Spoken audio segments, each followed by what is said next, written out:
Welcome to our complete project management full course by Simplilearn, your step-by-step guide to mastering project management.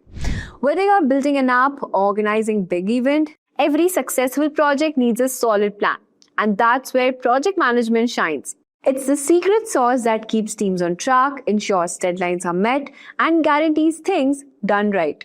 In this course, you'll get to master the key stages of any project from planning and execution to closing. We'll also dive into popular project management methods like Agile and Scrum. You'll be learning how to handle risk, manage budgets, and keep your team communicate smoothly. And by the end, you'll be ready to take charge of any project, leading it with confidence and delivering fantastic results on time and within budget. So let's jump in and start building your project management expertise together. Here's a quick information. If you are interested to take your project management skills to next level, definitely check out Simplilearn's PMP Certification training, which is your gateway to success.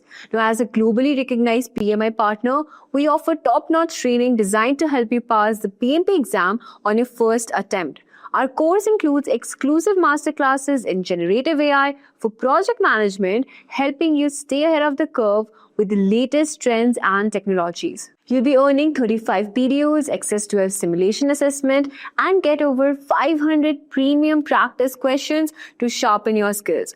With a 1000 question bank, cheat sheets, and a guaranteed exam pass study plan, we have got everything you need to succeed. So what are you waiting for? Hurry up and enroll now, and you can find the link below. And we will see the steps how to become a project manager. And you could see the first step is understanding the role, the second is getting certification, third is you should have experience, then skills, and then you should expand your knowledge with time, and you should build your network, and then demonstrate the leadership, and you should have a good portfolio and your professional growth, and then you should seek employment and ace the interview. So we'll discuss each of the particular steps to becoming a project manager. So becoming a project manager is an exciting and rewarding journey that requires a combination of skills, knowledge, and experience. Whether you are starting from scratch or transitioning from a related role, here's a comprehensive guide on becoming a project manager. Starting with the first skill, that is, understand the role. Begin by clearly understanding what project management entails. Project managers are responsible for planning, organizing, and overseeing projects from start to finish. They coordinate resources, manage budgets, mitigate risks, and ensure timely delivery of project objectives. Research the key responsibilities, industry standards, and the best practices associated with project management. And the next skill is acquire education and certifications. While not always mandatory, obtaining a degree in a relevant field such as business administration or project management can provide a strong foundation. Additionally, consider pursuing certifications such as Project Management Professional (PMP) or Certified Associate in Project Management (CAPM) that is offered by Project Management Institute (PMI). These credentials demonstrate your commitment and competence in the field. Next skill we have is gain relevant experience. To build practical skills, seek opportunities to work on projects in any capacity. Offer to assist project managers or volunteer for projects within your organization. This hands-on experience will provide valuable insights into project dynamics, team collaboration, and problem solving. Document your project involvement and accomplishments to showcase your experience to future employers. And next skill you need is develop key skills. Project managers require a diverse skill set. Enhance your skills in areas such as communication, leadership, organization, negotiation, time management, and risk management. Effective communication is particularly crucial for collaborating with stakeholders, managing conflicts, and ensuring project goals are understood by the team. Next, you should expand your knowledge. Continuously learn and stay updated on industry trends, methodologies, and tools. Familiarize yourself with project management frameworks like Agile, Scrum, or Waterfall, and explore project management software and collaboration tools such as Microsoft Project, Jira, or Trello. Attend workshops, webinars, or conferences to network with industry professionals and learn from their experiences. Next, you should build a network. Networking is vital to career development. Connect with other project managers, join professional associations, and participate in online communities. Engage in discussions, share knowledge, and seek mentorship opportunities. Building a strong professional network can provide guidance, job leads, and opportunities for collaboration. Next is demonstrate leadership. Project managers are leaders who inspire and motivate their teams. Showcase your leadership qualities by taking on additional responsibilities, leading small projects, or coordinating cross functional teams. Seek opportunities to manage team dynamics, resolve conflicts, and foster a positive work environment. Leadership experience will strengthen your project management credentials. Next is develop a portfolio. Create project management portfolio that highlights your achievements, successful projects, and the impact you made. Include project plans, timeline, budgets, and any metrics demonstrating your ability to deliver results. This tangible evidence will distinguish you from other candidates during job applications or interviews. Next is pursue professional growth. Embrace continuous professional development by seeking learning opportunities, attending workshops, and obtaining advanced certifications. Stay informed about emerging trends and technologies in project management and explore specialized areas such as risk management, change management, or stakeholder engagement. A commitment to ongoing growth will position you as a dedicated and knowledgeable project manager. And the next we have is seek employment opportunities. Once you have acquired the necessary skills, knowledge, and experience, explore project management job openings.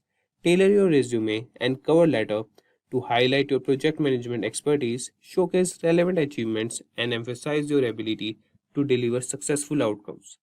Leverage your network and online job platforms to discover suitable opportunities. And the last we have is ace the interview.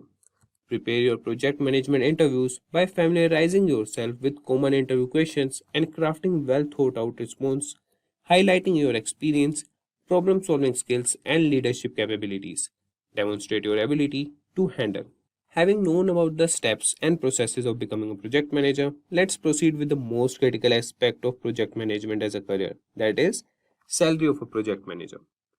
Entry level project managers in the USA can earn an annual salary ranging from $60,000 to $70,000. Senior project managers or those in leadership positions can earn salaries exceeding $120,000, and project managers even reach $150,000 or more. Entry level project managers in India can expect to earn an annual salary of around 8 to 12 lakhs per annum. Senior or highly experienced project managers can earn salaries ranging from 12 to 28 lakhs per annum. Now, we will see some of the top companies hiring network engineers. These companies are Amazon, Google, Microsoft, Apple, Facebook, IBM, Cisco Systems, Intel, and Deloitte. And that calls for a wrap. But before we end this tutorial, let's take a minute to hear from learners about their success stories. Post-graduating from Simplilearn's postgraduate program in project management. With this, we have reached the end of this tutorial on how to become a project manager. Should you have any questions on any of the topics discussed in this tutorial, let us know in the comment section and our team of experts will answer them as soon as possible. Until next time, thank you, stay safe, keep learning, and get ahead. Hi there, if you like this video, subscribe to the Simplilearn YouTube channel and click here to watch similar videos. To nerd up and get certified, click here. Project management. Now, as defined in PMI's PMBOK, project management is application of knowledge, skills, tools and techniques to project activities to meet project requirements. So every project will have an objective to accomplish. Similarly, the objective of project management is to make the final deliverables in a finite time and budget. This involves having clear understanding about the deliverables of the project, required resources for the project, resource in terms of human resources, technical resources, financial resources, etc. Project manager should have a full picture of those aspects. We can call it as constraints or aspects, and manage those throughout the project life cycle, for which a project manager should have a full view about a project and what is that this project has to accomplish. That objective should be clear. So as part of project management, the 6 constraints which project managers should look at are scope, time, quality, cost, risk and resources. So each of these areas has very important role to play in project management. The clarity in scope, the clarity in terms of schedule within which the project has to be delivered, the cost, what it incurs to that particular project. Once it is finalized, one cannot vary, one cannot change without any proper approvals. Similar to that, we have quality management, which has to ensure the scope, the specifications, what are defined, project output will be accordingly achieved. Risk, every project is taken up for a specific reason by organization. So organization should assess the risk associated with the project, and similarly as project progresses, various different risks has to be identified, like risk related to project management, risk related to technology area, risk related to resources, risk related to financial things. So broadly, risk management plays a very important role. So there will be something called contingency reserve kept for a identified risk above the cost what is estimated for various deliverables from the project. So every project require resources. Resources may be in terms of human resources, financial resources, technology resources, environmental resources. So all these resources are used to produce the output of the project. So these resources has to be managed with the sufficient optimization and standardizations required. Now let us understand the definition of a project. So what is a project? PMI defines a project as a temporary endeavor undertaken to create a unique product, service or result. The temporary nature of a project indicates that a project has a definite beginning and end. So when I say product, unique product, it means every output, it may be similar products you are producing with the same features and functionality, but the output of every project is unique because it is unique in terms of all the 6 constraints what we just discussed now. Now when I say product, it is very easy for us to visualize. It may be a desktop, it may be a laptop, it may be a car, it may be a machine, etc. But how do I visualize a service? Now project's output is a service. Now it's about building a capability. A project, through a project, a capability can be built to ensure services can be provided. That's what the output of project is, service. For example, if I think about a taxi services, for providing a taxi services, I need a mobile app, I need taxi, I need a server, I need a data center. So all these are various different products and services. Here service example can be internet service. So combination of all the services and products builds the capability for an organizations who can provide the taxi services. So building that capability, we say it is an output of a particular project which is called service. Similarly, results can be improvement of something, improvement in customer satisfaction, increase in some specific objectives or specific results needs to be achieved in performance perspective. So output of every project will be unique product or a service or a result. This we need to clearly understand. So when we say there is a definite beginning and end, every project starts at a certain point in time and ends at certain point in time. So it has a definite beginning and end. That is the reason it is temporary in nature. It is not an ongoing business activity. Before we begin, let's have a look at an incident where 2 project managers, John and Ted, are talking to each other. John is a senior project manager while Ted is a part of his team.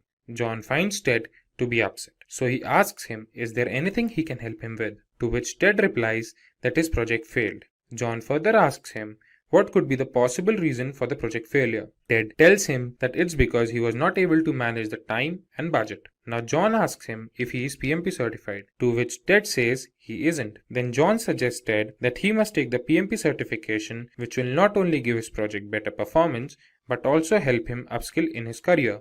So today we will discuss about PMP certification in detail. Let's first have a look at all the topics we will cover. We will begin with what is PMP, then we will check top 10 reasons to get PMP certified, followed by the basics of PMP. Then after we know the PMP basic concepts, we will check who can get this certification and pattern for the PMP exam. Then we will learn about the PMBOK guide, which is an integral part to prepare for the PMP exam. Finally, we will see the cost and the validity of the certification. So without any further ado, let's begin with what is PMP. PMP, or Project Management Professional, is the world's most renowned project management certification for project managers. This certification is provided by the Project Management Institute. Now, when we know what is Project Management Professional or PMP certification, let's have a look at some reasons why you should get PMP certified. Today, I will give you top 10 reasons to take PMP certification. PMP certification helps you become a better project manager. The process that helps us acquire the certification goes to several phases like gaining project management experience and passing the PMP exam, which helps you in bringing sanity to the project manager. The process helps project managers to learn different industry trends, have practical knowledge, and several other project management constraints. The second reason that we have is project management certification makes a resume more valuable. As we have discussed earlier, that PMP certification is the most renowned project management certification, so having it on the resume will definitely help the interviewer recognize our skills. There are companies that only accept project managers who are PMP certified. PMP certification not only helps in switching the job or finding a new one, it helps in progressing in the current company as well.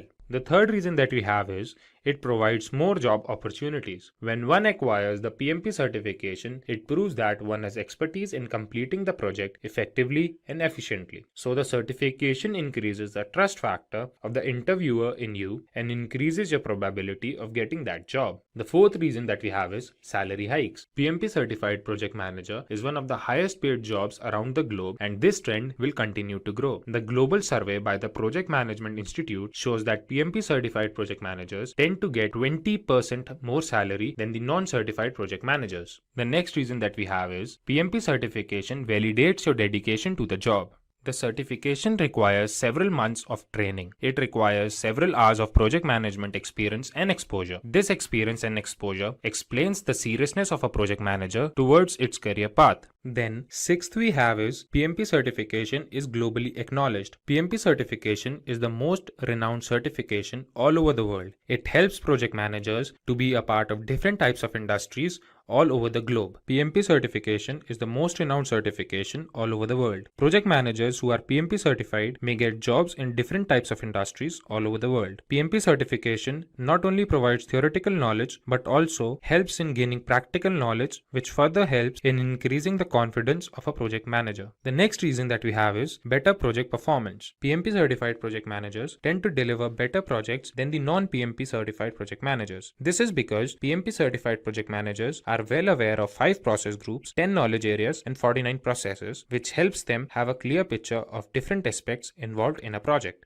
The eighth reason that we have is it increases your networking opportunities. There are several communities that one becomes a part of when they sign up as a PMI member. These communities have meetings regarding new job opportunities, and this helps in having a professional network. The ninth reason that we have is job security. Job security is a major reason that a professional thinks of before opting for a particular profession. Today, in the world of recession, where companies are drowning, the demand for PMP certified project managers goes on increasing. The last and the 10th reason we have is expertise in practical application. When one appears for a PMP exam, they need extensive preparation. They need to have thorough knowledge of process groups and knowledge areas, which help them develop several essential skills and move ahead in their career. Now, as we move further, we will look into the PMP basic concepts. The PMP basic concepts are the 5 project management steps. These project management steps start from the day we begin our project to the day we end our project. They begin from initiation to closure. The first step that we have is initiation, planning, execution, monitoring and controlling, and closure. Now, let's have a look at each of them in detail. The first step we have is initiation. Initiation involves defining the project scope. This is the step where we explain what our project will have, for whom we are making that project. It helps us to identify our stakeholders, who all will be the part of that project, and determine the project feasibility. After the step of initiation, when we have decided the scope of our project, the second step that comes is planning. In the planning phase, we define a flow to all the activities of a project. We define this flow keeping in mind all the constraints of a project like time, resources, and risk. After we have defined the flow of these processes, it is time for us to look at the execution. In the execution phase, we evaluate the plan and the sequence of the tasks we have made. We finally put the plan in action and the project tends to start. After the project building has started and the process of execution has started, it is time for the monitoring and the controlling phase. In monitoring and controlling phase, the progress of the project is tracked and important steps for quality assurance are taken. In monitoring and controlling phase, the work being done is compared with the work as defined in the project plan. In this phase, the progress of the project is tracked and important steps for quality assurance are taken. Finally, we have the closure step. In this step, the deliverables are delivered to the client, the documentation of all that took place during the project lifecycle is done, and project is fully evaluated. Now, when we have seen reasons for getting PMP certified and we know the basic concepts of PMP, it is time for us to know who can get PMP certified. For getting PMP certified, there can be two cases. The first case says you must have a secondary degree. A secondary degree means high school diploma or an associate degree or a degree that is globally equivalent to all of these. Then you need to have 7,500 hours of leading and directing projects and 3,500 hours of project management education. There can be two cases. First case can be you must have a secondary degree. That means a high school diploma, associate's degree or the global equivalent degree. Then you must have 7,500 hours of project management experience and 35 hours of education in project management. The second case can be you must have a 4-year degree along with 4,500 hours of project management experience and 35 hours of education in project management. Now, when we know who can get PMP certified, we will see the PMP exam pattern. The exam comprises of 200 questions, out of which 175 questions are used for evaluation. One can answer these questions if they have thorough knowledge of 5 process groups and 10 knowledge areas. The time provided to complete the exam is 4 hours. The questions that are asked are of different types, the most common type being formula-based, situation-based, and knowledge-based. Now, when we have discussed about the exam pattern, discussing about the PMBOK guide becomes very important. So the next topic that we have is PMBOK guide. PMBOK guide or project management body of knowledge is a book that comprises of several processes and different terminologies needed to crack the PMP exam. The whole syllabus of PMP exam is covered in the PMBOK guide by the project management and 10 knowledge areas. Apart from this, there are 49 processes that are divided amongst 5 process groups, 10 knowledge areas. Finally, let's have a look at the cost and validity of the PMP certification. When we talk about the cost of the certification, there can be two cases. The first case can be if we are not a member of Project Management Institute, the exam fees is $555. The second case can be if we are a member of Project Management Institute, the exam fees is $405. If we talk about the validity of the certification, the certificate is valid for a period of 3 years. After every 3 years, the certificate needs to be renewed. To renew the certificate, one needs to furnish a proof of 60 PDUs of professional development units. After so much information, Ted thanks John for his time and promises to take the PMP certification at the shortest notice. Now, let's have a look at the salary trends of a PMP certified project manager and a sample resume. If we consider the salary of a non-PMP certified project manager, it is approximately $91,000, while if we consider the salary of a PMP certified project manager, it is approximately $111,000, which is approximately 20% higher than the non-certified project manager's salary. Now, let's have a look at the resume of a PMP certified project manager. If you are somebody with PMP certification and looking for a project manager or a senior project manager role, your resume should look something like this. The summary in the beginning would include how much experience you have and anything that supports your claim of being a project manager. Like here, James Brown has written, he has more than 10 years of experience with generating and building projects. Then, when you talk about your experience, you should put something that emphasizes on the responsibilities that you had, your area of expertise, put something that shows your skill set for the desired post, and also something that you learned from your former job role. This shows that you have command over your work and also the determination to skill and upskill yourself. Like here, James Brown has 3 years of experience as an assistant manager training new associates and then more than 3 years of experience as a project manager where he not only led projects but also learned new project management tools like Trello and Primavera. After this, add relevant information regarding your education. Your resume must include skills that you have or you have gained in your years of experience. Like here, James Brown has divided his skills into two parts, where he has written his technical skills and non-technical skills. He has included a skill of Agile and quality assurance software, as well as he has his knowledge of different project management tools. Then putting your certifications play a major role. This proves that you are up to date and updated with current market trends. James Brown has his certifications in C and Java, and more importantly, he has his project management certification, Project Management Professional. Here's Max, an assistant project manager who looks tensed and is pacing around the room. Then Jack, a project manager who works with him, walks into the room and asks him, why does he seem so tensed? To which Max replies he's facing difficulty in estimating the budget. Jack responds, it might be because he's not planning the project properly. Jack reassures Max and begins to tell him about project planning. So without any further ado, let's begin with what is project planning. Project planning is the second step or phase of the project life cycle. Project life cycle has 5 different phases from initiation to closure. Today, we will be learning about this phase that comes immediately after initiation, in which the project plan is documented and further requirements are defined. Project planning includes the following things. The first and the foremost thing is describing the objectives or outputs we are expecting the project to yield. Second, we have is the elaboration of the scope to make sure what the project is all about and what all can be expected from the project. The third step we have is forming a schedule. This schedule is important to run or perform different tasks of a project, each task having its own start date and end date. This helps the project to finish in the scheduled time and limit. Lastly, we have making and generating progress reports, in which all that went during the tenure of the project is documented. This helps in evaluating the project and helps in the forthcoming projects. Now, let's have a look at the project planning fundamentals. The first fundamental that we have is the determination of scope, cost, and resources. The determination helps us in having a rough estimate about the time that is required to finish the project. It helps us in determining the number of people required and what should be their skill set. We can divide the project into smaller manageable sections, and this is made possible with the help of work breakdown structure. The second fundamental refers to identifying the problem. There are several techniques by which we can collect information and discover issues. There may be several problems in a project, and in that case, several risks or issues are prioritized, and the risk that requires immediate attention is dealt with first. Then comes identification of stakeholders. When we can identify the stakeholders, we can know who all will be affected and in what way, which helps us having a better understanding of the project. Stakeholders may be anybody. They may be the part of the project team, or project managers, or customers. They help during the project and contribute to its success. Then the last fundamental we will discuss is defining project objectives. A project plan is made keeping in mind the requirements of the project team and expectations of the stakeholders. If the project team can meet the expectations of the stakeholders, then only we can say that the project is successful. Now, when we know about project planning and its fundamentals, it's time to see why project planning is so important. Project planning reduces the cost and time of the project as every step is monitored and optimized in the best possible manner.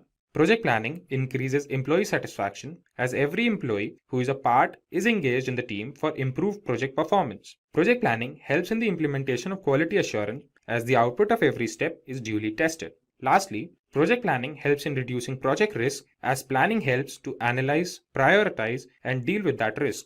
Moving on, let's have a look at the tools for project planning. The first tool that we have is a Gantt chart. Today, Gantt charts are one of the most popular project management tools. They help in tracking the status of the work at a particular time and their dependencies on each other. Gantt charts help in showing different phases and steps involved in a project. The second tool we will talk about is Critical Path Method or CPM. Critical Path Method helps in scheduling the project activities so that the project runs properly. The Critical Path Method focuses on the longest stretch of dependent tasks and determines the time needed to complete them. The next tool is Project Evaluation and Review Technique or PERT chart. PERT provides a graphical representation of the project's timeline, explaining the interdependencies of different tasks. This tool not only helps in making a schedule, but also helps in coordinating with all the team members. The fourth tool we will check is Work Breakdown Structure. Work breakdown structure is a very common tool that makes it possible for the team to break its work into manageable sections. Work breakdown structure is a step-to-step process that helps in completing the project efficiently. The last tool we will see is Project Documentation. Project documentation is an integral part of the project life cycle. Project documentation helps in understanding the mistakes done during the project and, more importantly, provides guidelines for the upcoming project. Now, when we know about different tools for project planning, it becomes essential that we know the necessary steps of project planning. There are 7 steps in project planning. Let's have a look at each of them in detail. The first step is identification of stakeholders. As we have discussed, stakeholders could be anybody. They could be a part of the team, or a project manager, or a customer. When we identify stakeholders, we can find out the expectations and requirements that are to be looked upon in this project. This gives us a clearer picture of the project and helps in establishing the project scope. So the next step we have is defining the project scope. This helps in determining a list of specific project goals and deliverables that are to be achieved during the course of the project. After we have defined the project scope, it is time to set project objectives and prioritize them. The initial ideas that were there before are now elaborated, and final steps to complete the project are defined. In the next step, the deliverables are determined. After all, project deliverables are the only reason why the project is being created. This step involves finding out what these deliverables will be and the deadlines of their delivery. Then the step that comes into picture is creating a project schedule. The project schedule refers to the guidelines when a particular task is to be started and when it is supposed to end. This helps in monitoring the growth of the project and later helps in generating progress reports. The next step is the step of risk analysis. This step plays an extremely important role in the success of the overall project. It helps in identifying the risk, prioritizing them, and taking steps to limit them. The last step in project planning is to generate progress reports.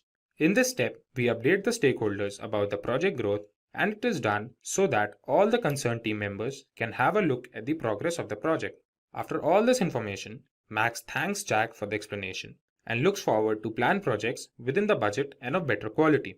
Do you know, friends, that the average salary of project manager in India is around 19 lakhs per annum, and in United States is around 90,000 US dollars. These figures highlight the lucrative opportunities in the field of project management. Welcome to our tutorial on the project management roadmap for beginners. In this video, we will guide you through the essential steps to kickstart your career in project management. From understanding the key concepts to developing crucial skills to exploring popular methodologies and gaining practical experience, we have got you all covered. By the end of this tutorial, you will have a clear path of becoming a successful project manager. So let's dive in. But before that, I request you guys that do not forget to hit the subscribe button and click the bell icon for further updates on our latest videos. So let's start, guys, first by understanding what exactly is project management. So guys, project management is the essential practice of planning, organizing, and overseeing a project to meet specific goals within a set time frame and budget. It involves defining the project scope, setting clear objectives, and coordinating all necessary resources like people, tools, and materials. A project manager's job is to make sure all the tasks are completed on time, within budget, and up to the desired quality standards. This requires effective communication, solid risk management, and quick problem-solving skills. Project management also means keeping an eye on the progress, making necessary adjustments, and ensuring all the stakeholders are informed on the same page with the project goals. There are various methodologies like Waterfall, Agile, Scrum, which offers different ways to handle projects. I hope so you have got a brief idea regarding this. Now let's move on and discuss briefly regarding what are the key skills needed to become a project manager. So guys, to be an effective project manager, you need to develop a diverse set of skills that will help you to navigate the complexities of managing projects. Here are some of the essential skills that project managers should have. The first one is communication. Clear and concise communication is very vital in this domain. You need to convey ideas, expectations, and updates to your team and stakeholders. Effective communication helps to avoid misunderstandings and keeps everyone aligned with the project goals. The second one is organization. Being organized is very crucial for managing multiple tasks, deadlines, and resources. An organized project manager can keep track of all the project components and ensures everything runs smoothly. Third one which we have is problem solving. Projects rarely go exactly as planned. So strong problem solving skills are very essential. You need to quickly identify issues, analyze possible solutions, and implement the best course of action to keep the project on track. Next one we have is leadership. Inspiring and motivating your team is a key aspect of project management. A good leader guides their team, delegates tasks effectively, and fosters a positive and productive work environment. Next one we have all over here, that is time management. So guys, prioritizing tasks and managing your time efficiently ensures that project milestones are met. Good time management helps you to stay on schedule, meet deadlines without compromising the quality. Next one we have is adaptability. Projects can be unpredictable sometimes. So being adaptable and flexible is very, very important. You need to adjust plans, strategies as necessary to accommodate changes and unforeseen challenges. And finally, we have is solid risk management. Friends, that identifying potential risk and developing strategies to mitigate them is very, very crucial for project success. Effective risk management helps to minimize the impact of uncertainties on the project. So by honing these skills, you can become a more effective project manager, capable of leading your team to success and delivering projects that meet or exceed expectations. Now we are going to move forward to understand the core project management concepts. So guys, understanding core project management concepts is very, very essential for successfully managing the project. The first one that we have all over here is scope. So guys, scope defines what the project will deliver and work required to complete it. Clearly outlining the scope helps to prevent scope creep, where uncontrolled changes or continuous growth can derail the project. Next one we have all over here is resources. This involves identifying and allocating the necessary resources, including team members, tools, material, and budget. Efficient resource management ensures that the project has everything it needs to proceed without delays.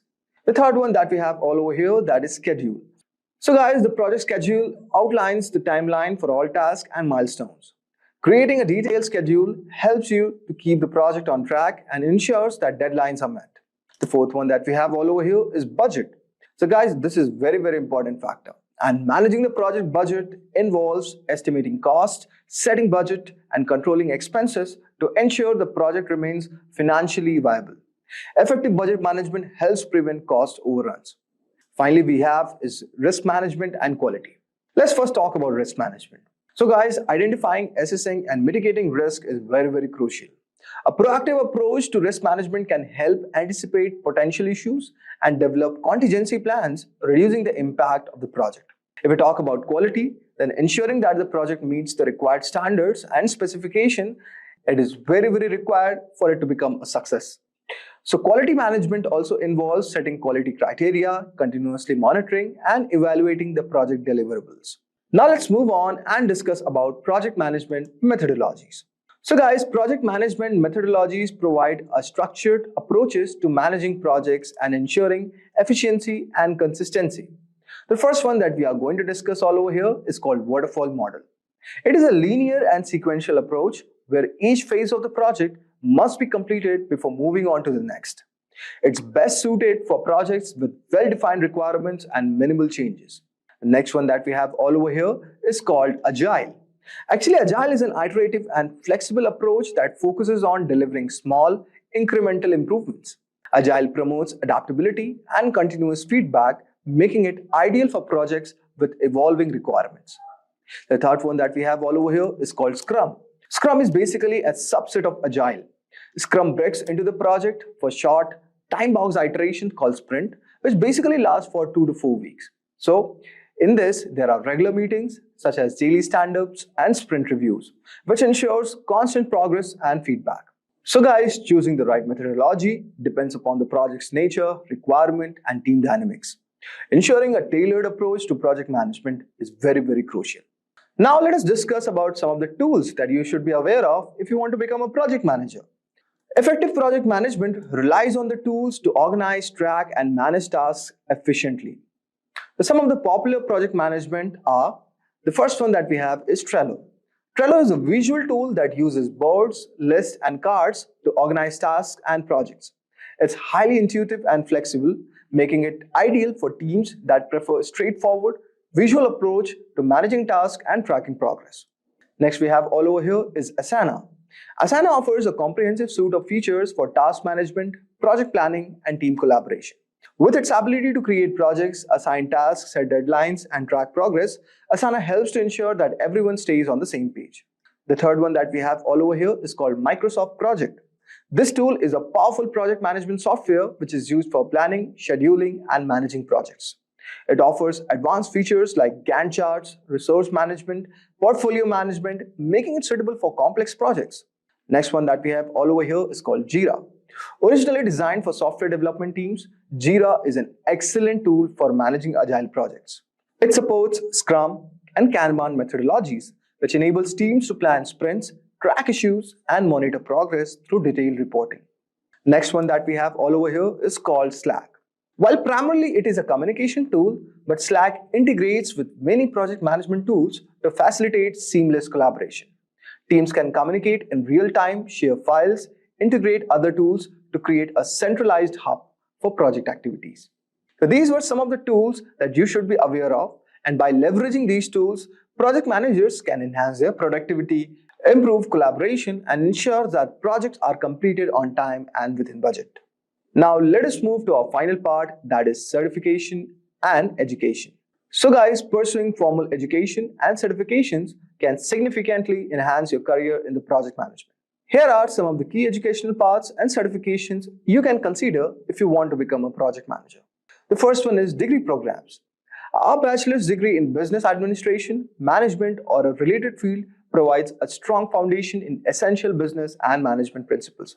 For those seeking advanced knowledge, a master's degree in project management or an MBA with focus on project management can offer a depth expertise and improve career prospects. The next one that we have all over here is called Certified Associate in Project Management. This entry-level certification is from Project Management Institute and it is ideal for beginners. It actually demonstrates your understanding of fundamental projects and management concepts and prepares you for more advanced certification. A third one that we have all over here is called Project Management Professional. It also offered by PMI Institute. The PMP certification is one of the most recognized and respectable credentials in the field. It requires significant project management experience and demonstrates your ability to manage and lead projects effectively. The next one that we have all over here is called Scrum Master Certification. For those interested in Agile project management, the Scrum Master certification validates your expertise in Scrum practices. It is suitable for project managers working in dynamic and fast-paced environments. Next one that we have all over here is called Prince2 certification. It stands for Projects in Controlled Environments. This certification focuses on structured project management method suitable for managing projects with a defined framework. It is widely used in the UK and internationally. Next one that we have all over here is called Six Sigma certifications. The Six Sigma methodologies focus on improving processes and reducing defects. Certifications like Six Sigma Green Belt and Black Belt are valuable for project managers aiming to enhance efficiency and quality in their project. Next one that we have all over here is called Agile Certified Practitioner or PMI ACP certification. This certification is from PMI and it validates your knowledge and skills in agile processes. It covers various agile methodologies including Scrum, Kanban, Lean, and many more, making it ideal for those who are working in agile project environments. The next one that we have all over here is called Certified Scrum Product Owner CSPO certification. This certification is for those who want to focus on the product owner role within a Scrum team. It teaches you how to manage product backlogs, prioritize work, and ensure that the team delivers high-value products. So guys, by pursuing these educational paths and certification, you can build a strong knowledge base and gain practical skills, and also enhance your credibility in the field of project management. So, the PMP certification acknowledges project managers who have demonstrated their skills in managing people, processes, and business priorities in professional projects. It's essentially a mark of excellence and leadership in project management. So, before you can apply for the PMP exam, you need to make sure you meet certain criteria. So, it's like a checklist to confirm that you have the right background to take on the exam. So, let's look at what you need to qualify. So, there are two main sets of criteria based on your educational background. Let's break them down. Now, if you have a 4-year college or university degree, you need to meet these requirements. You need 36 months of experience leading projects in the past 8 years and 35 hours of project management education or training, or you need to have a CAPM certification. Now, if you only have a high school diploma or secondary school diploma, here's what you need. 60 months of experience leading projects in the past 8 years and 35 hours of project management education or training or a CAPM certification. So first, you'll need to gather information about your experience and training. So here's what you'll need to document. Number 1, projects you have led, like where did you work, what was your role and what were your responsibilities and how long did the projects last. And second, training you have completed, which must include which institutes did you attend, what courses did you complete, how many qualifying hours of project management training do you have, and so on. So make sure to have all these details ready to go for your application. So once you have gathered all your information, it's time to complete and submit your PMP application. So here's a quick overview of the process. So start by setting up your PMI account. You can do this now or wait until you are ready to apply. So take your time with the application because it's a save as you go process. So you can take breaks if you need to. Now, before you begin, you must make sure that you have registered for a PMI.org user account. So having known all that, now let's move on to how the PMP exam will look like. So you'll need to pass a rigorous exam consisting of 180 questions and you'll have 230 minutes, which is just a little over 3 hours and 45 minutes to complete the entire test. So that's a lot of questions. So managing your time effectively is key. Now, this isn't just any test though. It's designed by experienced project leaders to reflect real-life scenarios you'll face on the job. Now, the exam is also available in multiple languages, including Arabic, Chinese, English, French, German, Hebrew, etc. So this ensures that project managers from around the world can take the exam in their preferred language. Now, what does a PMP certification actually validate? Let's break that down now. So number 1, motivating people and teams. You'll learn how to inspire and guide your team through every phase of a project, ensuring everyone stays on track and motivated. Number 2, using various approaches. You'll be skilled in predictive, agile, and hybrid methodologies. This means you'll know how to choose the best way to work for each unique project. Number 3, highlighting project success. You'll be able to demonstrate the success of your projects and show how they contribute to the strategic goals of your organization. So now having known all this, where do you actually study for the PMP exam? So some of the resources you can consider is Andrew Ramdale's YouTube channel. So as you can see, on his channel, you'll find a treasure trove of content, including PMP exam tips, detailed explanations of key concepts, and live Q&A sessions. His videos are engaging and packed with valuable information that can help you prepare effectively for your PMP exam. Now next, PMBOK Guide. So the Project Management Body of Knowledge, or PMBOK Guide, is the official handbook for the PMP exam, published by the Project Management Institute. So it's packed with all the essential knowledge you need about project management processes and practices. Now next are PMP exam prep books. So some of the books that you can refer is PMP Exam Prep by Rita, the PMP Exam How to Pass on Your First Try by Andy Crow, Head First PMP by Jennifer Green and Andrew Stellman. Now next is online courses. So online courses are another great way to prepare for the PMP exam. These courses offer video lectures, practice exams and interactive content. Now the next is practice exams. Now practice exams are crucial for getting a feel for the actual exam. They help you identify your strengths and weaknesses and get used to the exam format. So you can try out PMI's official practice exam. So the PMI website offers an official practice exam that's a great way to experience the test environment and question types. Now you can also consider Simplilearn's free practice exam. So the Simplilearn's practice test is free and based on PMBOK Guide. It includes around 200 multiple choice questions. So that was a complete overview of the PMP exam. Now let's see some of the tips that you can keep in mind while preparing and writing the exam. So understand the exam content outline. So first, make sure you're familiar with the PMP exam content outline. This document breaks down the exam into domains, tasks, and enablers. So understanding this outline helps you focus on what's really important for the exam. Focus on the 5 domains like people, process, business environment. Make sure you know the tasks and enablers for each domain. Now, practice, practice, and practice. One of the most important tips is to practice as much as you can. Taking practice exams helps you get familiar with the question format and identify weak areas. Use flashcards for key terms. So flashcards are a fantastic tool for memorizing key terms and concepts. Then focus on the most common concepts. So some concepts appear more frequently on the exam than others. So focus on these high impact topics. So key concepts include the 5 process groups, 49 processes, knowledge areas, and formulas. So make sure you're comfortable with these areas. And then understand the agile and traditional frameworks.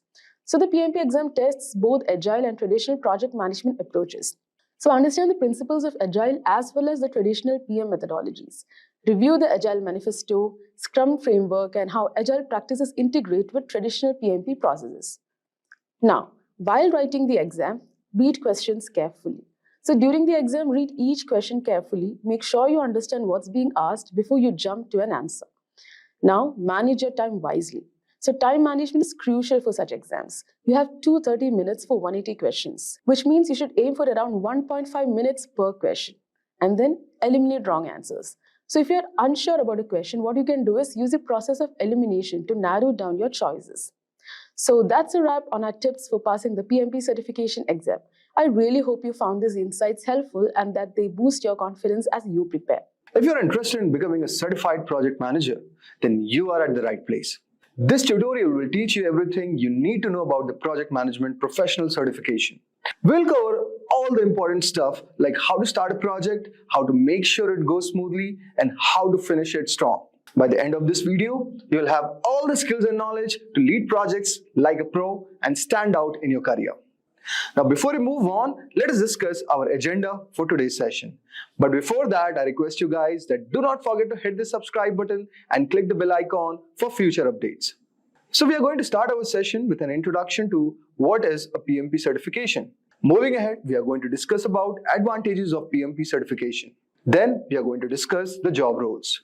Moving ahead, we will also discuss about skills you will develop. Then we are going to deep dive into the exam details. And finally, we are going to conclude our session with a discussion on cost of the certification. So let's start with what is PMP certification. PMP stands for Project Management Professional. The PMP certification is a globally recognized credential offered by the Project Management Institute PMI. It demonstrates a professional's competency in project management processes, techniques, and methodologies. To attain the PMP certification, candidates typically need to meet certain educational and professional experience requirements, pass a rigorous exam, and agree to adhere to PMI's Code of Ethics and Professional Conduct. The certification exam covers various aspects of project management, including project initiation, planning, execution, monitoring and controlling, and closing.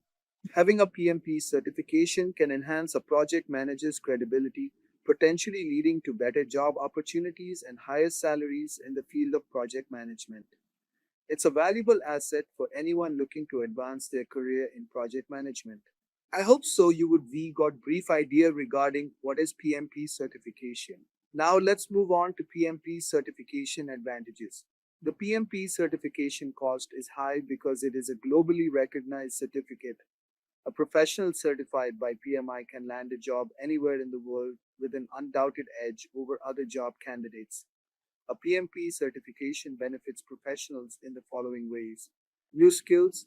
Preparing for the certification forces you to brush up on previously learned project management skills while introducing you to the latest industry tools, concepts, and skills that are in high demand. Professional development. As a PMP certified professional, you will get various opportunities to network with other PMI members who are industry experts and broaden your career prospects.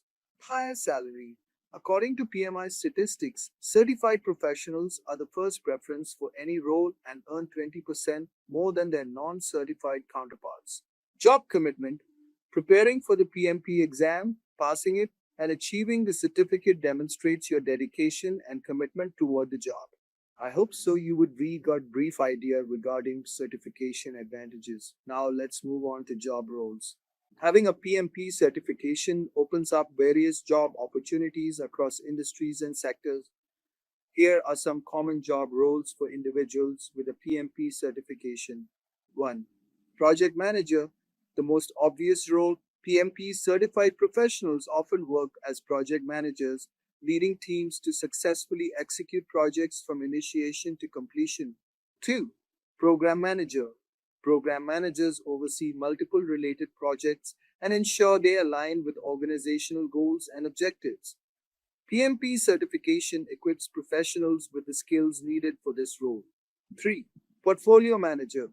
Portfolio managers are responsible for managing a collection of projects or programs to achieve strategic business objectives.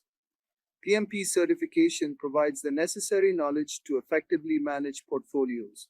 4. Project Coordinator. Project coordinators assist project managers in planning, executing, and monitoring project activities. PMP certification demonstrates competency in project management principles and practices. 5. Project Consultant. PMP certified professionals may work as consultants, offering expertise in project management methodologies, processes, and best practices to organizations seeking to improve their project management capabilities. Now let us discuss about the skills we are going to develop after completing PMP certification.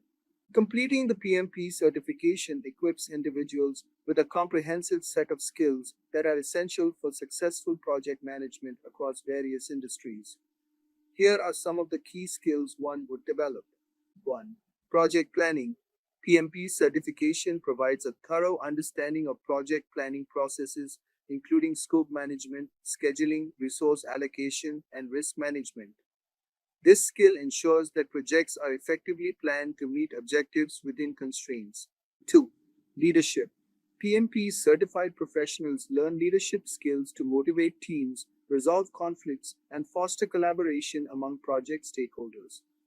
Effective leadership is crucial for guiding teams toward project success. 3. Communication. Clear and effective communication is vital in project management. PMP certification emphasizes communication skills for conveying project goals, expectations, and updates to team members, clients, and other stakeholders. 4. Risk management. Identifying, assessing, and mitigating risks is a critical aspect of project management. PMP certified professionals learn techniques for risk identification, analysis, and response planning to minimize project disruptions. 5. Time management. PMP certification teaches time management skills to ensure projects are completed within schedule constraints. Professionals learn to develop realistic project timelines, prioritize tasks, and manage deadlines effectively. Overall, completing the PMP certification not only demonstrates proficiency in project management processes and methodologies, but also equips individuals with valuable skills that are essential for successfully leading and executing projects in today's dynamic business environment. Now let us discuss about the PMP exam details. The PMP exam is a rigorous assessment designed to evaluate a candidate's knowledge and understanding of project management principles, processes, and best practices as outlined in the Project Management Body of Knowledge PMBOK Guide published by the Project Management Institute PMI. Here are the key details about the PMP exam. 1. Exam format. The PMP exam is a computer-based test consisting of 180 multiple-choice questions.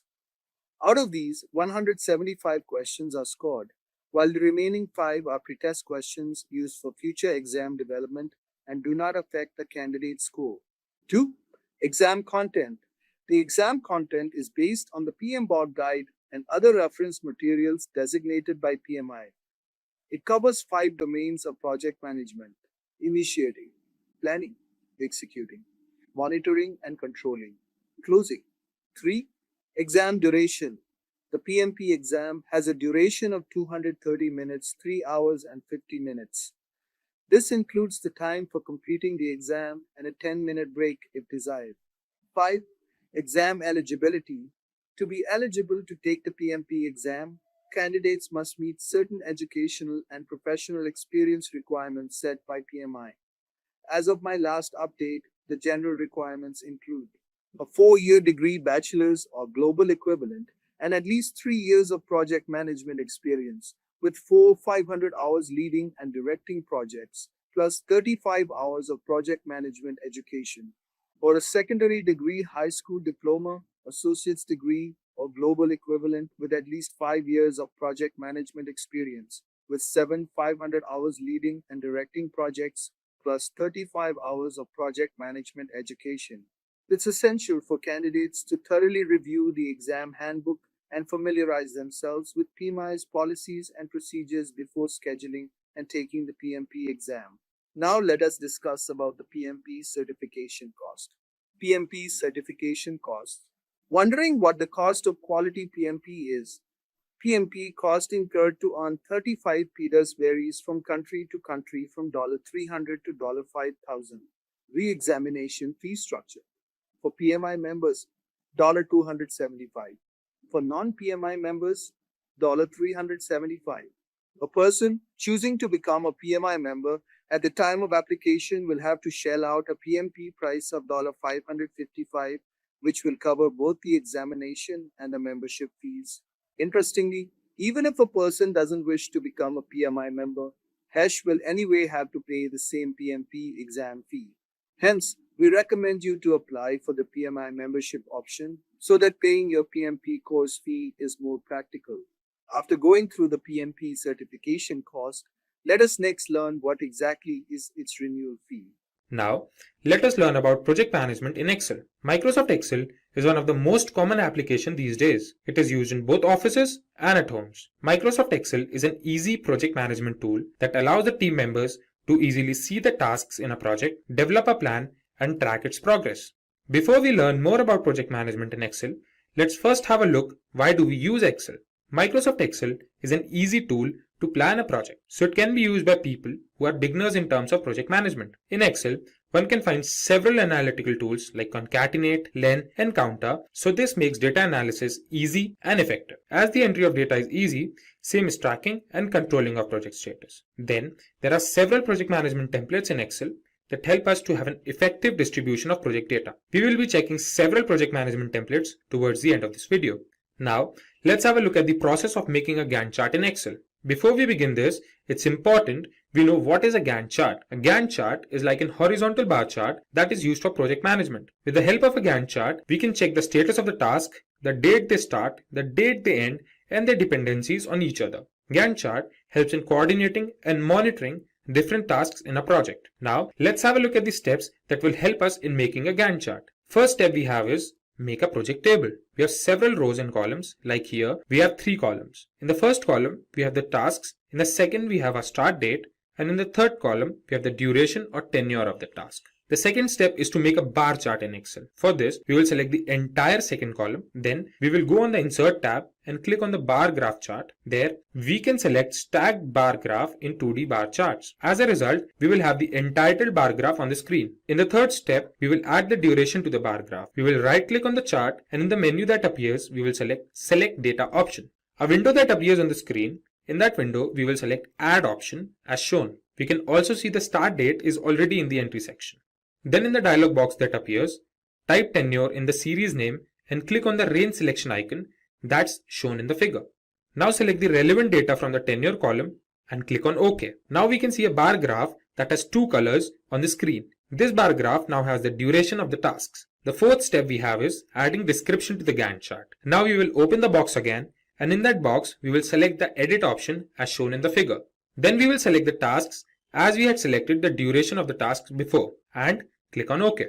We can now see the tasks have appeared towards the left side of the Gantt chart. The fifth and the remarkable step will help us convert this bar graph into a Gantt chart. We will now click on the bars and select the Format Data Series option from the menu that appears. Then in the Format Data Series dialog box, we will select No Fill option. We can find our Gantt chart on the screen now in accordance with the data that we had entered. Now we can see the tasks on the left side are in the reverse order. So what we will do next is, we will click on the task panel, then go to the Format Access dialog box and select the categories in reverse order option. Now we can find the tasks in the right order. One more thing we can notice is Gantt chart is starting with some other date and not with the dates that we had entered. So for this, we will copy the first date in some other cell, then clicking on the copied cell, we will go to the home menu to select the dialog box as shown in the figure. Then in that drop down menu, we will select the number option. We can now find a value displayed in the copied cell. We will copy that value, click on the dates on the chart, and as the Format Access dialog box opens, we will paste that value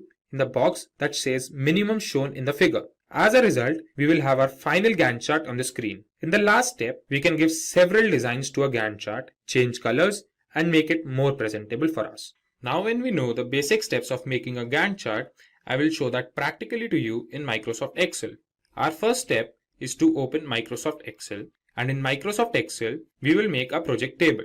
In a project table, we will have 3 columns. The first column will be task, the second column will have the start date, the third column will have tenure or the duration of the task. So beginning with tasks, we have task 1. In task 1, we have 1.1, 1.2, 1.3. Then comes task 2. In task 2, we have 2.1, 2.2, 2.3 and 2.4. Then we have task 3. In task 3, we will have 2 subsections, 3.1 and 3.2. Then we will start with the starting dates. In starting dates, we will put 1st January. The task 1.1 will be 1st of January. Then this will be 4th January.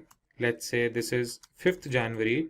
Then we will put this as 11th of January. And this will be again 11th January only. This will be 15th January. Let's put this as 17th January. Let this be 19th January. Task 3 begins on 23rd January.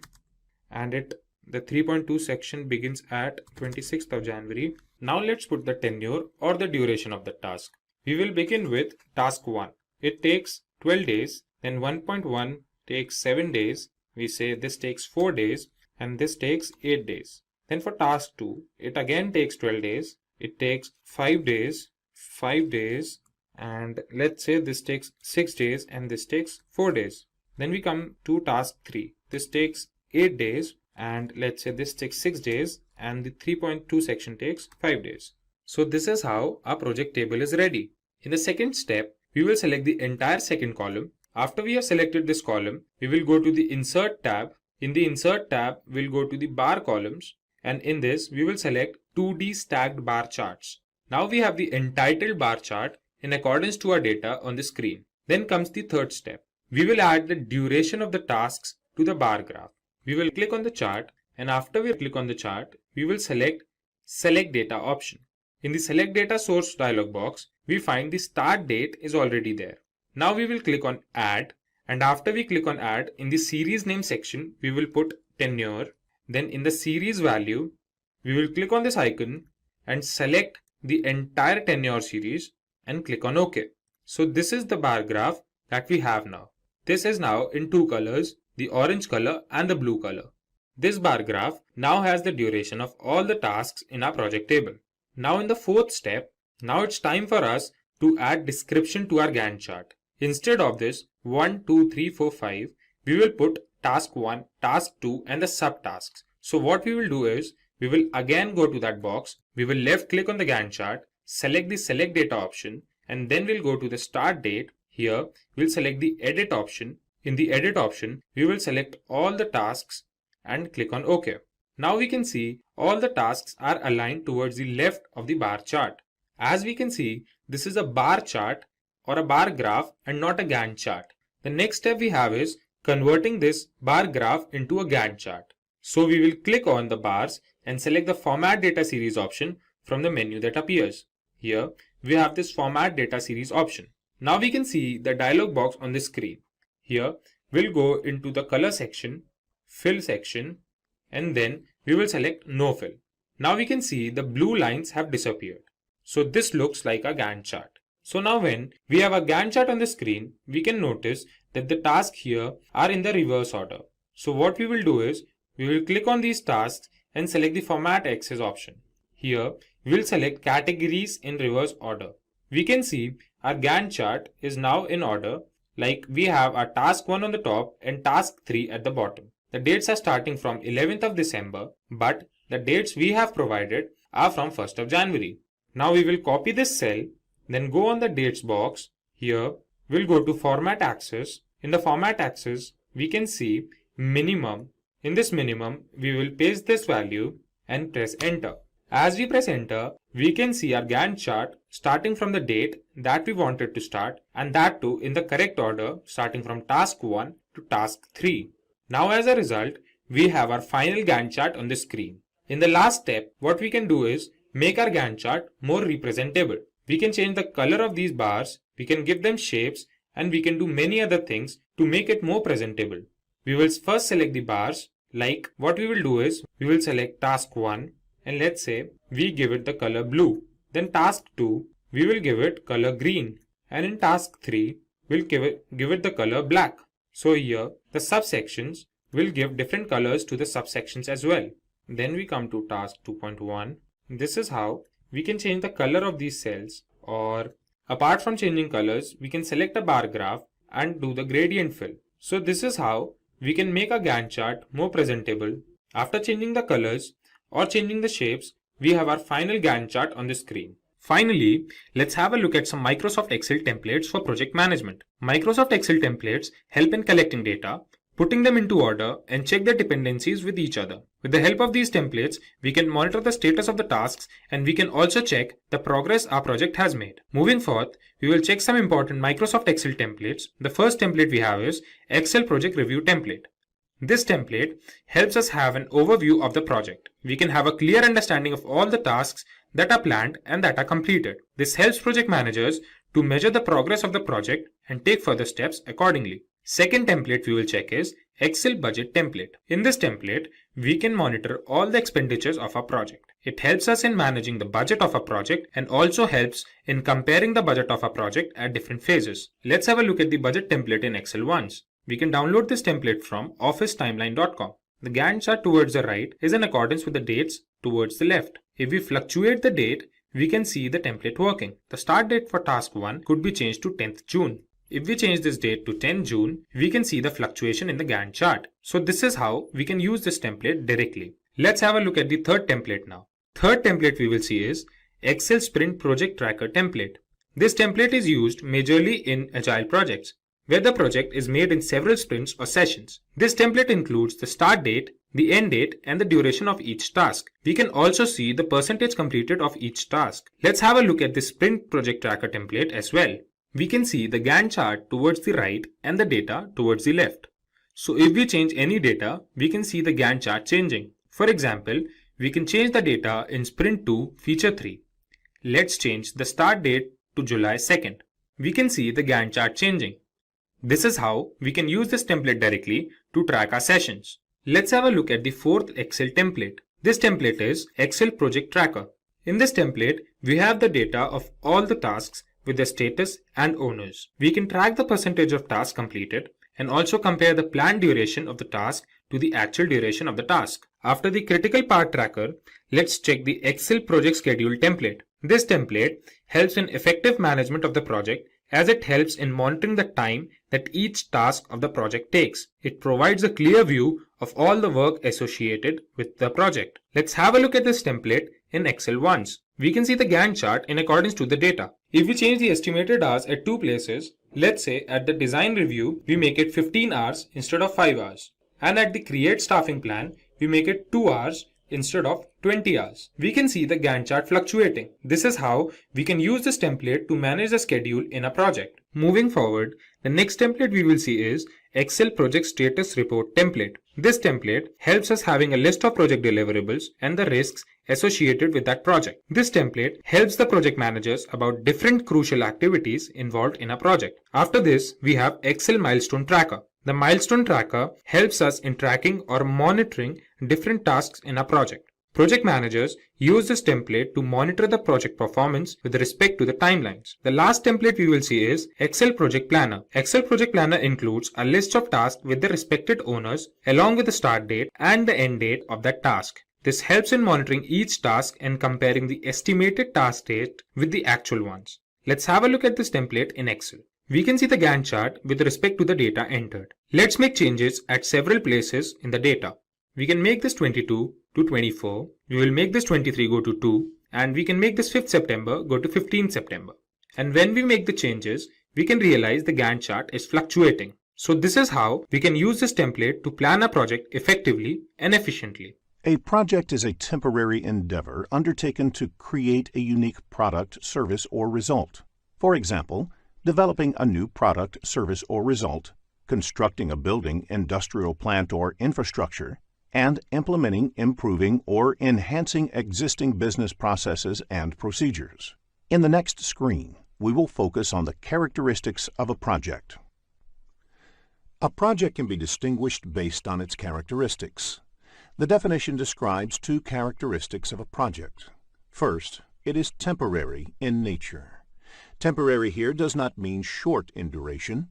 A project can extend for long duration based on the requirements. For example, creating a new indigenous missile defense system for a country. However, there is always a definite planned start and end date for a project. It cannot go on indefinitely. Secondly, the project is supposed to produce a unique output. The output could be a product, service, or result.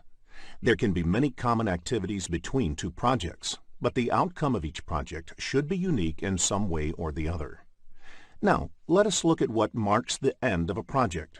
A project ends when either the objectives are met or the project is terminated because the objectives will not or cannot be met. The other reason to terminate the project can be that the need for the output of the project does not exist anymore. Usually, the sponsor of the project takes a call about the closure of the project. It is important to differentiate project work from regular operational work. For example, your office receptionist does the same work every day of picking any incoming call and directing the call to the right person in the office. This is an ongoing repetitive work and can be classified as operation. Operations, unlike projects, are neither temporary nor unique. Creating a new software system to effectively track your customer complaint can be an example of a project. When the software is successfully developed, the project objective is met, which marks the end of the project. When you start using this software to track customer complaints, you are entering into the operations phase. In the next screen, let us now look into project management. As defined in the PMBOK guide, project management is the application of knowledge, skills, and tools and techniques applied to project activities to meet the project requirements. Project management is achieved by proper application and integration of the 47 processes. Project application and integration means these processes should be executed in the right manner as well as in the right order. In the next screen, let us discuss how to manage a project. Program management is defined as the application of knowledge, skills, tools, and techniques to a program to meet the program requirements and to obtain benefits and control not available by managing projects individually. As defined in PMBOK Guide, a program is a group of related projects, which when managed as a group in a coordinated fashion, provides benefits and control that are not available while managing them individually. These benefits could be from decreased risk, economies of scale, improved management of dependencies, delivery of additional capabilities, optimal utilization of shared resources, and so on.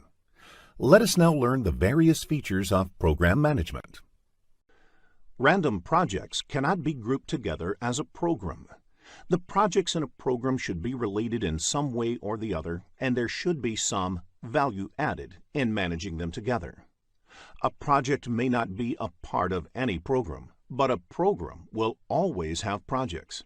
A project can also be executed as a standalone project. A program is designed to deliver some strategic benefits value to the organization. These benefits can be tangible or intangible. Examples of tangible benefit could be increased profit margins or operational cost savings. Examples of intangible benefits could be improved team morale or building up certain competencies.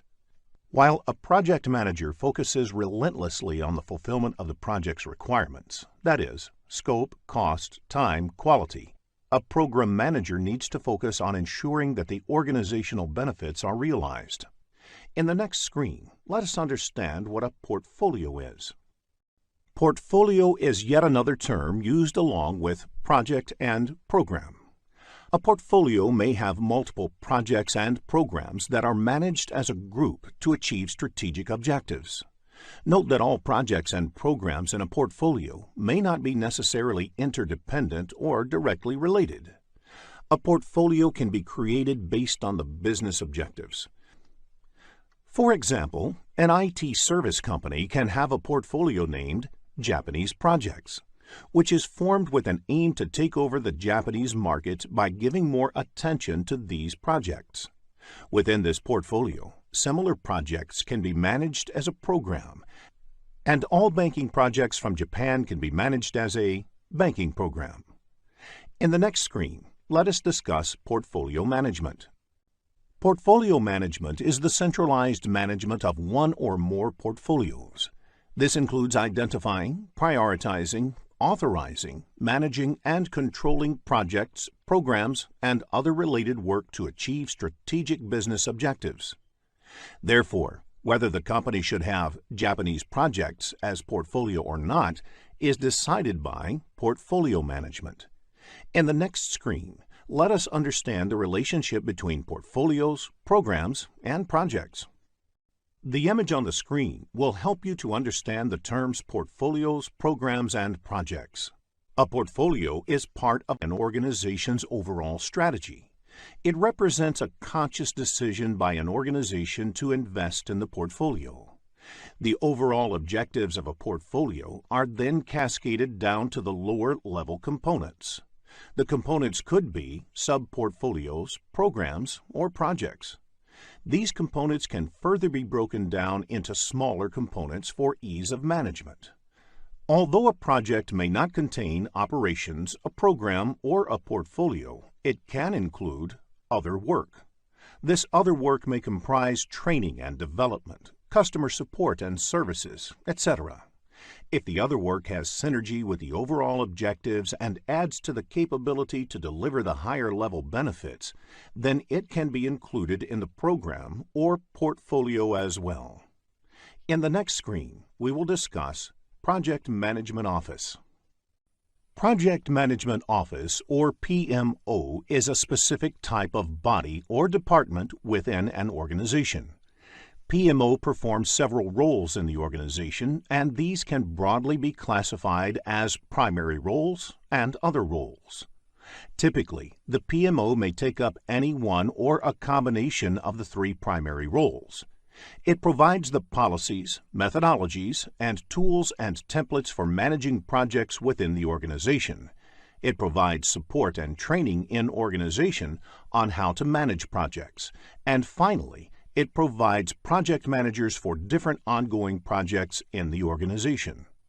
PMO may also help in managing interdependencies between the projects, selecting, managing, and deploying shared or dedicated project resources, if need be, terminating a project, and organizing lessons learnt sessions and maintaining the project management knowledge base for an organization. In the next screen, we will discuss how to manage the triple constraints. Any project can be done successfully if there is no constraint on time or there is unlimited budget available. Unfortunately, that is not true in real life. A project is performed within some constraint, and these constraints are usually competing. Therefore, if you change one, it would affect the other. For example, if the project duration increases, it would lead to increase in the project cost as well.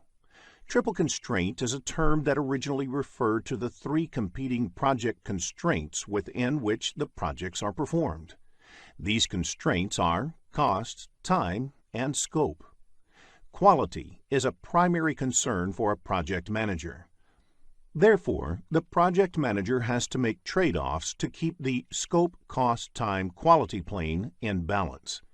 To achieve the balance, the project manager also needs to manage other aspects of the project.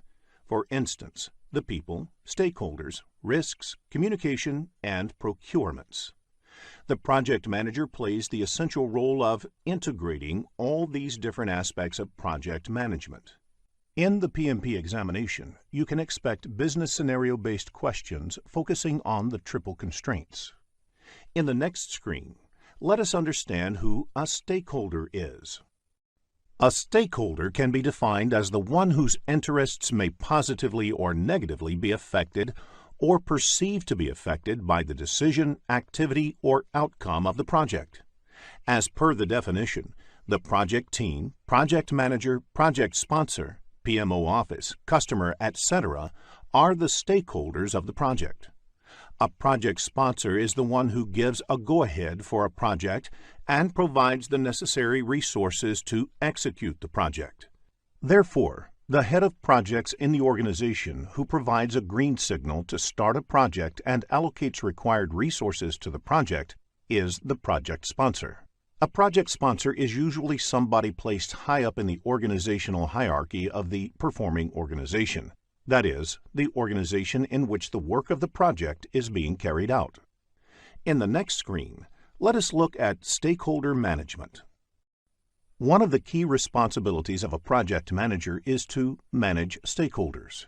A project manager has to involve the stakeholders from the beginning of the project until the end, so they are aware of every step. A project manager has to take up specific activities for stakeholder management, identifying both internal and external stakeholders. Missing out any stakeholder can be disastrous for a project. A stakeholder who is identified towards the end of the project may come up with his own requirement at that stage, and incorporating them can be risky. Determining stakeholder requirements. After identifying all the stakeholders, the project manager also needs to ensure that their requirements are clearly identified. Sometimes, stakeholders might themselves not know of their requirement, and it is the job of the project manager to get them right by doing a proper stakeholder requirement analysis. Determining stakeholder expectations. Stakeholders might also have some unstated expectations, which need to be clarified to see if it can become a project requirement. It is again the role of the project manager to determine the stakeholder's expectation. Communicating with stakeholders. Once all the stated and unstated stakeholder requirements are known, the project manager, as part of stakeholder analysis, should focus on communicating them regularly to keep stakeholders involved in the project. Once you understand the practices of stakeholder management, it will be easier for you to answer scenario-based questions in the examination.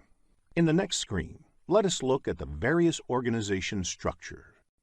Projects are performed in an organization, and the functioning of the organization might affect the project. The different organization structure types explained here are based on the level of authority that a project manager gets into in those organizations. In a functional type of organization, the organization is grouped by the area of specialization within different functional areas. For instance, marketing, accounting, engineering, etc. are departments within the organization. Each employee typically reports to a functional manager. In such types of organization, normally projects are undertaken within the department itself.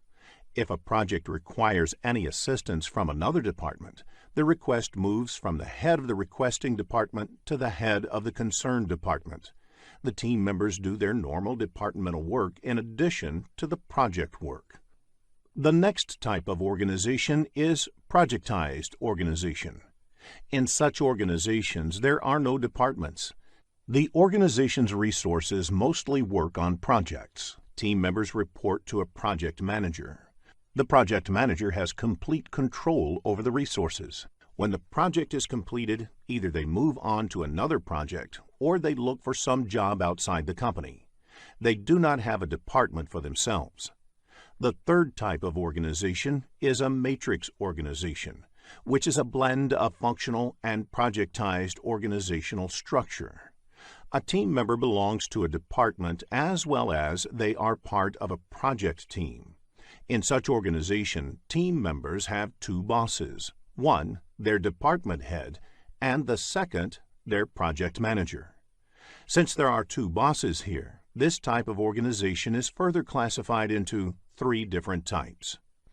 They are weak, strong, and balanced matrix organization. So out of the two bosses that team members have in matrix organization, if the project manager has more authority over the team member, such organizations are called strong matrix. Where the functional manager has more authority, it's a weak matrix organization.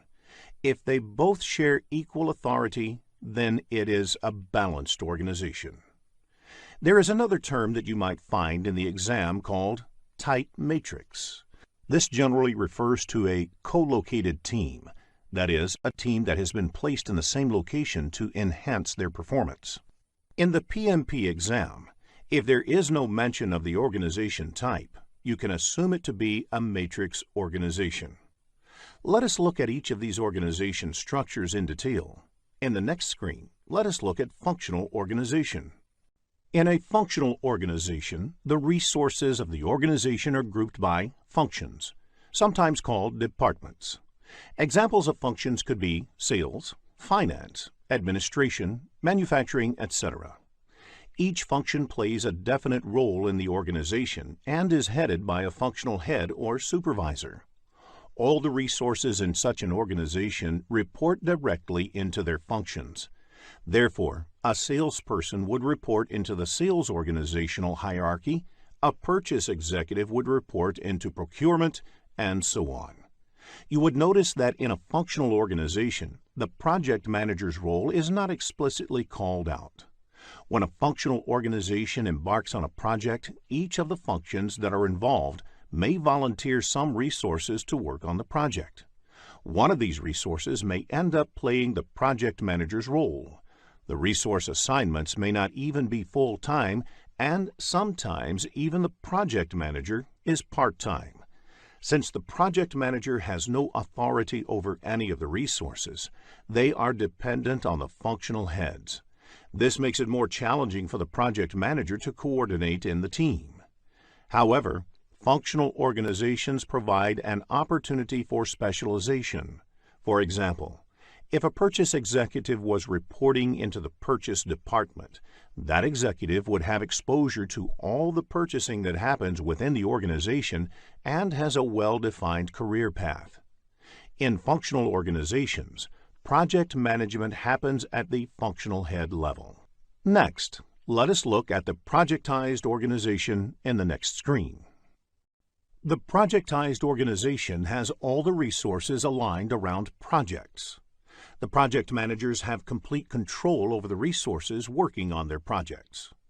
The biggest advantage of the projectized organization is that the resources have loyalty to their projects and project execution becomes easier. This kind of structure is suitable for organizations whose work is in the nature of projects. There are few disadvantages in this structure as well. Firstly, the role of the resource is over once the project is completed. Secondly, highly specialized roles within a project may not be fully occupied all the time. For example, a purchase executive may have work for selected periods on a project while purchase activities are going on. However, for the rest of the period, their capability may not be optimally utilized. There is less scope for functional specialization as the project boundaries limit the kind of work for the resources. Each project manager is in charge of a project and its resources.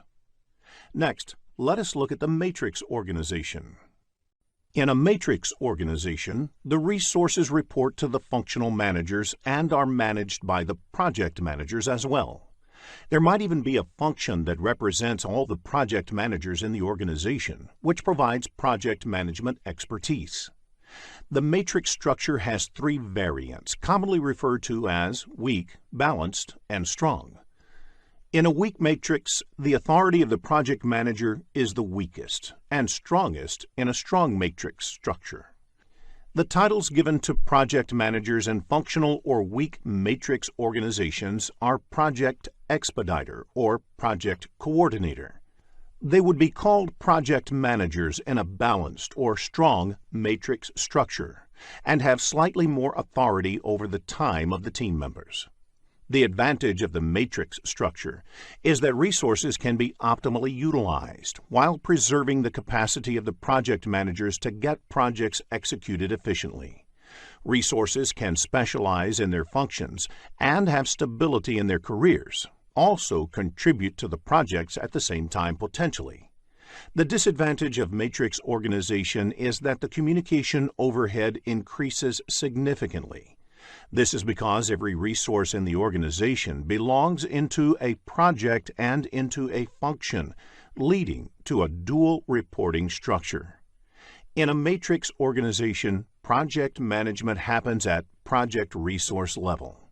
In the next screen, let us summarize the advantages and disadvantages of different organizational structures. Each organization structure has its own set of advantages and disadvantages. The advantage of functional organizations is that resources may find clearly defined career paths and achieve specialization and skill development in their respective fields. It will be a flexible workforce since only one manager will be responsible, avoiding confusion. The disadvantage of such organization type is that project work is hampered. Department work is always given higher priority than the project work. In addition, there is no career path in project management, which leads to lower interest in projects. In the case of the projectized organization, one of the clear advantages is better communication within the projects. Since project work is the only work team members are doing, it also leads to loyalty towards the project goals. The disadvantage of such organization type is the inefficient use of resources, because every project team has their own support function. Therefore, this might lead to the duplication of effort. It also leads to the resources being left with no work, since their roles are over once the project is completed. It also hampers skill development because the project requirements dictate what kind of work team members perform at different stages on a project. Now, let us look at the matrix organization. It also has the advantage of better coordination and maximum utilization of resources. However, the disadvantage is the higher potential for conflict among the managers, which might lead to communication complexity and overhead management. In the next screen, let us focus on the comparison on project lifecycle and product lifecycle. Project lifecycle spans the initiation of a project until the closure of the project. The product lifecycle, on the other hand, also encompasses the operational and maintenance phases. A typical product lifecycle starts with conception of the product and goes until its withdrawal from the market.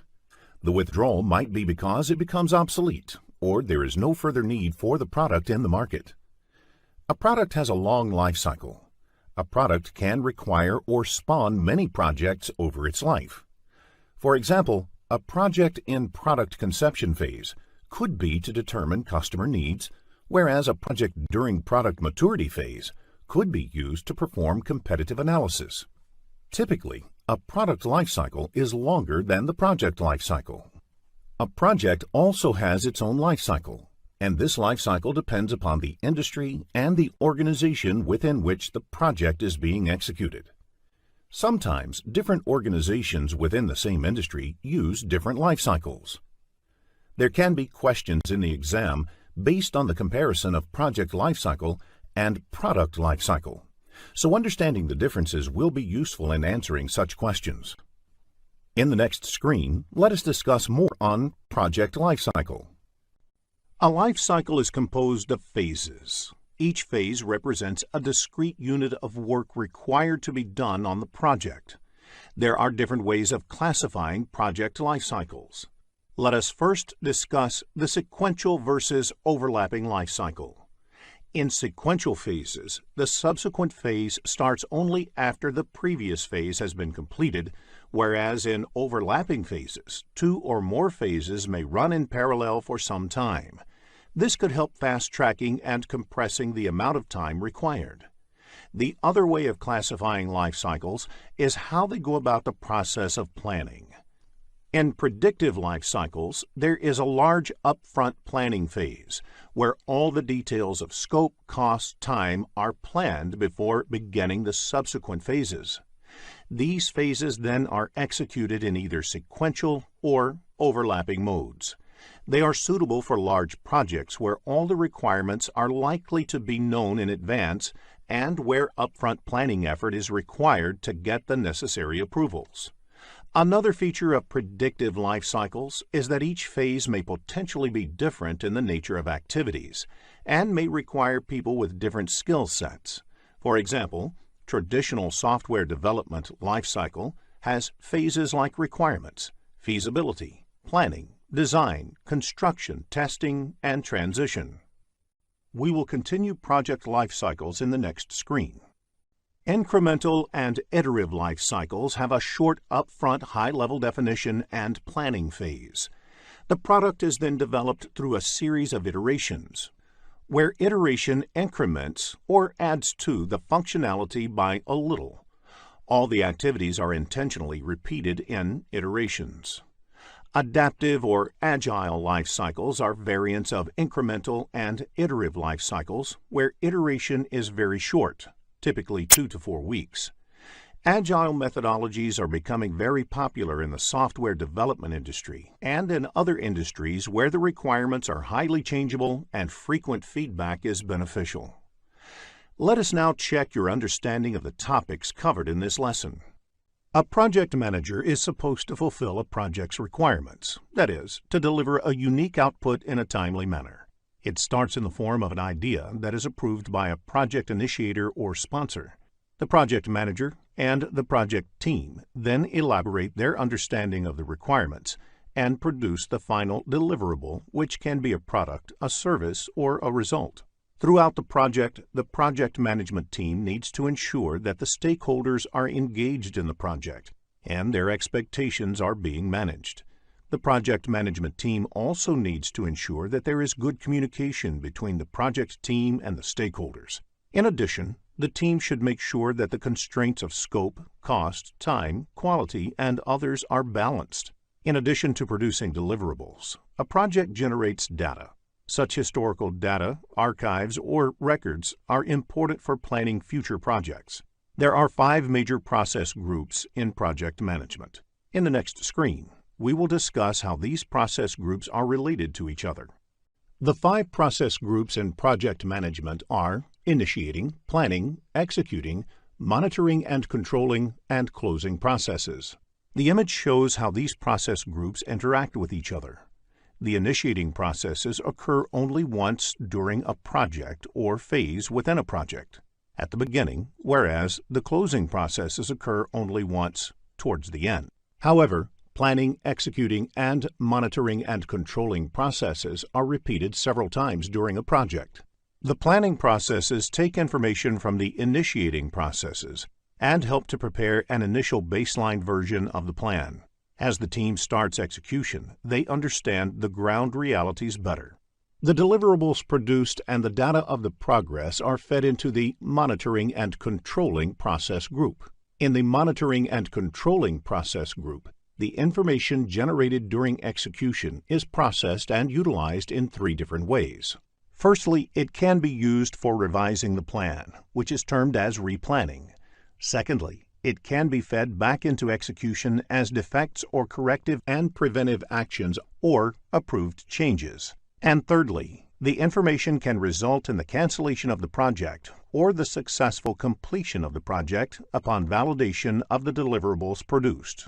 While discussing processes, consider it from the perspective of project manager or as part of the project management team.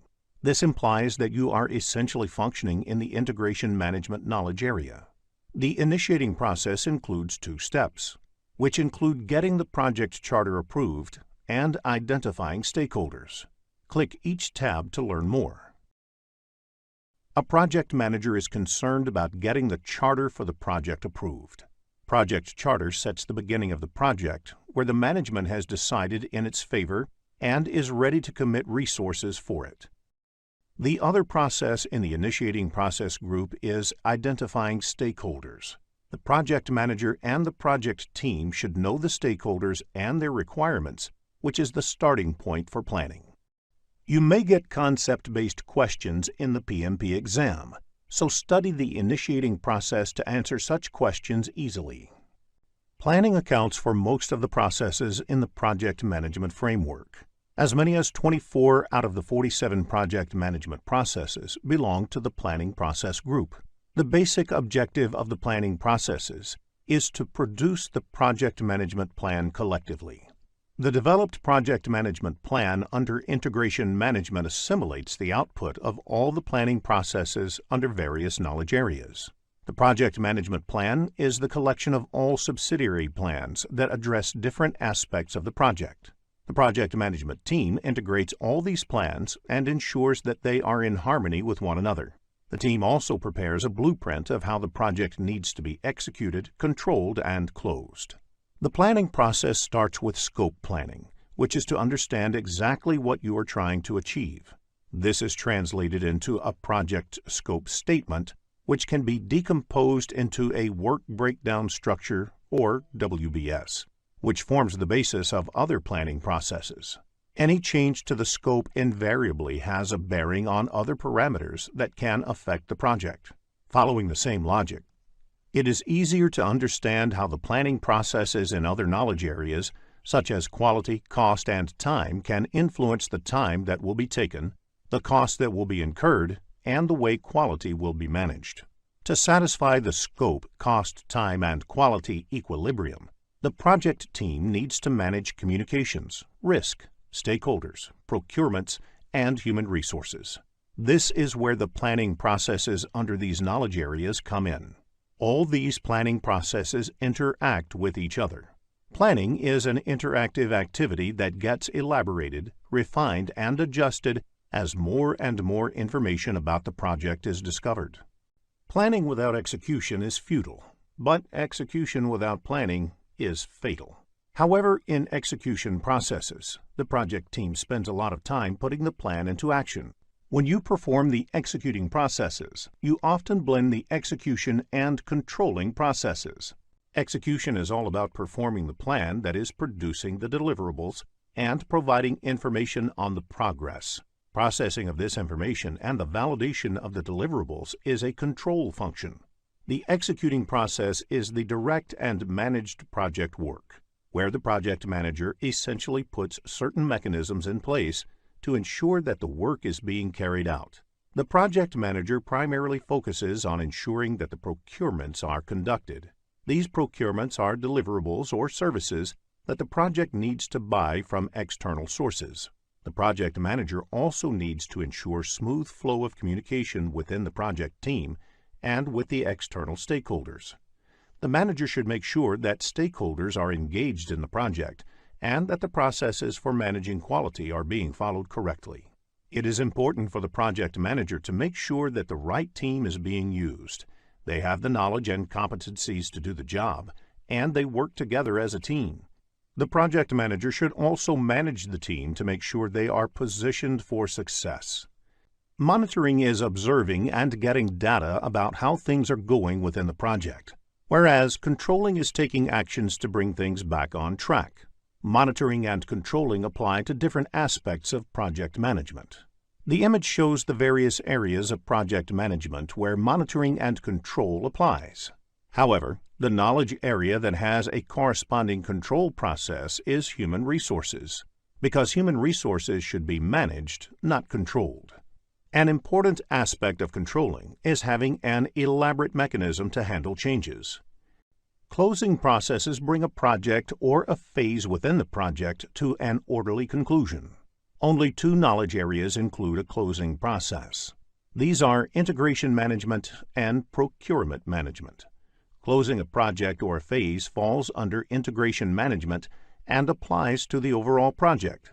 Before the project is formally closed, all the procurements or contracts that are entered into for the project must be formally closed as well. Study the closing processes in detail to answer concept-based questions in the PMP exam. If you are looking to become a skilled project manager, have a look at the postgraduate program in project management by Simplilearn. There are 47 processes in project management, grouped into 10 knowledge areas and mapped to 5 process groups. In this lesson, we will look at the first knowledge area, that is, project integration management and its processes. In the next screen, let us understand the concept of project integration management. Project integration management involves unification, consolidation, articulation, and integrative actions that are crucial for successfully completing the project. The project integration management is high-level work that project manager does, and it involves managing interdependencies among the other knowledge areas. The other 9 knowledge areas involve detailed work in a specific direction. For example, project cost management deals only with how to manage cost in a project. The project management processes do not happen independently. For example, a new resource added to the project may require changes in cost or schedule or both. In dealing with such situations, the project manager integrates the processes of project management. The need for integration drives much of the communication and the work of the project manager. Let us discuss the key role of project manager, sponsor, and team in the next screen. Project manager, team members, and project sponsors have different roles to play in a project. The project manager is supposed to play multiple roles in the project. The key role is to perform integration. The project manager puts all the pieces of the project together into a cohesive whole. In doing so, the project manager tries to ensure that the project is done faster, cheaper, and utilizes resources optimally while meeting the project objectives. As the project progresses, the team members work on completing the project activities. The role of the project sponsor is to protect project from any unnecessary changes and to ensure that it has the required resources for completion. The project sponsor is the champion for the project within the performing organization, that is, the organization in which the work is being performed. In the next screen, we will cover the project selection methods. An organization can undertake a project under contract with an external organization or take up a project driven by internal business needs. There should be a formal process of selecting project in all organizations to ensure that it is making the best possible use of limited corporate resources. For example, if the organization has an option to take up any one out of the two projects, both of which use the same corporate resources, the organization would naturally select the one which is more profitable. There are two broad ways to select a project. One way is the benefit measurement method, where one project is compared with other competing projects.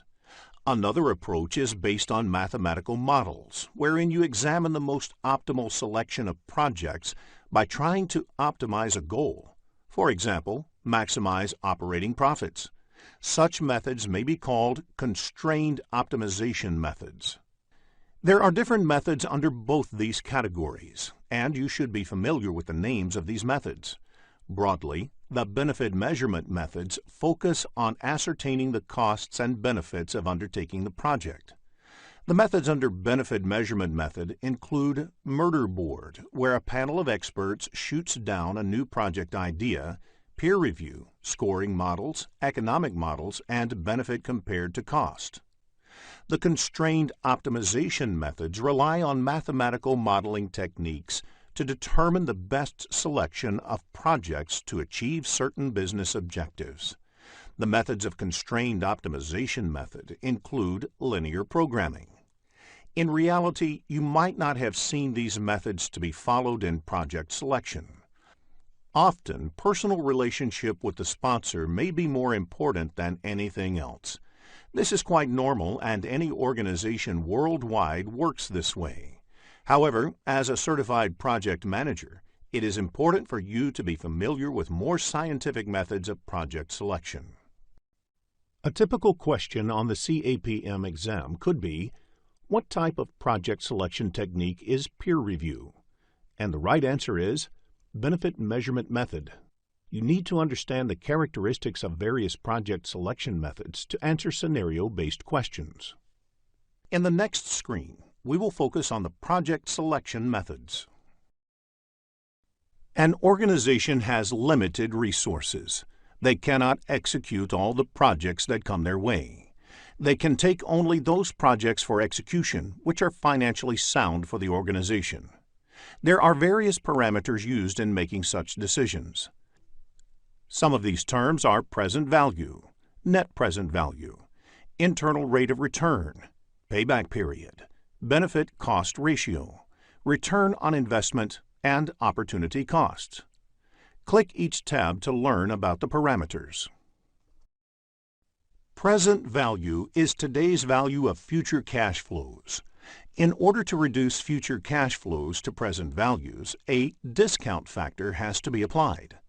What this essentially means is, if a project can give a return of, say, $100 per year, $200 next year, and $250 the third year, what is the value of all these returns today? $250 return in the third year will not be the same as $250 today due to inflation or any other constraint. Click Close to go to the Process Selection Methods dashboard. Net Present Value, NPV, is the present value of the total benefits, income or revenue, less the costs over a time. Therefore, if multiple items are involved, add the present value of all of them to arrive at the net present value. Problems where a project has to be selected over other projects on the basis of their net present value can be expected in the exam.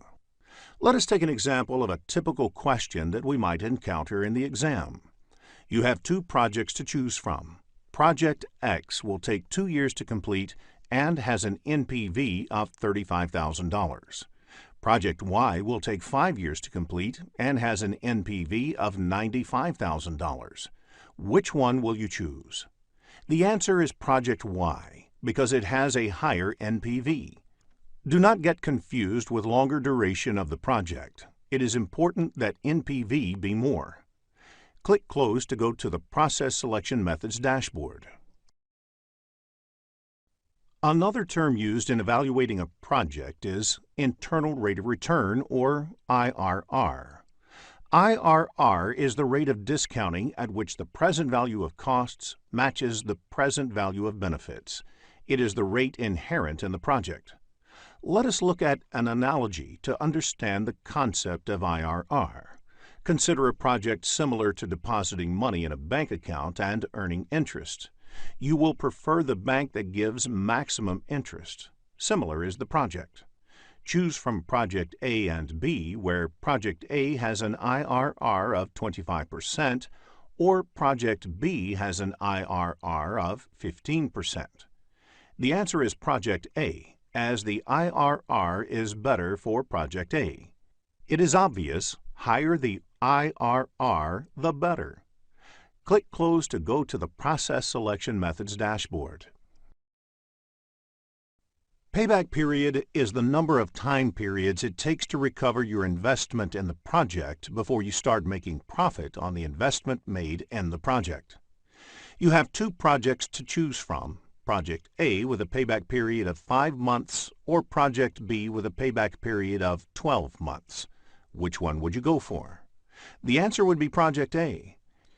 It is evident that lesser the payback period, the better. Click Close to go to the Process Selection Methods dashboard. Benefit-cost ratio is the ratio of the present value of benefits to the present value of costs.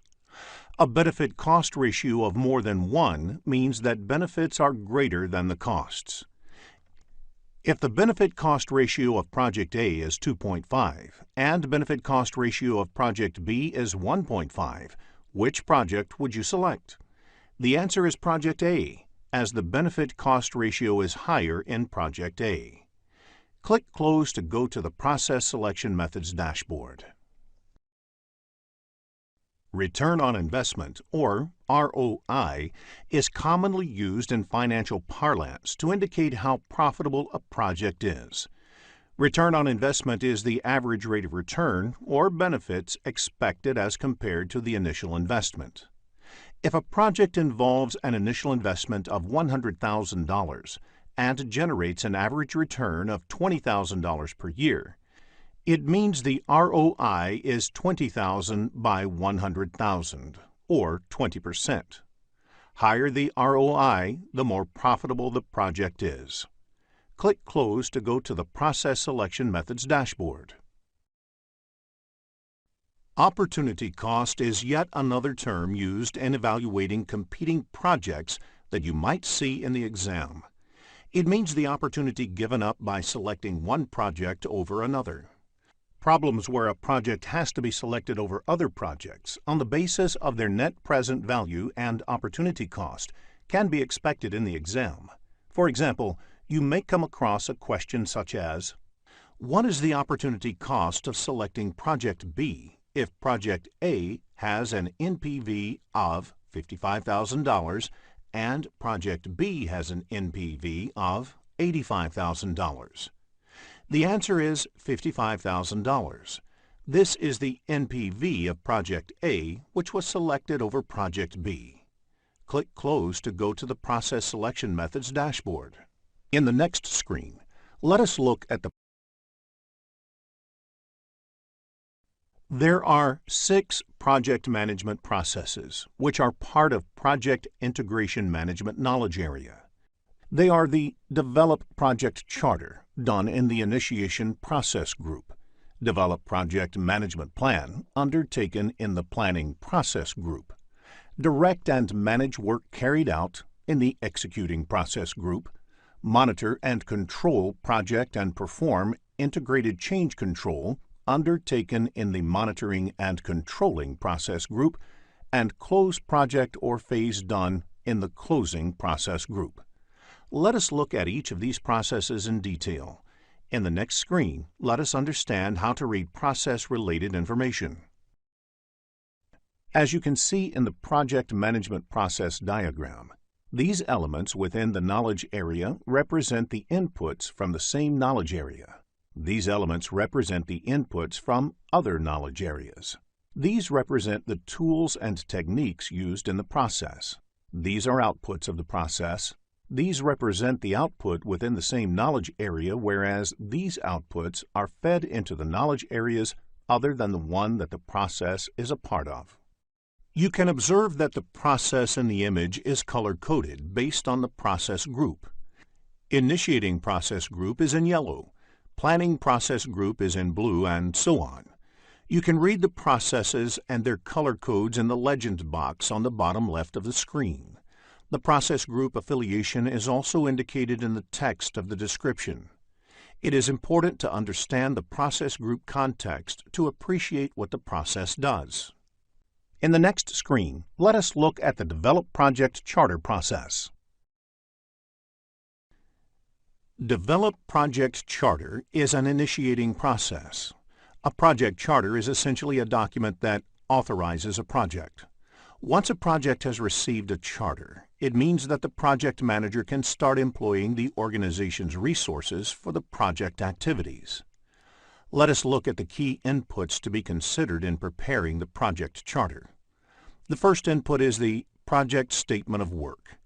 This is created by project sponsor, or the customer describing their needs, project scope, and how the project fits into their strategic goal. If the project is taken up under a contract, the request for proposal, that is, RFP, can be considered as Project Statement of Work. The next input is the business case. This document establishes whether the investment in a project is worth, from a business point of view, the business need for the project, and the cost-benefit analysis. It provides important information to the project manager about the goals of the project and the boundaries in terms of the desired results, cost, etc. If the project is being undertaken as part of a contract or agreement, the agreement provides an important input for the project manager that establishes what must be done in the project. The next input to be considered for project charter is enterprise environmental factors. Any project to be executed within the organization has to deal with the organization culture and existing systems. You can consider this as an organization baggage that comes with the project. This is the reason a project being executed in 2 different organizations may be done differently. Another factor to be considered is organizational process assets. This is a broad term and includes all the organizational processes, procedures and policies, corporate knowledge base, and historical project information. Every organization develops a set of processes, procedures, and policies that are based on the best practices learned by the organization over time. The historical information includes past project management plans, risks, lessons learned, etc., of similar projects executed. Now, let us look at the tools and techniques used in this process. The first technique is expert judgment. Expert judgment is an invaluable input to the process of formally authorizing a project, because an expert can provide insights into why a project makes business sense or why it does not. From experience, they may be able to shed light about the validity of the business drivers, feasibility, assumptions, and constraints that need to be considered for the project. Facilitation techniques is another technique used. The chartering process is often a collaborative activity involving many influential stakeholders in an organization. Facilitation techniques help bring all these stakeholders together and engage in fruitful discussions in order to arrive at an informed decision whether to go ahead with a project or not. The only output of this project is the project charter. Let us try to understand what the project charter might contain. The project charter usually contains the high-level project requirement, and it should be created by the project sponsor and handed over to the project manager. The project manager can do the groundwork to prepare the project charter, but it must be signed by the project sponsor or somebody in the performing organization who is higher in authority than the project manager. It is important to point out that a project charter is not a project management plan. The detailed risk, schedule, cost analysis, etc. is part of the project management plan and should be done during the project planning phase, when there is more detail on the availability of the project to do so. The charter should be sufficiently high level to accommodate the minor changes that might arise in the project. In the next screen, let us discuss the second process under Project Integration Management, Develop Project Management Plan. This is the process of documenting the actions necessary to define, prepare, integrate, and coordinate the subsidiary plans. Examples of subsidiary plans are Project Time Management Plan, Project Cost Management Plan, Project Human Resource Management Plan, etc. The Project Management Plan does not just describe when the project would start, what activities should be done, and when the project would get over. It is a detailed document and describes how the project would be executed, monitored, and controlled, and closed. Many people think that project schedule developed using Microsoft Project is the project management plan. However, that is not true. Project Management Plan contains all the subsidiary plans and their baseline value. It also contains the allowed variance in the baseline value.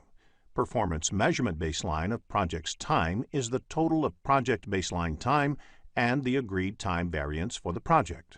For example, the Time Management Plan section would have mentioned the time taken by a project. The period mentioned in the Project Management Plan is 180 days. This 180-day period is also called the baseline time value. Therefore, the baseline value is the initial agreed value in the project management plan. So, if the time variance agreed in the plan is 10%, the project should be executed in maximum 180 plus 180 multiplied by 10% is 180 plus 18, which is 198 days. Whether the baseline time value should be 180 days or 300 days is decided by analyzing the project activities, and it should not be decided arbitrarily. In the next screen, let us look at the various inputs, outputs, and tools and techniques of this process. Let us look at the inputs considered in developing the project plan. Project charter from the previous process is an important input. The other inputs include output of the other planning processes, because the project management plan is supposed to integrate all of these plans. The examples of other plans are Time Management Plan, Cost Management Plan, and Quality Management Plan, etc. All of these plans are developed over a period as the project progresses. These will be discussed in detail later in this tutorial. In addition to these, enterprise environmental factors and organization process assets are also inputs to developing the project management plan. In fact, These two factors have more influence in developing project management plan than in developing project charter. It is recommended that you understand these inputs, outputs, and tools and techniques clearly, as most of these will be repeated in other processes as well. The two tools and techniques employed in this process are expert judgment and facilitation techniques. The very obvious output of this process is the project management plan. In the next screen, let us look at some of the key terms which are crucial in understanding these processes. Let us look at a few key terms to understand project management processes. The first is the work authorization system. There should be a formal process of authorizing work within the project.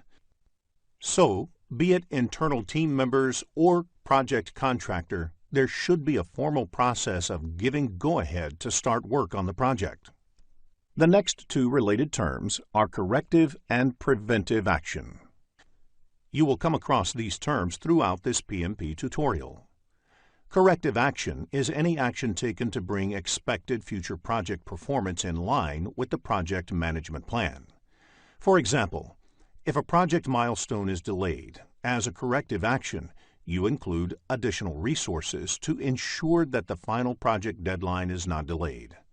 While corrective action involves implementing actions to deal with actual deviations from the performance baselines, preventive action deals with anticipated or possible deviation from performance baselines. For example, to ensure that projects are not delayed, you do a proper estimation of the work and assign enough resources to the project so that they are not delayed.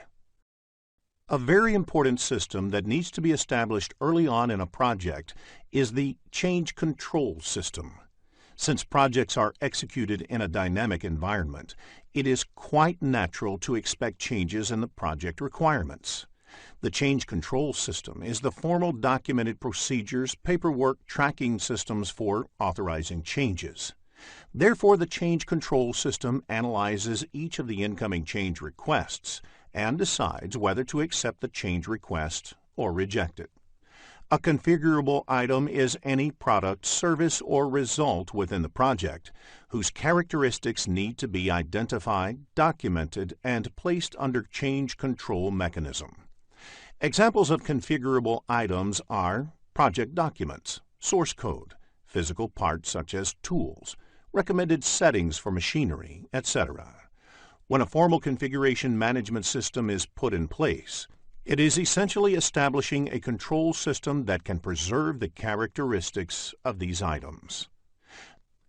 Now, let us look at the next process of the project integration management knowledge area, which is direct and manage project work.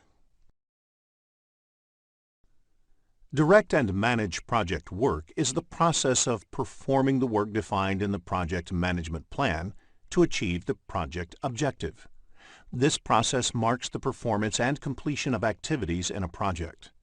The input to this process is obviously the project management plan, since the project is executed as per the project management plan. The other inputs to this process are any approved change requests that need to be implemented. These could be in the form of corrective or preventive actions upon which the team has decided to work. The other two inputs are enterprise environmental factors and organizational process assets. Let us look at the tools and techniques. Expert judgment is an important tool used in this process as well. Another technique is the Project Management Information System, or PMIS. The PMIS is a combination of documents, dashboards, software tools, etc., where the data and information related to the project gets collected as the work is being done. During execution, it is natural to expect that plenty of meetings will take place among the team members and among other stakeholders as well. There are several outputs from this process. Project deliverables are produced.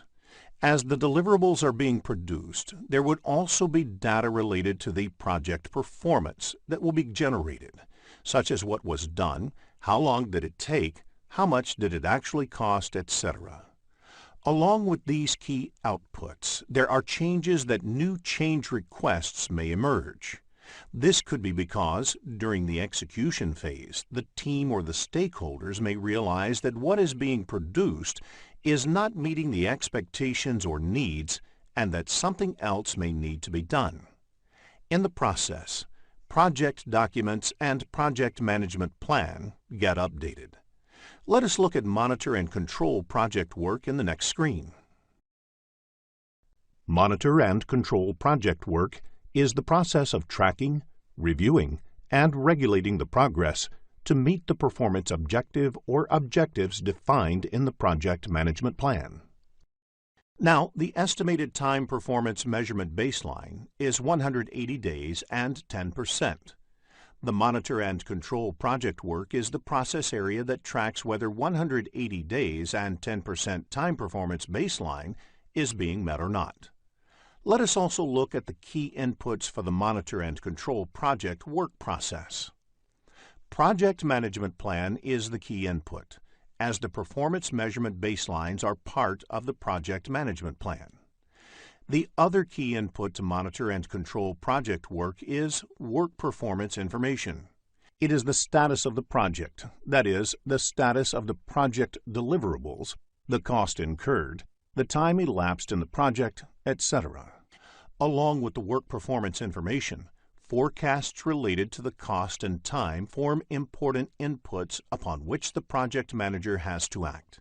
Validated changes confirms that the approved changes have been appropriately incorporated.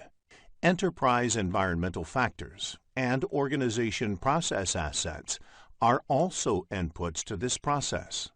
Expert judgment, analytical techniques, project management information system, and meetings are the various tools and techniques. One of the outputs of this process area is change requests. Change requests could be in the nature of corrective and preventive actions or defect repair. If the performance measurement baselines are not being met, this process ensures that project manager takes appropriate corrective and preventive action to get close to the performance measurement baselines. Along with the recommended corrective and preventive action, monitor and control project work also results in identifying defects, which must be taken care of. During the defect repair process, many reports related to the performance of the work of the project will be produced. Project management plan and project documents are also updated. In the next screen, let us focus on Perform Integrated Change Control process. Perform Integrated Change Control is the process of reviewing all change requests, approving and managing changes to the project deliverables, organizational process assets, project documents, and the project management plan. This is where all the recommendations for changes, corrective actions, preventive actions, and defect repairs are evaluated across all the knowledge areas and either approved or rejected.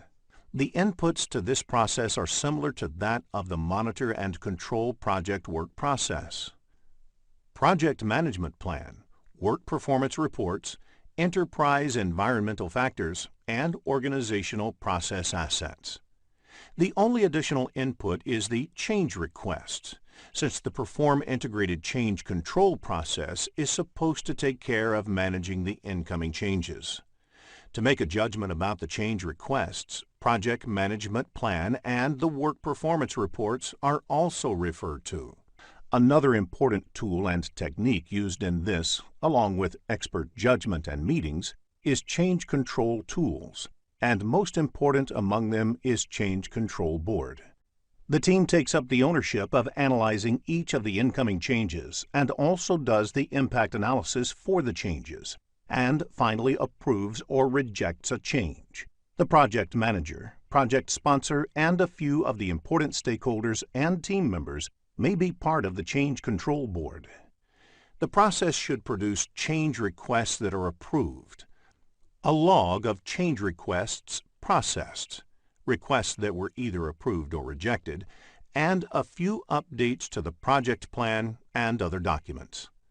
Change management and change control is the theme recurring in many questions in the examination.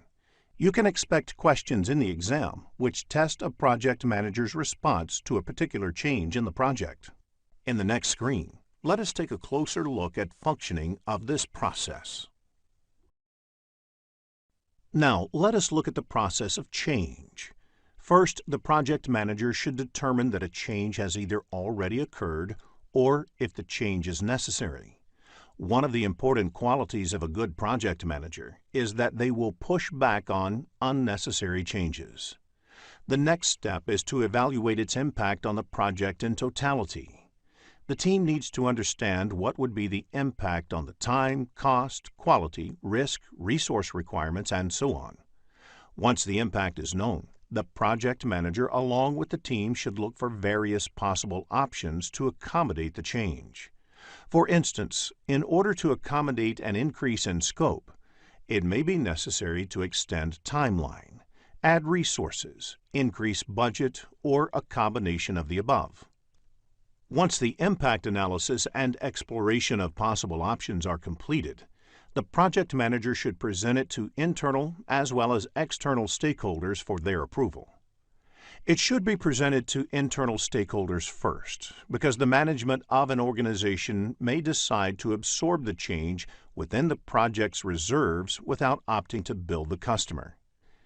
If the project will have an impact on the agreed baselines of time, cost, scope, and quality, one needs to get in touch with the external stakeholders and the customer.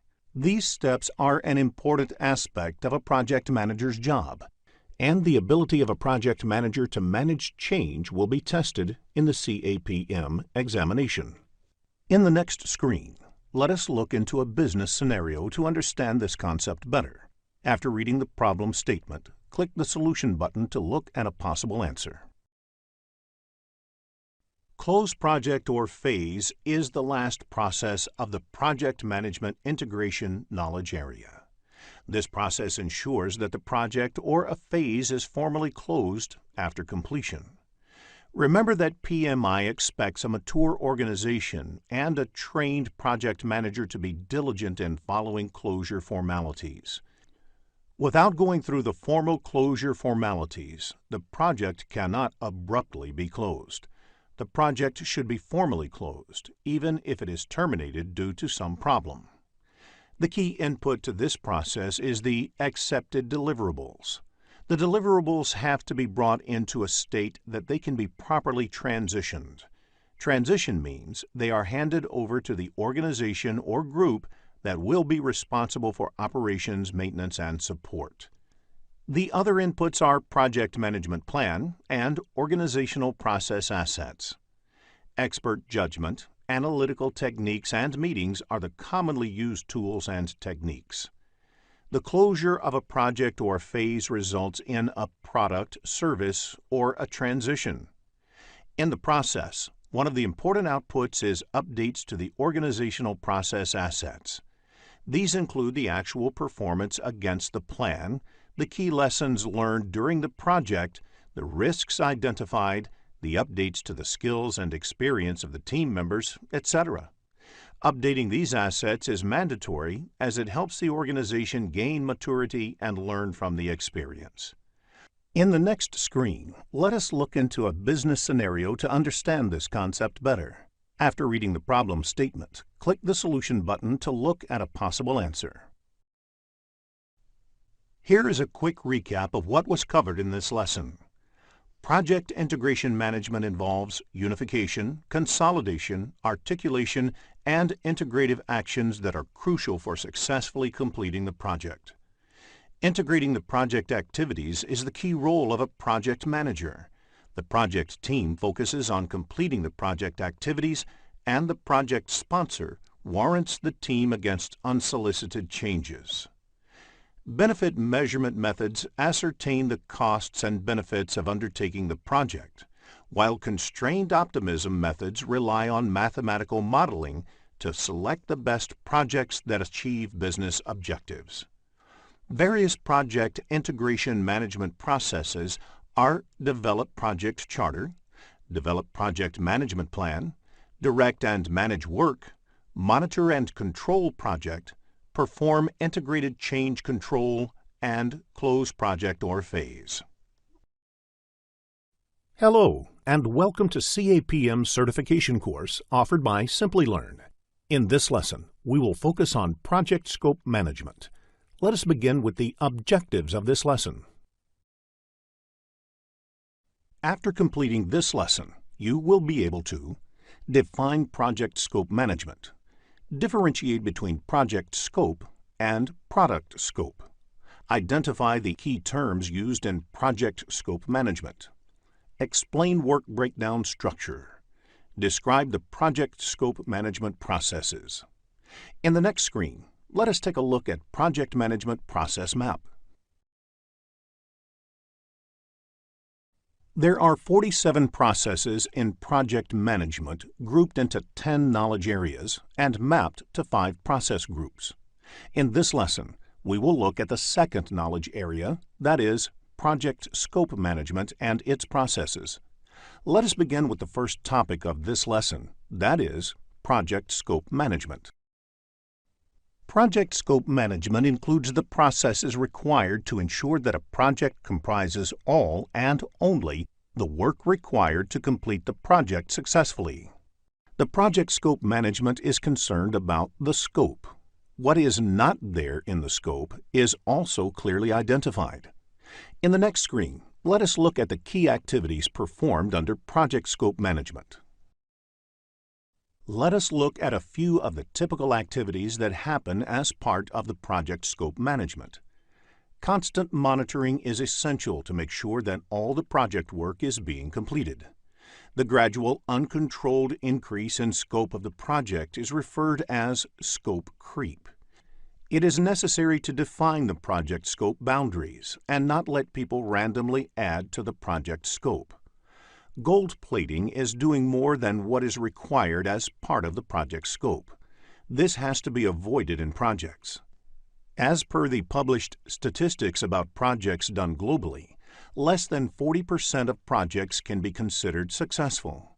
Therefore, the focus should be on what is required rather than squandering around with what is not required. 40% might be considered less, but a project is classified as successful only if it meets all its objectives and is done within time and cost budgets. In the next screen, let us understand the differences between product scope and project scope. Project scope management deals with managing both the product scope as well as the project scope. Product scope refers to the features and functions that characterize a product, service, or result. The word product may also include creation of a service. For example, in the banking industry, each of their services is called a product. Likewise, a savings account is one of their products. Mutual fund is another. On the other hand, project scope is the work that needs to be accomplished to deliver the output of the project, which could be a product, service, or result with the specific features and functions. For instance, to deliver a product, you may also need to produce a requirements document or a design document. These are not part of the product scope, but it may very well be part of the project scope. In the next screen, let us discuss a few key terms used in the project scope management. WBS stands for Work Breakdown Structure. It means breaking the project deliverables into smaller and more manageable components called work packages. The last level of work in such subdivision is called work packages, and the whole structure is called WBS. For example, a typical software development project would have various activities like finalizing requirements, designing the new system, coding, testing, and going live with the new system. Each of these translates into high-level deliverables, which can be further subdivided into smaller activities which are more predictable. WBS Dictionary, like any dictionary, contains the explanation of the terms used in WBS. A typical WBS dictionary has details like the control account, name of the work package, description of the work package, resource assigned, if there are any assumptions or dependencies to complete the work package, the due date to finish the work package, technical dependencies, and so on. WBS Dictionary is useful for the person or group working on the work packages as it further elaborates the decomposed work package. Control account is a level within WBS at which management wishes to exercise control. For example, perform earned value analysis, track performance, etc. In the next screen, let us cover work breakdown structure in detail. Along with the scope statement and the WBS dictionary, the work breakdown structure forms the scope baseline of the project. That is, it should reflect the entire scope of the project. Any deliverables that are not reflected in WBS are not part of the project. The creation of the WBS should involve the whole team. The creation of WBS creates common understanding about the scope and therefore leads to team buy-in. During decomposing the deliverables, you must ensure that each level is complete. That is, it includes all the work in the project before you start to decompose further. Decomposition continues until the lowest level deliverable cannot be logically subdivided further, or they can be estimated with reasonable accuracy. WBS is a deliverable-oriented decomposition. It should only contain deliverables and not activities. While developing the schedule, converting the deliverables into activities is one of the problems as WBS does not contain activity-level details. Concept-based questions on work breakdown structure can be expected in the exam, so it is essential to have a clear understanding of the concept of WBS. In the next screen, let us look into an example which shows how WBS is derived. Work breakdown structure of a core banking software development project is given on the screen. The scope of the project has been divided into WBS elements, like requirements documentation, design and architecture, code, test, and go live. Further, these elements are decomposed into work package level to make it easier to manage the deliverables in terms of scope, cost, and time. It also helps to estimate or assign the specific work packages to team members or groups. The design and architecture has been decomposed to model and prototype. Similarly, code is decomposed into work package 3.1 and 3.2, test into work package 4.1 and 4.2, and go live into product installer and warranty sheet. WP 3.1 can be represented as Model 1 and WP 3.2 as Model 2. Similarly, WP 4.1 may be Test Strategy Document and WP 4.2 a Test Plan Document. The number here indicates work breakdown code. In the next screen, let us discuss how project scope management is actually accomplished. There are 6 project management processes, which are part of project scope management knowledge area. These processes are plan scope management, collect requirements, define scope, create WBS, validate scope, and control scope. The first 4 processes, that is, plan scope management, collect requirements, define scope, and create WBS, are part of the planning process group, and the remaining 2 processes, validate scope and control scope, are executed as part of the monitoring and controlling process group. In the next few screens, we will look at each of these processes in detail. Let's begin with plan scope management. Plan scope management process creates a scope management plan that documents how the project scope will be defined, validated, and controlled. It is usually the starting point of the planning processes on a project. Understanding the scope and how it will be managed is fundamental to planning the other aspects of the project. Let us review the list of inputs to this process. The Project Management Plan provides other subsidiary plans and will help guide the scope planning activities on the project. The Project Charter provides an overall context and the high-level product and project description, which may help determining the approach for the scope management. Enterprise environmental factors provide the organizational context to the project, including the culture of the organization, the infrastructure, key personnel, and so on. Organizational process assets provide inputs such as policies and procedures, historical information, and knowledge base. Now, let us look at the tools and techniques employed in this process. Expert judgment refers to input received from knowledgeable and experienced resources. Meetings may be organized to determine the scope management plan. Everyone responsible for the project scope management, such as the project manager, sponsor, customer, and other stakeholders, must attend these meetings.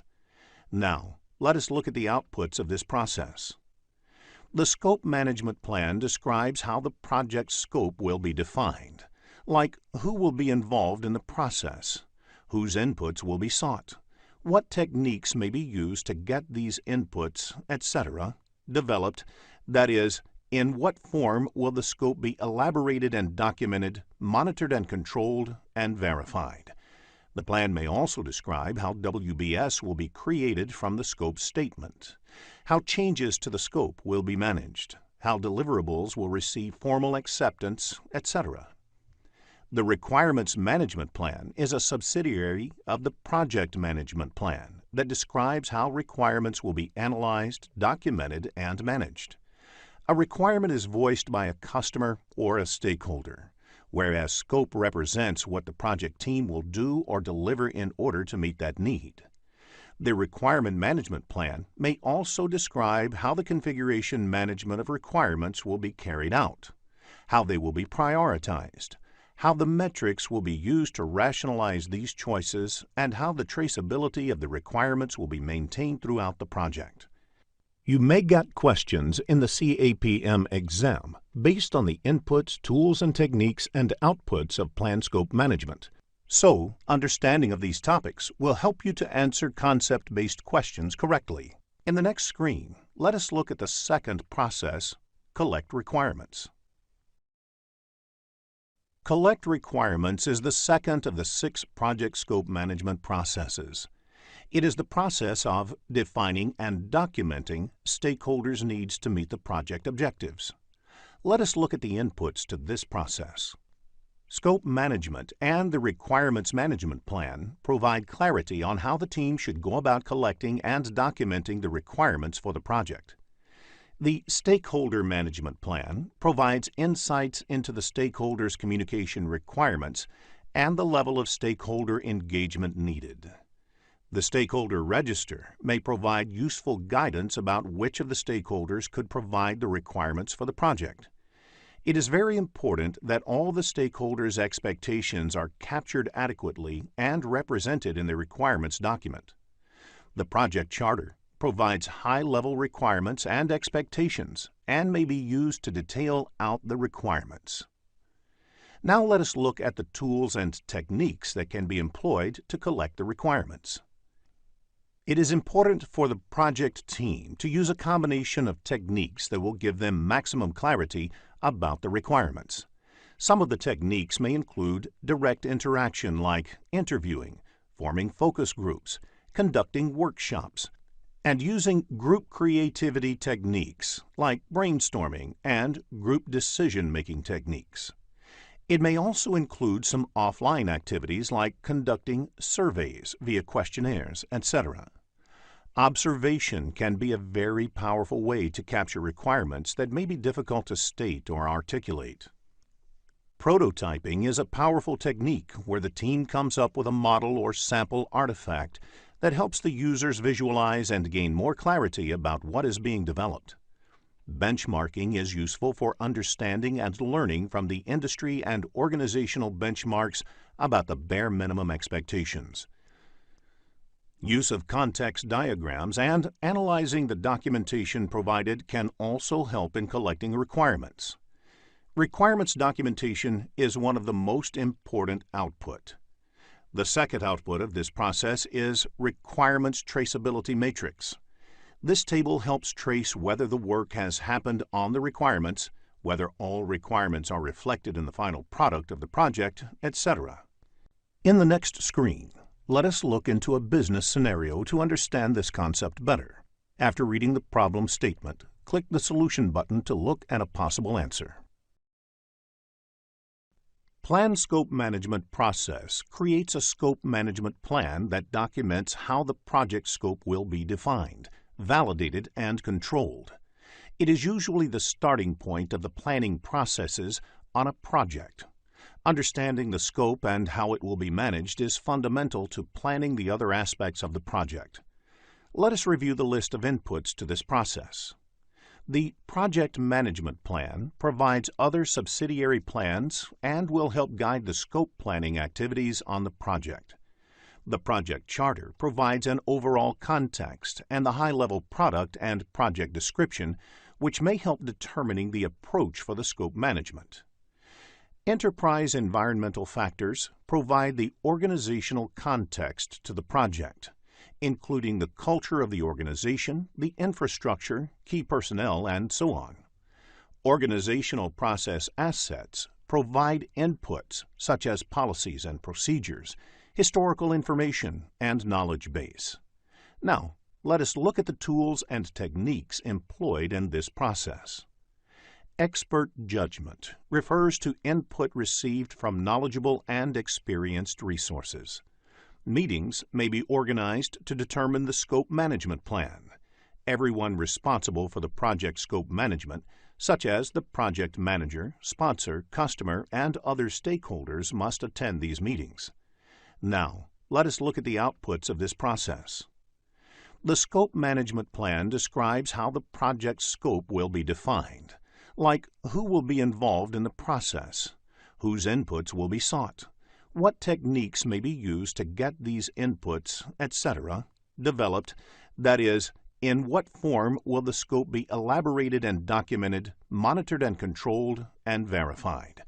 The plan may also describe how WBS will be created from the scope statement, how changes to the scope will be managed, how deliverables will receive formal acceptance, etc.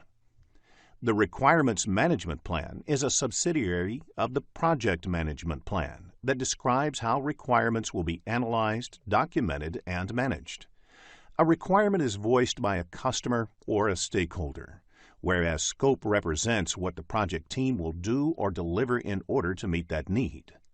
The Requirement Management Plan may also describe how the configuration management of requirements will be carried out, how they will be prioritized, how the metrics will be used to rationalize these choices, and how the traceability of the requirements will be maintained throughout the project.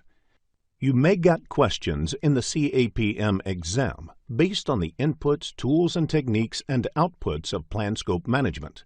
So, understanding of these topics will help you to answer concept-based questions correctly. In the next screen, let us look at the second process, collect requirements. Given on the screen is an example of the requirements traceability matrix. It lists all the requirements recorded in the requirements documentation in the first column. In the subsequent columns, it traces how the requirement is being met by specific sections or objects in the subsequent stages. In case of a software development project, the requirement about enabling multi-user access may require changes in multiple places. These are specifically called out in the columns titled Design, Coding, Testing, etc. This ensures each requirement is specifically addressed through all the stages of the life cycle and also provides a backwards traceability by clarifying why a particular change is made at each stage, that is, which requirement is driving these changes. A typical question in the CAPM exam can be one related to the creation of WBS. So understanding the requirements traceability matrix will help you to answer concept-based questions. In the next screen, let us look at the third project scope management process, define scope. Given on the screen is an example of the requirements traceability matrix. It lists all the requirements recorded in the requirements documentation in the first column. In the subsequent columns, it traces how the requirement is being met by specific sections or objects in the subsequent stages. In case of a software development project, the requirement about enabling multi-user access may require changes in multiple places. These are specifically called out in the columns titled Design, Coding, Testing, etc. This ensures each requirement is specifically addressed through all the stages of the life cycle and also provides a backwards traceability by clarifying why a particular change is made at each stage, that is, which requirement is driving these changes. A typical question in the CAPM exam can be one related to the creation of WBS. So understanding the requirements traceability matrix will help you to answer concept-based questions. In the next screen, let us look at the third project scope management process, Define Scope. The next process in the project scope management is Define Scope. Define Scope is the process of developing a detailed description of the project and product, collect requirements lists for all the different requirements or needs expressed by the stakeholders. Define Scope deals with the detailing these requirements and determining what will be in the scope of the project and what will not be. It belongs to the planning process group. Let us look at the inputs to this process. The Scope Management Plan provides the details about the process of capturing and documenting the scope of the project.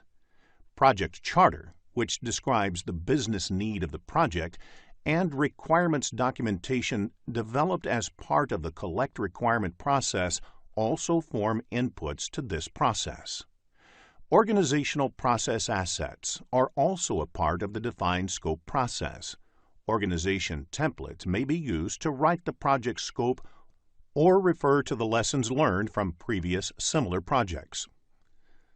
For projects which have product instead of a service as an output, product analysis is a commonly used technique. This defines what is required in a project's product.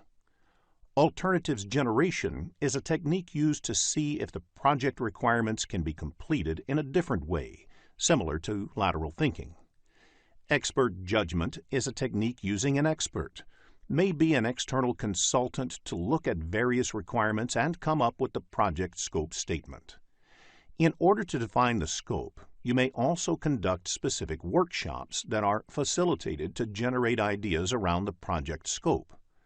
The output of this process is the project scope statement, which describes in detail the project's deliverables and the work required to create those deliverables.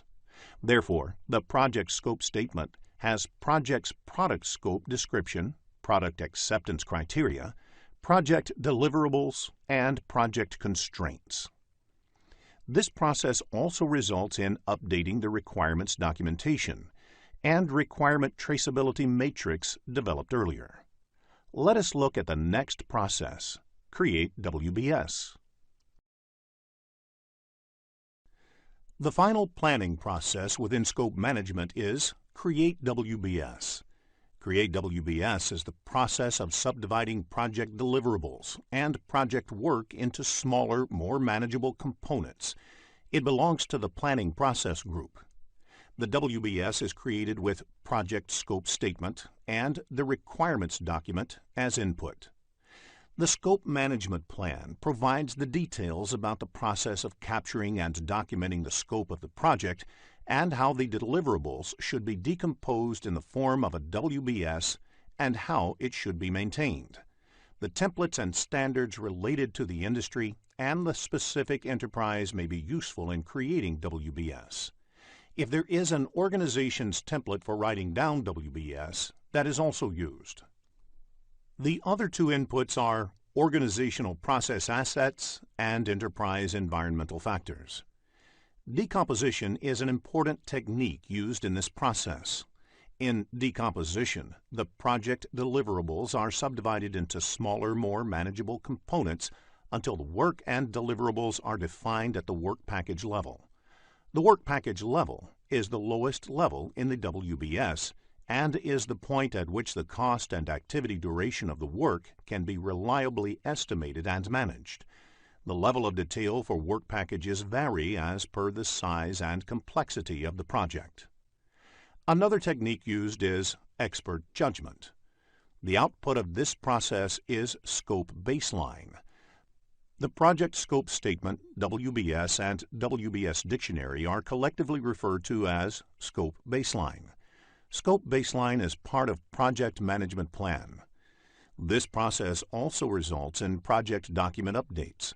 Implementing WBS may result in getting more clarity about the requirements itself. The requirement document or the project scope statement developed earlier should be updated. In the next screen, let us look at the Validate Scope process. Validate Scope is the process of formalizing acceptance of the completed project deliverables.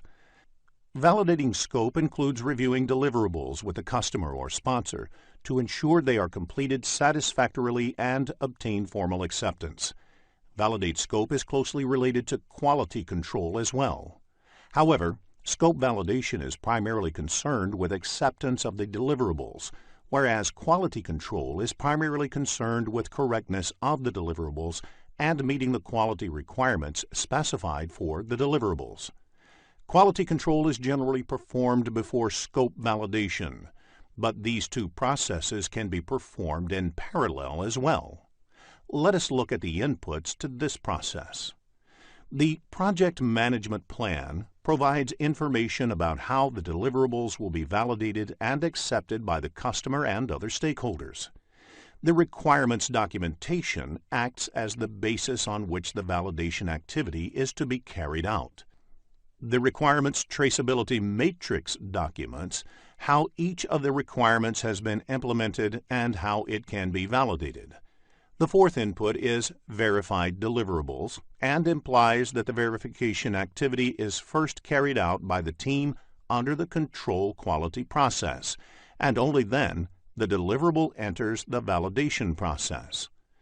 Work performance data gives more inputs on the deliverables that may be useful in validating and getting acceptance. The technique used to validate scope is inspection and group decision-making. Some of the typical activities that are done as part of inspection are measuring, examining, and validating to determine whether the work and deliverables meet requirements and product acceptance criteria. Group decision-making techniques may be employed if a team is working on the process of validating the deliverables. It helps in arriving at a decision by either consensus or majority or any other method. The output of this process is the accepted deliverable. Sometimes deliverable might be acceptable, and that results in another output, that is, change request. Due to the validation process, the information about the deliverables, which have been accepted, and any observations during the validation process may be recorded. Some documents, like Report on Status of the Project's Product, is updated as a result of this process and listed as one of the outputs. In the next screen, let us look at the control scope process. Control scope is the process of monitoring the status of the project and product scope and changes to the scope baseline. Controlling the project scope ensures all requested changes and recommended corrective or preventive actions are processed through the same Perform Integrated Change Control process. The inputs Project Management Plan, Requirements Documentation, and Work Performance Data are the same as the inputs for Control Scope and Validate Scope. Work Performance Data has information about progress of work on the different deliverables. The other input is Requirements Traceability Matrix, which lists the requirements included in the requirements document. Organization process assets also influence control scope in a sense where an organization would have standard templates for monitoring and reporting scope-related updates. Scope control is performed using variance analysis. The variation is measured from the original scope baseline, which decides whether any corrective or preventive action is required. The key output of the control scope is work performance information, which is planned versus actual technical scope performance. If any part of the scope performance does not meet the acceptance criteria, it may result in change requests, which is the other major output of this process. All of these may result in updates to the project plan, as well as other project and organizational process documents. Business scenario-based questions on scope control can be expected in the CAPM exam, so understanding the concept of scope control is essential. In the next screen, let us look into a business scenario to understand this concept better. If you are looking to become a skilled project manager, have a look at the postgraduate program in project management by Simplilearn. There are 47 processes in project management grouped into 10 knowledge areas and mapped to 5 process groups. In this lesson, we will look at the third knowledge area, that is, project time management and its processes. Let us begin with the first topic of this lesson, project time management. The purpose of project time management is to ensure that the projects get completed on time. This knowledge area is primarily concerned with developing a project schedule and ensuring that project goes as per the agreed schedule. If there is a need to change the project schedule, the change should happen by following a proper change control procedure. Another term used in the PMP examination is Schedule Management Plan. Schedule Management Plan is part of the Project Management Plan and has information on the planned project schedule and its management and control. Let us discuss the key activities of project time management in the next screen. The key activities that are part of the project time management include identifying activities, estimating time and resources, and sequencing activities. It is important to identify a list of activities that would be a part of the project. Next, an estimation of time and resources required for completing the identified activities are done. Finally, these activities need to be sequenced as per the dependencies. In the next screen, let us discuss project schedule. Project schedule represents the time dimension of the project plan and has information like when the project would start, when each of the project activities would happen, in what order the project activities would happen, when project would be completed, etc. Usually, software system is used to develop the project schedule. The project team can enter the list of activities in the software, as well as their dependencies, and the software can produce the project schedule as the output. Microsoft Project is the most popular tool used for project schedule development. Generally, project schedule is considered similar to project management plan. Project management plan is different from project schedule. Project management plan not only has information about the project schedule, but also other important project-related plans, like risk management plan, cost management plan, etc. Let us focus on Gantt chart in the next screen. Gantt chart is a type of bar chart that illustrates a project schedule. It shows the dependencies between the project activities as well as their percent completion. A sample Gantt chart is shown on the screen. 2 summary elements of the work breakdown structure are depicted. To complete those elements, there are a number of activities under them. Some of these activities have dependencies. For example, Activity B and C have a dependency. Activity C can start only when Activity B is completed. The chart gives you an idea about when specific activities are planned to finish and when the overall WBS element will get delivered. Create tasks and work with the Gantt chart. This will make answering Gantt chart-based questions easy and fun. In the next screen, let us understand the relationships that exist among project activities. Network diagram is extensively used in the project time management knowledge area to plot the activity dependencies. This is a graphical representation of the project activities in the form of a network. There are 2 ways to draw a network diagram.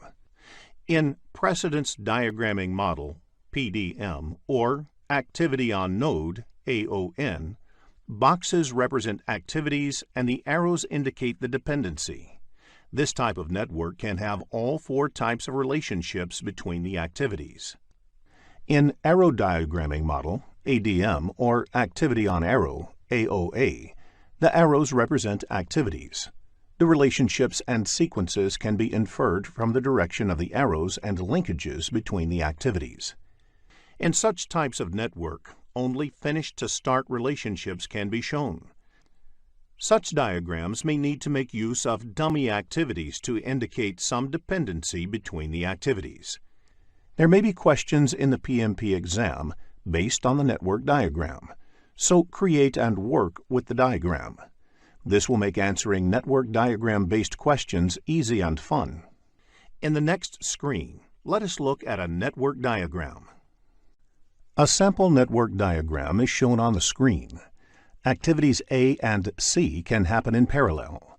B and D require both A and C to complete, whereas E requires both B and D to complete. Activity on arrow network diagram makes use of hammock activities. They are used to show a comprehensive summary activity combining several other activities underneath for control and reporting purposes. In the next screen, let us look at a few important terms in time management. When a successor activity can start before the predecessor activity can complete, it is considered lead. For example, you can start preparing the test environment 2 weeks before the development activity finishes. When the successor activity has to wait for a few days after the predecessor activity has been completed, it is considered lag. For example, one needs to wait for 2 days for the foundation to settle before work on the pillars for the next floor starts. Rolling wave planning is an iterative planning technique in which the work to be accomplished in the near term is planned in detail, while the work in the future is planned at a higher level. It is a form of progressive elaboration. In the context of estimating techniques, analogous estimating is based on the previous project data. Therefore, if the last 5 similar projects took 6 months to complete, the next one will also take 6 months. This technique employs expert judgment. Another estimating technique is parametric estimating. This technique uses a mathematical model to calculate projected time for an activity based on the historical records from previous projects and other information. A few common parameters are identified based on the previous project data, and that parameter is used to predict the time required to complete the next activity or project. For example, you can normally complete 10 kilometers of highway construction lanes a week. Effort is the total amount of work required to complete the activity. Duration is the amount of time it takes in terms of elapsed or calendar days. If you have an activity that requires 10 people to work for 5 days, the total effort is 50 person days, but the duration is only 5 days.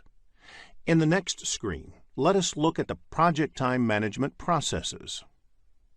There are 7 project time management processes. They are plan schedule management, define activities, sequence activities, estimate activity resources, estimate activity durations, develop schedule, and control schedule. The first 6 processes are executed during the planning process group. The ultimate goal of these planning processes is to develop the project schedule. The 7th and the last process is a part of the monitoring and controlling process group.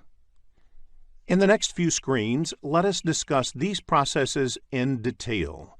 We will begin with plan schedule management. As defined in PMBOK Guide, plan schedule management is the process of establishing the policies, procedures, and documentation for planning, developing, managing, executing, and controlling the project schedule. It belongs to the planning process group. Let us look at the inputs to this process. The project management plan provides other subsidiary plans and will guide the schedule planning activities on the project. The project charter provides an overall context and the high-level product and project description, which might help determine the approach for schedule management.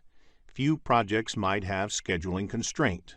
For example, projects of Olympics 2016 should be completed at the same time.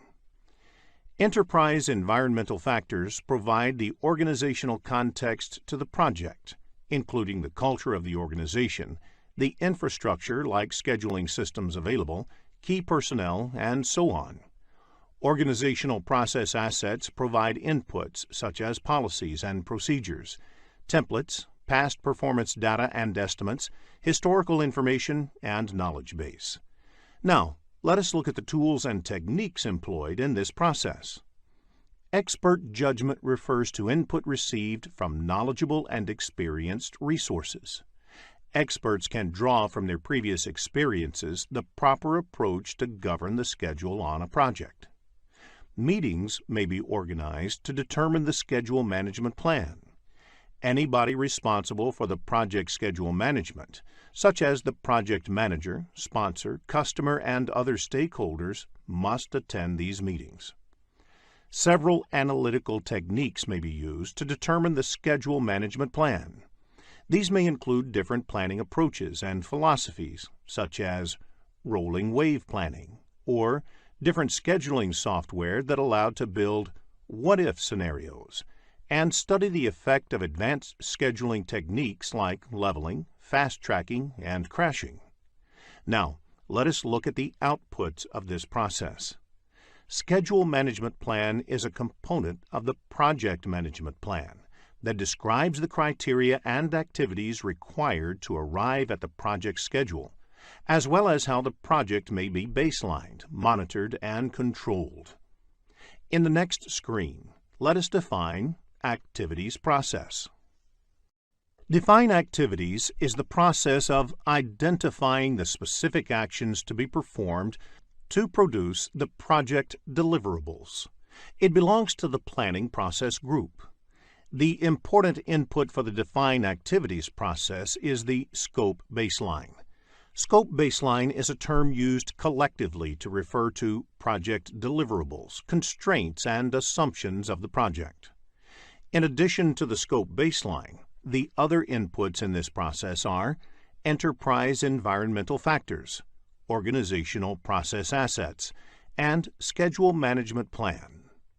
A reason why enterprise environmental factors is an input to define activities is because the organization might be using project management software to define activities, and that may influence the activity definition process.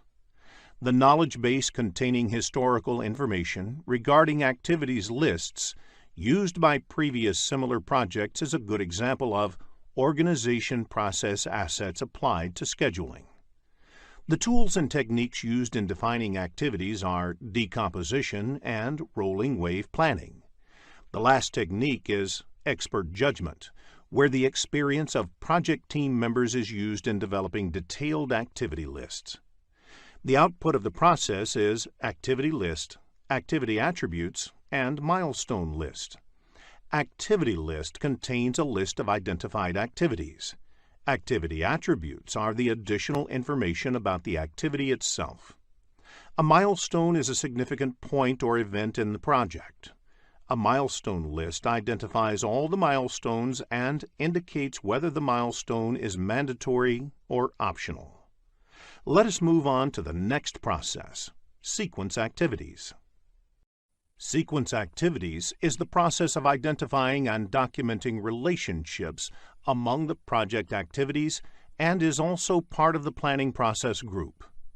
For every activity and milestone, except the first and last one, is connected to or at least one predecessor and one successor. The inputs to this process are activity list, activity attributes, and milestone list. All these are the outputs of the define activity process. The other inputs are schedule management plan and project scope statement. Schedule management plan provides guidance in terms of methodology to be employed for many of the scheduling activities on the project. Organization process assets are also an input to sequencing activities because the organization might have some kind of knowledge base for scheduling project activities. The enterprise environmental factors relevant to this process may be scheduling tools in use, project management information systems, work authorization systems, etc. One of the important tools and techniques used in sequencing activities is the precedence diagramming method. In this method, The activities are drawn on a network diagram, and all the different kinds of dependencies between the activities are determined.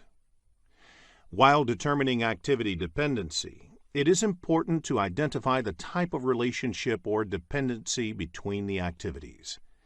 The other technique is leads and lag, which is widely used for sequencing activities. The output of the process is the project schedule network diagram, which is a graphical representation of the project activities in a form of network, which also shows the activity dependencies. While designing the network diagram, new activities might be identified, and that would result in some of the project document updates, especially the ones that list all the project activities. In the next screen, let us look at the Estimate Activity Resources process. After sequencing the activities, the next step in project time management is estimating the resources required to accomplish each of the identified activities. Estimate Activity Resources process also belongs to the Planning Process Group. Here, resources do not mean only the human resources, but includes all other resources like equipment, raw materials, machinery, etc. Schedule Management Plan is the first input. Schedule Management Plan provides guidance in terms of methodology to be employed for many of the scheduling activities on the project. The other inputs to this process are an activity list and activity attributes that are the outputs of the time management processes. Risk Register is another input. Risks to the project may influence the decisions about the resources that need to be deployed. Hence, Risk Register becomes an input to this project. In addition, activity cost estimates are another input. Cost and resource estimates on a project are interrelated and influence each other. For example, the cost might dictate the number and type of resources that can be employed, or the time might dictate the cost that may need to be incurred. Along with this, the resource calendar is also an important input because it has the information about the availability of each of the resources. Some of the enterprise environmental factors that can influence estimating activity resources are availability of required resources within the organization. The organizational process assets is also an important input, as the organization might have standard policies for staffing or for hiring contractors on the project. With all these inputs available for estimating activity resources, there are various techniques used for estimating the required resources. The first technique is using expert judgment. In this technique, an expert in resource planning and estimating can estimate each of the activities. The next technique used is alternative analysis. In this, the activities are analyzed to identify different ways of completing them. This is to ensure only the required resources are assigned to each of the activities. This helps in resource optimization. Along with the two techniques, many organizations routinely publish their estimating data, and this could be used in activity resource estimation. Another technique that is routinely used in activity estimation is bottom-up estimating, which is decomposing the activity further down to understand it in more detail and estimating at that level. Later, all such estimates are added to arrive at the estimate of the activity. In real projects, one has to use all to estimate each of the activities. Sometimes, the project management software also helps in estimating. The software estimates are based on the inputs provided to it. Software should only be considered as a supporting tool in estimation and never fully rely on its output. Clearly, the output of this process is the activity resource requirements. Along with this, resource breakdown structure is also prepared. The resource breakdown structure is the categorization of all the required resources in various categories. That is, human resources, equipment, raw materials, etc. In the process of estimation, several other project documents may also be updated. For example, the resource estimates are directly correlated with cost estimates. Let us now move on to the next process, estimate activity durations. The next process is to estimate the duration required to complete each of the activities. The duration estimation should be done by someone who is familiar with the project. For example, the same activity, if done by a high-skilled resource, would take less time compared to a less skilled resource. This may vary regardless of the resource used due to the project requirements. In addition, the activity duration estimation should be updated continuously as you move ahead with the project, because as the project progresses, there will be more clarity on the project. The inputs of this process are similar to the ones in sequence activities process. Schedule management plan is the first input. Schedule management plan provides guidance in terms of methodology to be employed for many of the scheduling activities on the project. For instance, it may contain information about the estimation techniques to be employed and the people who need to be involved in the estimation process. Activity resource requirements is also an input to this process because resources assigned to an activity would significantly affect the activity duration. That is, the lower-skilled resources would take more time than the high-skilled resources. The other inputs include activity list, activity attributes, and resource breakdown structure. Resource calendars are also an input to this process. The type and skill set of resources available to the team may have an impact on the time it would take to complete the activities. Risks to the project may influence the decisions about the time required to complete the activity. Hence, risk register becomes an input to this process. The project scope statement defines the constraints and assumptions affecting the project duration. An example of enterprise environmental factor that can affect duration is organization's productivity metrics, which is collected based on the experiences from multiple projects. The last input in this process is organizational process assets. Now, let us look at the tools and techniques used for estimating activity durations. First is the expert judgment, which means using previous project experiences in estimating the current project duration. This can be used with other estimation techniques and used to reconcile differences if different techniques result in different estimates. Three-point estimating is a method where 3 estimates are used instead of 1. It is part of a project management philosophy known as Program Evaluation and Review Technique. PERT. Estimating activity durations is often done as a team exercise, as each activity may require multiple skill sets to be applied. Therefore, it is important to use group decision-making techniques to arrive at a consensus, or at least an estimate that is acceptable to all the team members. Reserve analysis adds buffer into the project schedule to deal with any uncertainty. The contingency reserve may be added as a percentage of the activity duration or fixed number of work periods. The other tools and techniques are analogous estimating and parametric estimating. The outputs of this process are the activity duration estimates and project documents updates. The activity duration estimates is represented in terms of the range of possible results. For example, 10 days plus minus 2 days, that is, the activity would take minimum 8 days and maximum 12 days. In the next screen, let us look into a business scenario to understand this concept better. After reading the problem statement, click the Solution button to look at a possible answer. Develop schedule is the process of analyzing activity sequences, durations, resource requirements, and schedule constraints to create the project schedule. It belongs to the planning process group. Generally, scheduling software is used for developing the project schedule.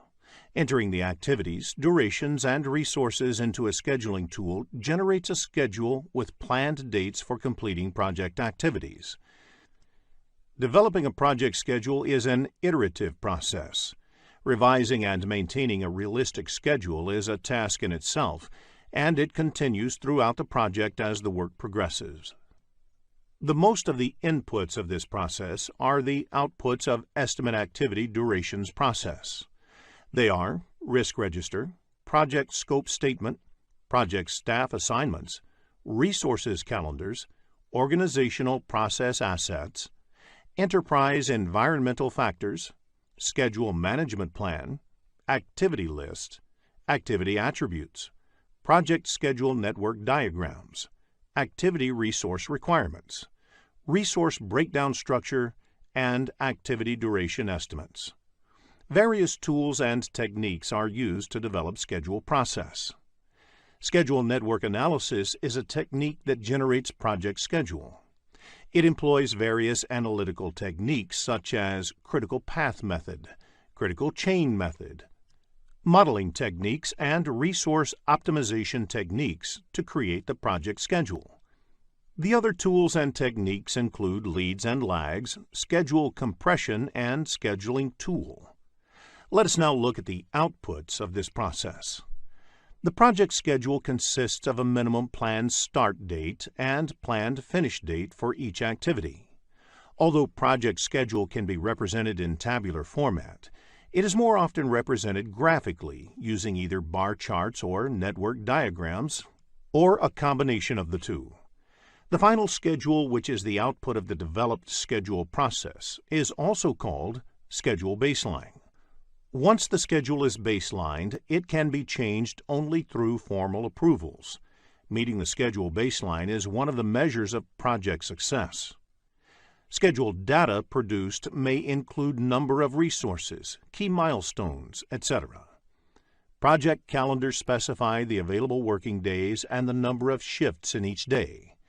It indicates how many hours and days are available for the work of the project to be completed. Project management plan updates are a result of the developed schedule process.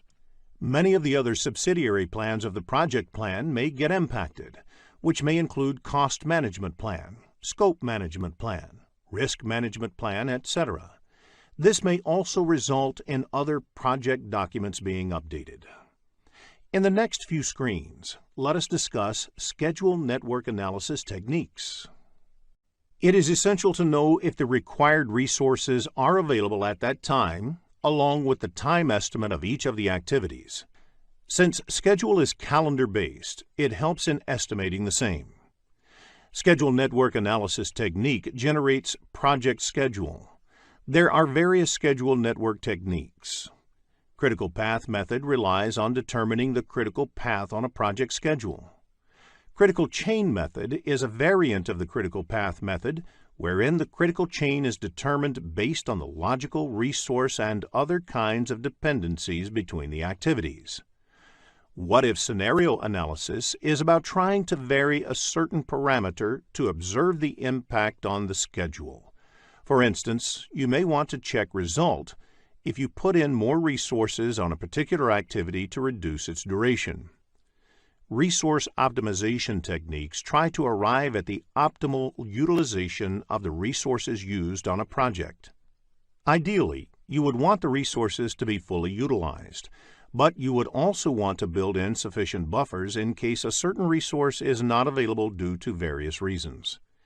In the next screen, let us look at the program evaluation and review technique.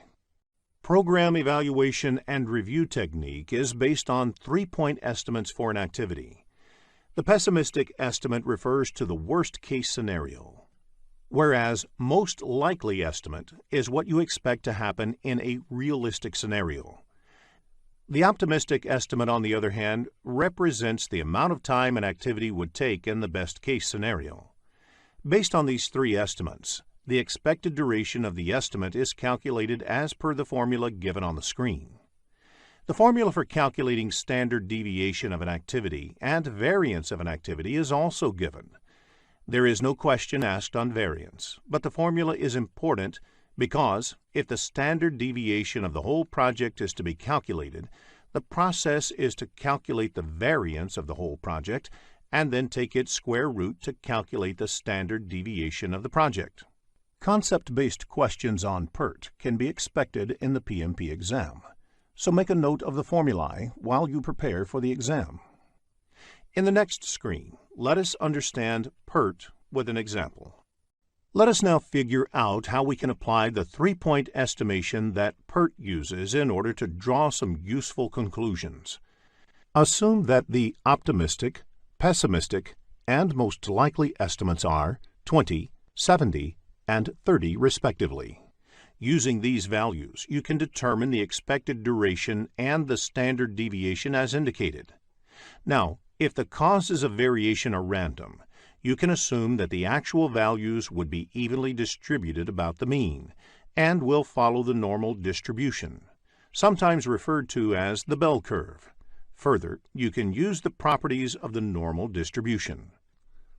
There is a 68% probability of the actual value falling within first sigma from the mean, 95.4% probability for the second sigma, and 99.7% probability of the actual value falling within third sigma.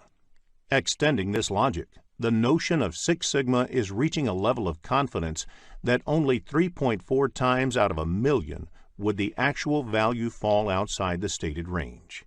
PERT allows you to plan based on the intended level of confidence in the outcome and determine buffers accordingly. Let us discuss the critical path method in the next screen. Critical path is defined as the longest duration path through a network diagram, which determines the shortest time to complete the project. Float can be considered as a buffer time available to complete an activity. Float is calculated once the network diagram is ready.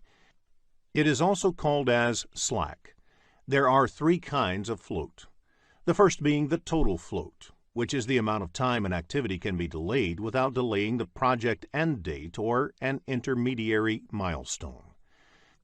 The second type of float is free float, which is the amount of time an activity can be delayed without delaying the early start date of its successor or successors' activities. The last type is independent float, which is the amount of time an activity can be delayed if all the predecessors finish at their latest finish dates and you want to start all the immediate successors at their earliest start dates. The slack of the activities on the critical path is 0, because there is no scope to delay activities on the critical path. Critical path actually represents the project duration. Delaying activities on the critical path is as good as delaying the project duration. Concept-based questions on critical path can be expected in the exam, so it is essential to have a clear understanding of the concept. In the next screen, let us learn how to calculate float. Float of an activity can be calculated by two methods. However, the first step in critical path method is to identify the critical path of the network. Once the critical path is identified, follow the forward pass to find early start and early finish for each activity. The float of the activities on the critical path is 0, so they represent the overall project duration. Use forward pass or backward pass to calculate the total activity time. Calculate late finish and late start using backward pass method. Note the total float formula before you start for the exam. In the next screen, let us look at forward pass and backward pass methods in detail. In forward pass, you can either go through the network starting with time 0 and keep calculating the time required to complete each of the activities until you reach the last activity of the project. The starting time for each of the activity in this approach is called early start, and the end time for each activity is called the early finish. Alternatively, in backward pass, you can travel through the network from the project end date and calculate the time required to complete each activity. The end date in this approach is called the late finish, and the start date of the activity in this approach is called the late start. The float of the activity is either the difference between the late start and early start, or the difference between the late finish and early finish. Both the differences work out to be the same. Before the start of the PMP exam, please make a note of the total float formula. Let us understand the critical path calculation with an example in the next screen. Let us look at an example for critical path. There are 5 activities in this project and 2 paths in the network diagram. Start 1, 2, 4, 5, end is one path, and start 1, 3, 5, end is the second path. Since the duration of the path start 1, 2, 4, 5, end is 18 days, which is more than the duration of the path start 1, 3, 5, end, the critical path of the project is start 1, 2, 4, 5, end. Let us take Activity 3 as an example. First, calculate the early start and early finish dates. Activity 3 can start only after Activity 1. Since the early finish of Activity 1 is 3, it becomes the early start of Activity 3. Activity 3 cannot start earlier than 3 because Activity 1 can be completed only by then. Therefore, early start of Activity 3 is 3, since the duration of the activity is 4 days. The early finish of Activity 3 is 3 plus 4 equals 7 days. Now, let us calculate the late start and late finish of Activity 3. Late start of Activity 5 is 14 days. The Activity 3 happens just before Activity 5, so the late finish of Activity 3 is 14 days. To calculate the late start, you can subtract the duration from late finish. Therefore, the late start of Activity 3 is 14 minus 4 equals 10. In the next screen, let us focus on schedule compression. Look at the 4 activities in the table. The normal cost of executing each of the activities, as well as how much each of the activities can be crashed, is also provided. Which activity would you crash to reduce the project time by 1 day? Activity A will be crashed if the duration of the project is reduced by 1 day, as the per unit cost of crashing the activity A is the least. All the activities are assumed to be on the critical path here. While crashing, if you end up saving time on a path, which is not the critical path, you will not end up saving time on the project. In the next screen, let us look into the impact of schedule compression. Different schedule compression techniques have different impact on the project. The impact of fast track leads to risk additions and increase in management time for the project manager. Crash leads to cost addition and increase in management time for the project manager. Reduced scope, on the other hand, saves cost and resources but increases customer dissatisfaction. Likewise, cut quality saves cost and resources, but increases risk. Resource reallocation does not add cost or increase risk. In the next screen, let us look into the other techniques used in scheduling. There are several techniques that are used in scheduling projects. What-if scenario analysis. In this technique, questions like, what if a particular scenario changed on the project? Would that produce a shorter schedule? Are put forth to understand the impact of specific changes on the schedule. The goal is to produce a realistic schedule. Monte Carlo analysis. In this method, a computer simulates the outcomes of a project, making use of randomly generated values that map the probability distribution of the input variables. Together, these two techniques are called modeling techniques. Resource optimization techniques. These are also used to produce a resource-limited schedule. Resource optimization results in more stable number of resources used in the project. Critical chain method. This technique develops the project schedule that takes into account both the activity and resource dependencies. In the next screen, let us look at the last process in project time management. Control schedule. Control schedule is concerned with determining the status of the project schedule, determining that the project schedule has changed, and managing the actual changes as they occur. The project schedule is an important input to this process. It is the actual schedule that needs to be controlled. Scheduled data contains information related to the schedule that may need to be monitored in order to take actions to bring the project back on schedule. Project calendar describes the working hours and days for the project. Work performance data has information like which activities have started, their progress, and which activities have finished. The other inputs of this process are project management plan and organizational process assets. The key tools and techniques of this process are the performance reviews.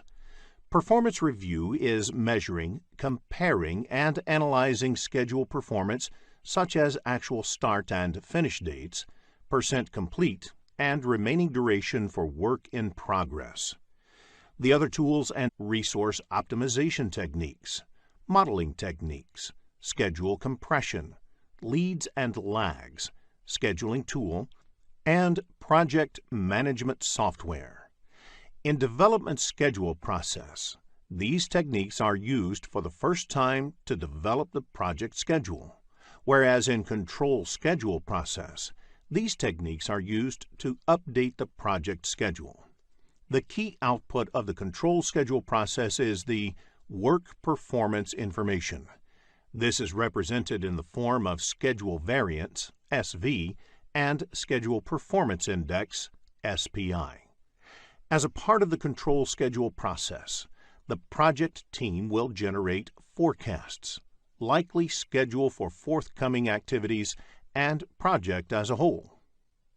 The other outputs include organizational process assets updates, change requests, project management plan updates, and project document updates.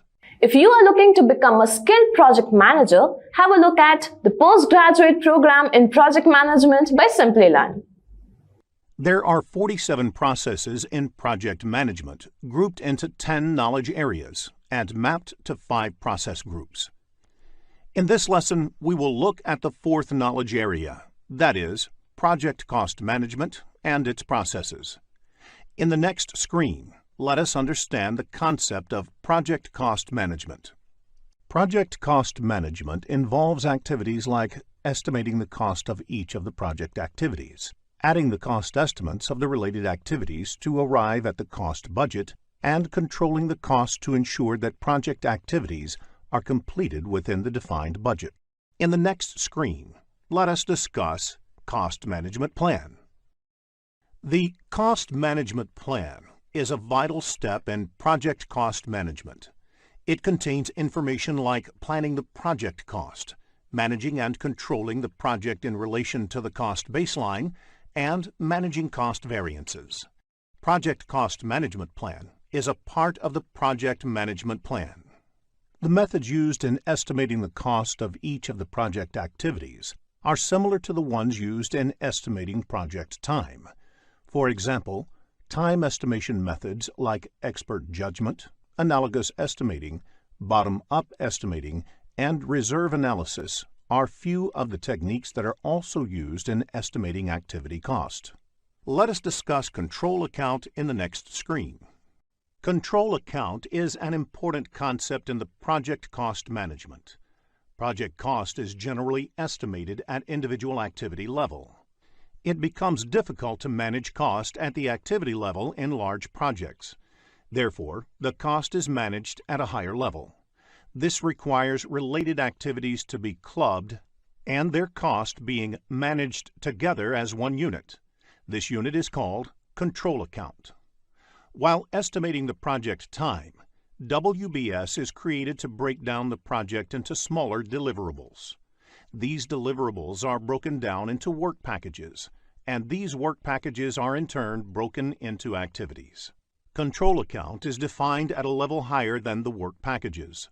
For example, if 5 work packages are part of the one control account, the cost of all activities belonging to these 5 work packages are managed as one unit. In the next screen, let us discuss the project cost management process. Project cost management has 4 processes. They are plan cost management, estimate costs, determine budget, and control costs. The 3 processes, plan cost management, estimate costs, and determine budget, are a part of planning process group, and control cost process is a part of monitoring and controlling process group. Let us look at each of these processes in detail. Let us begin with the first process, that is, plan cost management, in the next screen. Managing costs on a project is a critical exercise. If the activities are planned well, it becomes easier to achieve harmony with the overall cost and budget of the project.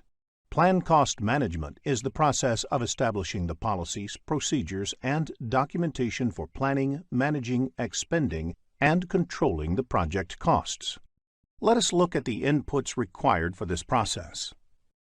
The Project Management Plan provides other subsidiary plans and guides the cost planning activities on the project. The Project Charter provides an overall context and high-level product and project description, which help determine the approach for cost management. For example, for some projects, budget could be a constraint, whereas for others, budget would not be a constraint, but subject to the other objectives. Enterprise environmental factors provide the organizational context to the project, including the culture of the organization and the infrastructure, for instance, the scheduling systems available, the key personnel, and so on. Organizational process assets provide inputs such as policies and procedures, templates, past performance, data and estimates, historical information, and knowledge base. Now, let us look at the tools and techniques employed in this process. Expert judgment refers to input received from knowledgeable and experienced resources. Experts can devise an approach to govern the costs on a project by using their previous experiences. Meetings may be organized to determine the cost management plan. Everyone responsible for the project schedule management, such as the project manager, representatives from the appropriate accounting or financial organization, sponsor, customer, and other stakeholders must attend these meetings. Several analytical techniques may be used to determine the cost management plan. These techniques help to map the impact of various decisions on cost. For example, how do risk management processes impact cost, etc. Cost management plan is the primary output of this process. It establishes the units of measure, levels of precision, organizational process links, control accounts to be used, rules for performance measurement and reporting, frequency and methodology of monitoring the costs, and various other details that lay the overall framework for cost management on a project. In the next screen, let us discuss the second process under project cost management. Estimate cost. Estimate cost is the approximation of the monetary resources required to complete a project activity. Cost of a specific activity is estimated based on the information available at that point of time. As the project team gets more information about the project, the activity cost estimation may change. Let us look at the inputs of this process. Scope baseline is the most important input as it details out the project scope of work. Along with that, project schedule is also important. This contains information like when and which resource is required for the project. It is good to remember that the same kind of resources may have different costs at different points of time. Human Resource Management Plan is another important input. Various elements like personnel rates, rewards or recognition programs, etc., are covered in the Human Resource Management Plan, which is important in approximating the cost estimate. Human Resource Management Plan will be discussed in detail in the Human Resource Management Knowledge area. Risk Register is also an input because risk mitigation costs should be considered in cost planning. More information on risk and its effect in the project will be looked at in detail in Risk Management Knowledge area. Another input, Enterprise Environmental Factors, provides organizational context to the project. Organization Process Asset is listed as an input as organizations might have standards set of cost estimation policies or templates. Cost Management Plan is another important input. The Cost Management Plan lays the framework for the cost management processes in the project. It provides guidelines such as the units of measure, accuracy desired, methodologies, and tools to be used, etc. Let us now look at the tools and techniques used in this process. Expert judgment, reserve analysis, analogous estimating, cost of quality, parametric estimating, project management software, bottom-up estimating, three-point estimating, vendor bid analysis, and group decision-making are the various tools and techniques used in this process. Most of the tools and techniques used here are similar to the ones used in the time management knowledge area. Vendor bid analysis is a technique used to estimate project cost. For example, a project requires material procured externally through suppliers. In order to get that, you invite bids from 3 or 4 suppliers and assess their quotations. Based on their quotations, you can get an idea of the costs that will be involved in getting the material for the project. Group decision-making technique is another important technique for project cost estimation. Cost estimation is an exercise which may be carried out by a group or committee in order to gather well-rounded input. Therefore, group decision-making techniques may be used to arrive at a decision that team can work with. The outputs of this process are quite straightforward. Estimates of each of the activities are arrived at.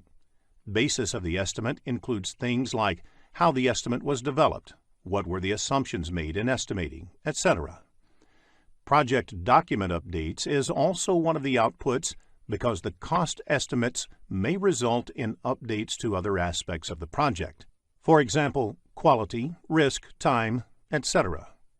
In the next screen, let us discuss the third process under project cost management: determine budget. Once the estimate of each of the activities is arrived at, the next project cost management process is to determine budget. It is the process of aggregating the estimated costs of individual activities or work packages to establish an authorized cost baseline. This is where the control account concept comes into picture. The estimated costs of the activities are aggregated to arrive at the cost budget at the control account level. Once approved, this cost budget becomes the cost baseline of the project. Project cost performance is measured against the cost baseline, that is, how much more would the project cost be compared to the original cost baseline. The cost baseline includes all authorized budgets, but excludes management reserves. The inputs used in determining the project budget are the activity cost estimates and the basis of estimates, which are the output of the previous cost management process. The cost management plan lays the framework for the cost management processes in the project. It provides guidelines such as the budgeting cycle, tools and techniques used to prepare and approve the budget, etc. In addition to these two important inputs, scope baseline is also looked at. Project schedule provides aggregate cost in a particular calendar period to ensure how much money can be made available during that time. Similarly, resource calendar provides information on the resource, which is assigned to the project at a particular point of time. This information is then used to indicate resource costs over the duration of the project. Risk register gives an understanding of the overall level of risk on the project and, therefore, the level of contingency reserves that need to be built into the budget. Agreements entered into with the suppliers are also required to finalize the budget. Again, organizational process asset is an input because organization may have few policies for reporting the cost budget, or there might be some cost budgeting tools being used. There are various tools and techniques used in determining budgets. Cost aggregation technique involves adding up the cost and aggregating them at the control account level, so that the cost can be managed in a better way. In reserve analysis, once the costs are estimated, some extra amount is added to the estimate as a management reserve to take care of any unplanned activities. Expert judgment is a technique in which an expert's help is sought to estimate the activity cost. Expert is someone who might have worked on a similar project in the past and has a good idea to estimate the activity cost involved. Historical relationships are used to predict the total project cost using mathematical model. This is similar to analogous estimate or parametric estimate method.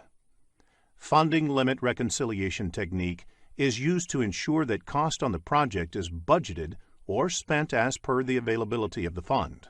For example, if the project can get the funding of only $50,000 a month, the project budget should be planned accordingly. The output of this process is the cost baseline. This is an authorized project budget over a period. This is used to measure, monitor, and control overall cost performance of the project. In addition to this, the project funding requirements are also arrived at. Funding requirements means how much fund the project requires monthly, quarterly, or yearly for the execution. The last output of this process is project document updates.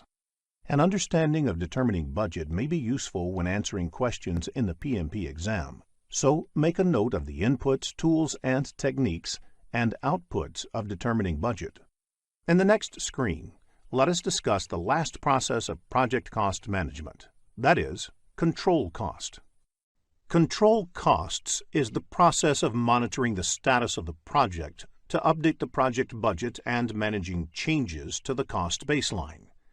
Updating the budget involves recording actual costs spent until date. Any increase to the authorized budget can only be approved through the Perform Integrated Change Control process. Some of the typical activities that happen as part of the control cost process are ensuring that cost expenditure does not exceed the authorized funding, monitor the cost performance to understand variance, and monitoring the work performance against the funds expended. The inputs to the process are project management plan, organizational process assets, project funding requirements, and work performance data. Work performance data contains the information about the project progress. The important tools and techniques used in controlling costs are earned value analysis management, forecasting, to complete performance index. Other important aspects of controlling costs are the review the performance, analyze the reserves to make sure the project has enough budgetary reserves to meet the expenses, and project management software, which helps in tracking and managing costs. Now, let us look at the output of this process. The key outputs of this process are work performance information in terms of cost variance, CV, schedule variance, SV, and earned value, EV, and forecasts about the cost performance. This process may also result in change requests arising out of cost control measures, as well as updates to project documents, the project management plan, and organizational process assets. Business scenario-based questions on project cost control can be expected in the exam. So if you have questions on these concepts, get them cleared, as that will help you score higher. In the next screen, let us learn about earned value management and its related terms. Earned value technique is an excellent way to track the project progress against the project plan. It is a method of measuring the project performance objectively and comparing it against the project baseline. Results from an earned value analysis indicate deviation of the project from cost and schedule baselines. Baseline is the initial approved value along with approved changes. Therefore, schedule baseline is the first approved project schedule along with approved changes. There are various terms used in earned value technique. Planned value is the authorized budget assigned to the scheduled work. Earned value is the work performed in terms of budget authorized for that work. Actual cost is the cost incurred in work performed. Budget at completion is the budgeted amount for the total work. Estimate at completion is the expected total cost for the project. Estimate to complete is the expected cost to finish all the remaining project work. Variance at completion is the projected budget surplus or deficit at the end of the project. All the parameters displayed on the screen are measured in terms of cost. You may come across business scenario-based questions on earned value management in the PMP exam, so ensure that you develop a clear understanding of this topic. Let us look at an example of a planned value in the next screen. Planned value is the estimated value of the work planned.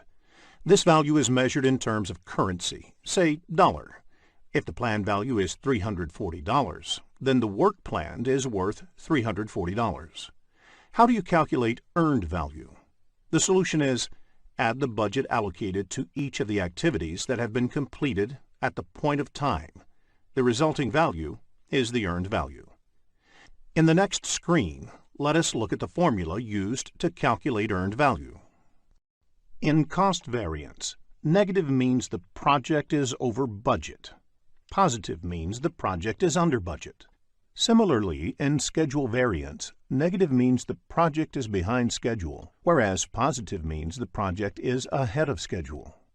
The value of the next two parameters, Cost Performance Index, CPI, and Schedule Performance Index, SPI, values vary between 0 and 1.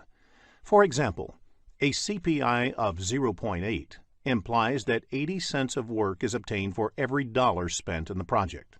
Similarly, if SPI is 0.9, it implies that project is progressing at only 90% of the speed originally planned. The next parameter is Estimate at Completion, or EAC. There are different ways of calculating the EAC value. The method used depends on how the cost and schedule variances are expected to play for the rest of the project. BAC by CPI is used if you expect that the current cost performance will continue until the end of the project. AC plus BAC minus EV is used if you expect that the rest of the project will be managed at the budgeted rate. AC plus BAC minus EV by the product of CPI and SPI is used if you want to factor in the impact of the cost as well as schedule variances. AC plus ETC is used if you want to re-evaluate the project based on a forecast value for the estimated cost of the remainder of the project. The next parameter is Estimate to Complete, or ETC, which is the cost of project from this point to the end. This is calculated by subtracting the actual cost from the estimate at completion.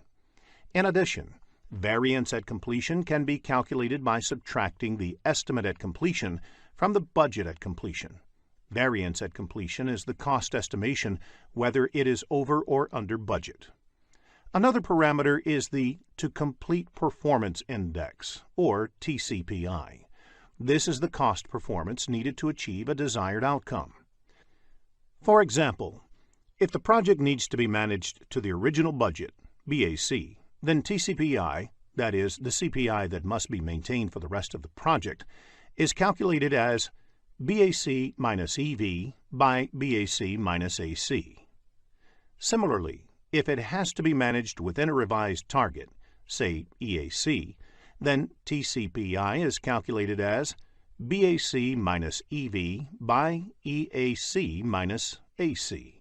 Before the start of the PMP exam, please make a note of the formulas of earned value technique. In the next screen, let us look into a business scenario to understand this concept better.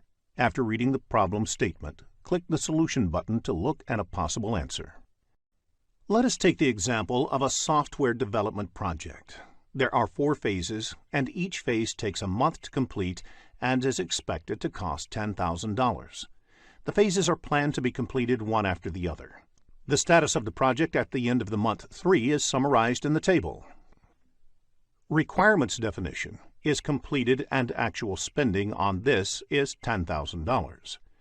Architecture and design is done and actual spending on this is $12,000. Development and unit testing is only 50% done, though it was supposed to be completed by 3rd month. It has cost $9,000 until date. System testing and go live has not yet started. Note, S indicates start time, F indicates finish time, and PF indicates that it is partly finished at the end of the month. Based on the above information, calculate the CV, SV, CPI, and SPI of the project. Let us look at a solution in the next screen. Before we end this lesson, let us also look at a few definitions that might be useful for your PMP examination. Law of diminishing return. This means the more you put into something, the less you get out of it. For example, doubling the number of resources working on a project will not necessarily have the time. Working capital, the amount of money the company has to invest on the project and the day-to-day company operations. Funding limit reconciliation, the process of comparing the planned expenditure in a given period with the available funding for that period. Large assets purchased by the company lose value over time. This is called depreciation. There are two forms of depreciation: straight line and accelerated. Same amount of depreciation is taken every year. For instance, a car with a price tag of $10,000 and useful life of 10 years is depreciated $1,000 per year. At the end of the 10th year, the value of the car is considered zero for all accounting purposes. Accelerated depreciation depreciates faster than the straight line depreciation. For instance, a car with a price tag of $10,000 depreciates $3,000 the first year, $1,500 the next year, $1,000 the third year, and so on. There are 47 processes in project management, grouped into 10 knowledge areas and mapped to 5 process groups. In this lesson, we will look at the 5th knowledge area, that is, project quality management and its processes. In the next screen, let us understand what quality is. The project manager is responsible for quality in a project. However, it is also the responsibility of each and every one in the project to ensure that whatever they do meets project quality expectations. Quality is defined as the degree to which a set of inherent characteristics fulfills requirements. A project is said to meet quality expectations when all the project requirements agreed in the beginning of the project are met and the resulting product is usable. Usable means that the intended users can use the product without any problem. In the next screen, let us look at some quality-related terms.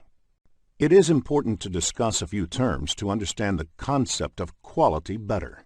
Customer satisfaction is defined as conformance to requirements and fitness for use.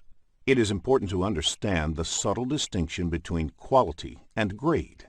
Grade is a classification based on technical characteristics. Low quality is always a problem, but low grade may not be a problem. Rather, it would be a matter of choice. Similarly, it is important to understand the distinction between precision and accuracy. Precision is the granularity of measurement. That is, how fine-grained can you measure the outcome. Accuracy is how correct you are. That is, how close you are to the desired value. In the next screen, let us understand the concept of optimal level of quality. Quality comes at a cost. More effort put in quality will give better results. However, you cannot keep on investing on increasing the quality, as there is no limit to how much a product can be improved. Investment in quality is determined by knowing the optimal level of quality. Optimal level of quality, as shown in the diagram, is said to be achieved at the point where the incremental revenue from improvement equals the incremental cost to secure it. Suppose you are the manufacturer of toys, but the toys are below quality and the sales are low. To improve the quality, you invest in identifying the demands of children, sharing few samples, and recording their feedbacks. Once all these are captured and implemented in the products, you lure the parents to buy them. As the investment is increased to manufacture good quality toys, the cost will therefore increase, and it might become prohibitive for parents to buy. Optimal level of quality is reached at a point where you get maximum number of buyers for the toys manufactured. Now that we are clear on the concept of quality, in the next screen, let us discuss quality management. Quality management involves performing activities like creating standard policies and procedures, and ensuring that those standard procedures are being followed properly in the project. It aims to ensure that project meets all the initial agreed requirements without any deviation, and that the specified approach to quality is implemented on the project. 3 broad activities are done as part of quality management. They are quality planning, quality assurance, and quality control. Quality planning is the first step when quality-related activities of the project are planned. Quality assurance is the next stage of implementing those quality plans, and quality control is the last stage when periodic checks are done to see if project quality is improving. In the next screen, let us look into the differences between the three aspects of quality management. It is important to understand the different kinds of activities that come under quality planning, quality assurance, and quality control. Once the quality planning is done, the quality management plan is ready. This quality management plan has standards, templates, policies, and procedures to be followed in the project. It contains information on the level of quality being aimed and the plan to achieve that level. It is the aim of quality assurance activities to ensure that the activities planned under quality planning phase gets executed for the project. It is the task of quality assurance to determine if the project is complying with the organizational as well as project policies and procedures. This is ensured by conducting regular process audits to identify deviation from what is planned in the quality management plan. These audits are generally done by quality department of the organizations. Quality assurance focuses on the process, not on specific products. The role of quality control is to measure specific project data or results against standards to inspect and verify the project's product, defect repair, and measure whether quality indicators are improving. Quality control is about the product and data. For example, it was planned as part of quality management that project would get completed plus or minus 10% within the cost budget.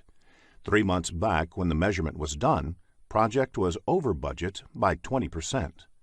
When the measurement was done a day before, it was only 15% over budget. Therefore, the project has showed an improvement of 5% in the last 3 months, and it is quite likely that over the next 3 months, project may get within the planned limit of 10%. Instead of showing improvement, if the data shows cost increase, then corrective and preventative actions are required to get the project within the 10% limit. This is quality control. In the next screen, let us discuss a few quality management concepts. Let us look at some terms that are commonly used in quality management parlance. Total Quality Management, or TQM, is a quality management philosophy that involves holistic thinking about meeting the objectives of an organization. It places the responsibility of quality squarely on the management. Kaizen is a Japanese term that stands for change for better. Kaizen philosophy is one that should always be looking for small and continuous improvements in the process. Deeming cycle, or PDCA cycle, that is, Plan, Do, Check, Act, is a process control and improvement approach propagated by the famous quality guru Edward Deming. It means you plan for something, execute it, check the output, and based on the lessons you act to bring the deviations under control. Kanban is a pull-based management system that originated in Japan, based on just-in-time (JIT) inventory management. The idea behind Kanban is to minimize the work in progress and achieve a smooth flow in the process from start to finish. Because building up inventory only to paper over the imperfections in the system tends to hide the problems. In the next screen, let us focus on cost of quality. Cost of quality is the cost that needs to be incurred to make a quality product. The sum of all the costs incurred is ensuring that project conforms to requirement is cost of quality. Cost of quality can be broken down into two major categories. First is the cost of conformance, or the money spent during the project to avoid failures. This can further be subdivided into prevention costs, which is the cost to prevent errors, like training the team, creating documents, on equipment, and in time to do it right. The other subdivision is appraisal costs, or the cost for assessing quality, like testing, destructive testing loss, and inspections. The second category is the cost of nonconformance. It is the money spent during and after the project because of failures. This is subdivided into internal failure costs. It is the cost of failures that occur before the product is released to customers, for example, rework and scrap. The second subdivision is external failure costs. It is cost incurred on failures that occur after it has been released by the team, for example, liabilities, warranty work, and lost business. Concept-based questions on cost of quality can be expected in the exam, so please make a note of the categories of cost of quality. Let us look at the project quality management processes in the next screen. There are 3 project quality management processes, of which the first process, Plan Quality Management, is done as part of the Planning Process Group. The next process, Perform Quality Assurance, is done as part of the Executing Process Group. And the last process, Control Quality, is done as part of the Monitoring and Controlling Process Group. In the next 3 screens, let us look into each of these processes in detail. The aim of the Plan Quality Management process is to identify the relevant requirements or standards to execute the project effectively to achieve the desired quality level. Quality planning results in the creation of the Quality Management Plan. Aim of the Plan Quality process is to identify the standards.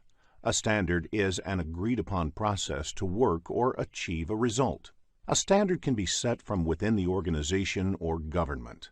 Once all the standards for the project are identified, the aim of the quality planning activities involves determining what work needs to be done to meet those standards. Before adhering to the standards, you should question their relevance with the project. Implementing all possible standards applicable to the project in random will have cost and time implications. Let us look at the inputs to this process. The Project Management Plan provides the scope, schedule, and cost baseline, all of which have an implication on the Quality Management Plan. Quality Plan has a direct correlation with these. It might also have an impact on and be impacted by other subsidiary management plans, such as risk management.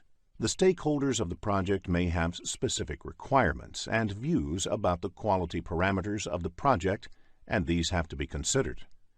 The risk register gives an indication about the kind of risks that are inherent in the project, and also those which must be considered while planning the activities to ensure quality. The requirements for the project need to be considered for planning quality-related activities, because quality is all about meeting the requirements. In addition to these, enterprise environmental factors and organization process assets are also listed as inputs, because the standards can be either from within the organization or from government or other external bodies. Standards from within the organizations are usually the best practices learned over a period while executing numerous projects. An example of government standards can be standards to control air pollution by the motor vehicles, which vehicle manufacturers must adhere to. To accomplish quality planning, first, analyze the benefits versus the costs of meeting quality requirements. Next, identify the cost of quality and confirm if that kind of investment in quality is justified. In addition to these 2, benchmarking helps in analyzing the quality of activities of similar projects executed in the past. This helps in identifying the particular quality of output of the previous project, which in turn acts as a basis for the current project's quality planning. Design of experiments can also be used for quality planning. This is a statistical way to determine what variables will improve quality the most. For example, in case of manufacturing doors, it can be determined that increasing the quality of the wood can have maximum impact on improving the quality of the door.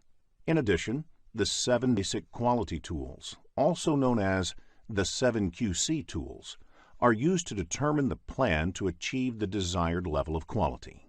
Statistical sampling as a tool becomes relevant whenever the quality plan cannot be applied to all the artifacts produced. For example, if destructive testing is a requirement, then it can be carried out only on a sample, not on the entire population. Statistical sampling helps in arriving at a representative sample that can give useful information. Other additional tools, such as brainstorming, force field analysis, etc., may be used to determine the quality management plan for the project. Conducting regular meetings is another important tool. The quality management plan has to be determined in a collaborative manner by consulting the team members and other stakeholders. Quality management plan is a key output of this process. Checklist is a list of items to inspect. For example, many of the office buildings have housekeeping checklists to ensure that all floors, cabins, etc. are cleaned.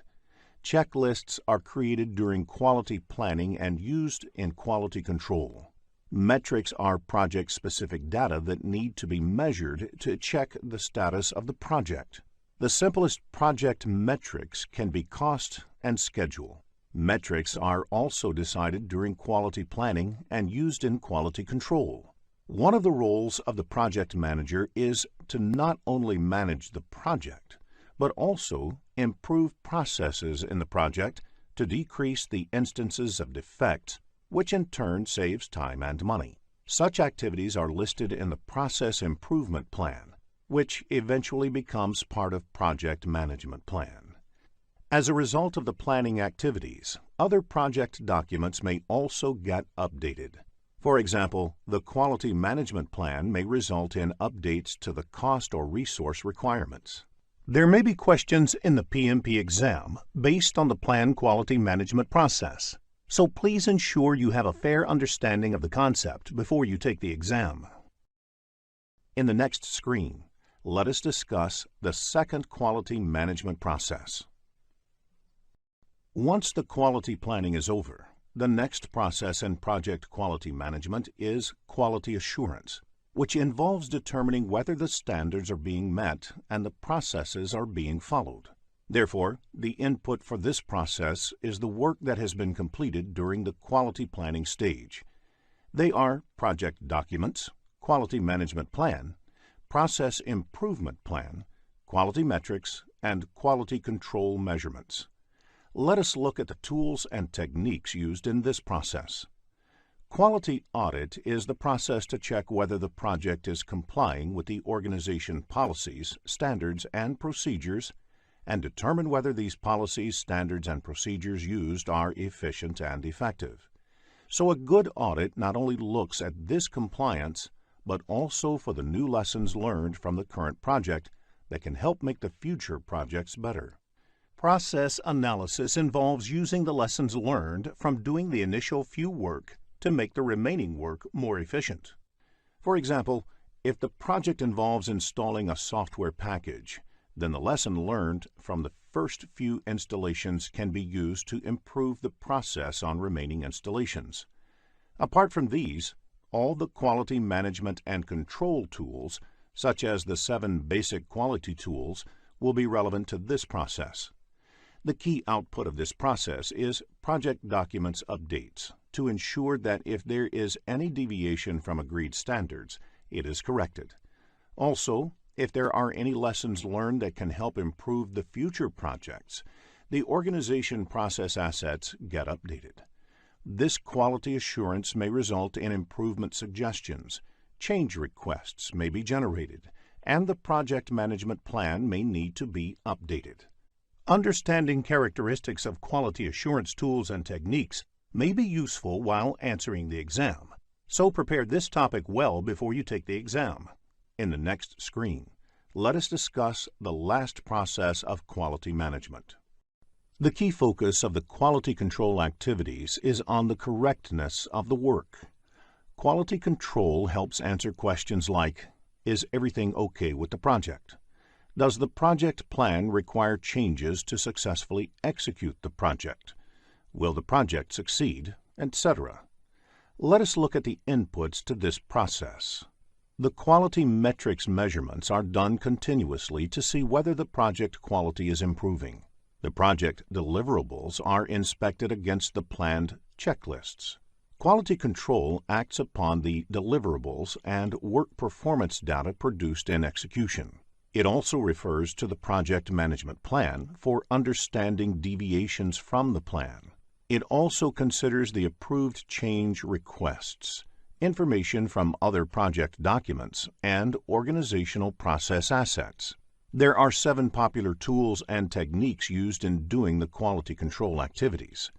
They are collectively known as 7 basic tools of quality.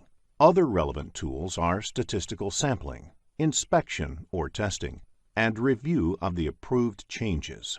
Quality control activities result in quality control measurements, the verified deliverables, validated changes, information about the work being performed, recommended changes, and updates to the organizational process assets, project management plan, and other project documents. In the next screen, let us look into a business scenario to understand this concept better. After reading the problem statement, click the Solution button to look at a possible answer. Six Sigma is a highly disciplined process that focuses on developing and delivering near-perfect products and services consistently. If a large volume of data is plotted over a period of time, you would most probably have a bell-shaped graph. Such graphs are also called normal distribution graph. It's called as normal distribution because any large volume of data is plotted with the intent to track variations would most probably be in a bell-shaped curve. The line corresponding to the top of the bell curve is the median of the data sample. Standard deviation concept is used to measure how far any data is from the mean. Standard deviation is also called sigma. One standard deviation from the mean covers 68% of the data. 6 sigma means 6 standard deviations from the mean. This would cover 99.99966% of the data. We will look at an example of 6 sigma in the following screen. To understand 6 sigma, let us look at an example. A tire manufacturing company produces 100,000 tires a day. It is not possible to verify each and every tire manually to ensure it is defect-free. Instead, random sample of these manufactured tires are taken and checked for defects. Assuming that the thickness of the tires is a parameter to measure defect, any tire that has a thickness more than or less than 10 millimeters is considered to be defective. Now, if you measure the actual thickness of all 100,000 tires manufactured daily and plot them on a graph, you get normal distribution graph. One standard deviation from the mean covers 68% of the data, meaning if the thickness of the 100,000 tires are plotted, 68,000 of them lie within one standard deviation above or below the mean. Now, if a company operates at 6 sigma level, they would ensure that all tires that are up to 6 standard deviations from the mean are defect-free. Therefore, in such cases, you can expect only 3 defective tires out of 1,000,000 tires manufactured. Let us now check your understanding of the topics covered in this lesson. Here is a quick recap of what was covered in this lesson. A project is said to meet quality expectations when all the project requirements agreed in the beginning of the project are met and the resulting product is usable. Quality management includes creating and following policies and procedures that meet the project's defined quality needs. Quality planning defines the standards, templates, policies, and procedures. Quality assurance determines if the project is complying with the policies and procedures. Quality control measures specific project results against standards. Plan quality management, perform quality assurance, and control quality are the 3 project quality management processes. 7 basic quality tools are used to achieve the desired levels of quality. At 6 sigma level, there would be only 3 defects out of 1,000,000 units manufactured. If you are looking to become a skilled project manager, have a look at the postgraduate program in project management by Simplilearn. Project human resource management includes the processes that organize, manage, and lead the project team. One of the key elements of human resource management is that each of the project team members should have clear assignment of their roles and responsibilities. In addition, even the team working on project management tasks should be a part of the project team, and they are responsible for project management functions like initiating, planning, executing, monitoring and controlling, and closing, along with other leadership activities. In the next screen, let us understand the difference between functional and project manager. An organization may have both functional managers and project managers. The difference: functional manager is the one who handles a business function or department. For instance, the HR manager is responsible for the HR department in an organization. Therefore, an HR manager will be a functional manager. Generally, a functional manager is also a subject matter expert. The roles and responsibilities of the functional manager depend upon the core business of the organization and overall organization structure. Functional managers normally own the resources and provide the projects with necessary resources. They also negotiate with the project manager regarding resources. The project manager, on the other hand, is responsible and accountable for the success or failure of a project and the quality of the project. They are not technical experts. The project manager may not have authority over the resources, depending upon the organizational structure. They often have to negotiate with the functional manager for the resources and are responsible for the product quality. A project manager will credit the team with the success of the project and accept the blame for the failure. Now let us look at an example to understand the roles played by functional and project managers. The CEO of an organization initiates a new project to secure an ISO 9001-2008 certification for the company. Now, this project would require team members from each of the company departments, and whoever is the project manager of this project will have to request the functional manager to assign one of their team members to the project. Resources assigned to the project go back to their respective departments once the project is completed. Let us now discuss the project human resource management processes in the next screen. There are 4 project human resource management processes. The first process, Plan Human Resource Management, is done as part of the planning process group. The next 3 processes are part of the executing process group. These processes are Acquire Project Team, Develop Project Team, and Manage Project Team. Let us now look into each of these processes in detail. In the next screen, let us begin with Plan Human Resource Management.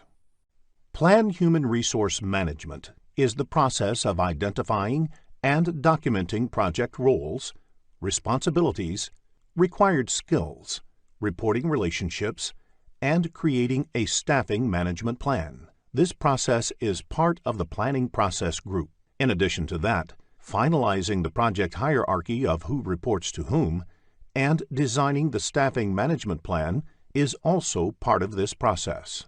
The first input to this process is the project management plan. There could be a lot of information in the project management plan and subsidiary plans that may be relevant to the creation of the human resource management plan. For example, the project lifecycle processes, the timelines, how the work will be accomplished, etc. The other key input for this process is the activity resource requirement. Team members can be identified based on these requirements.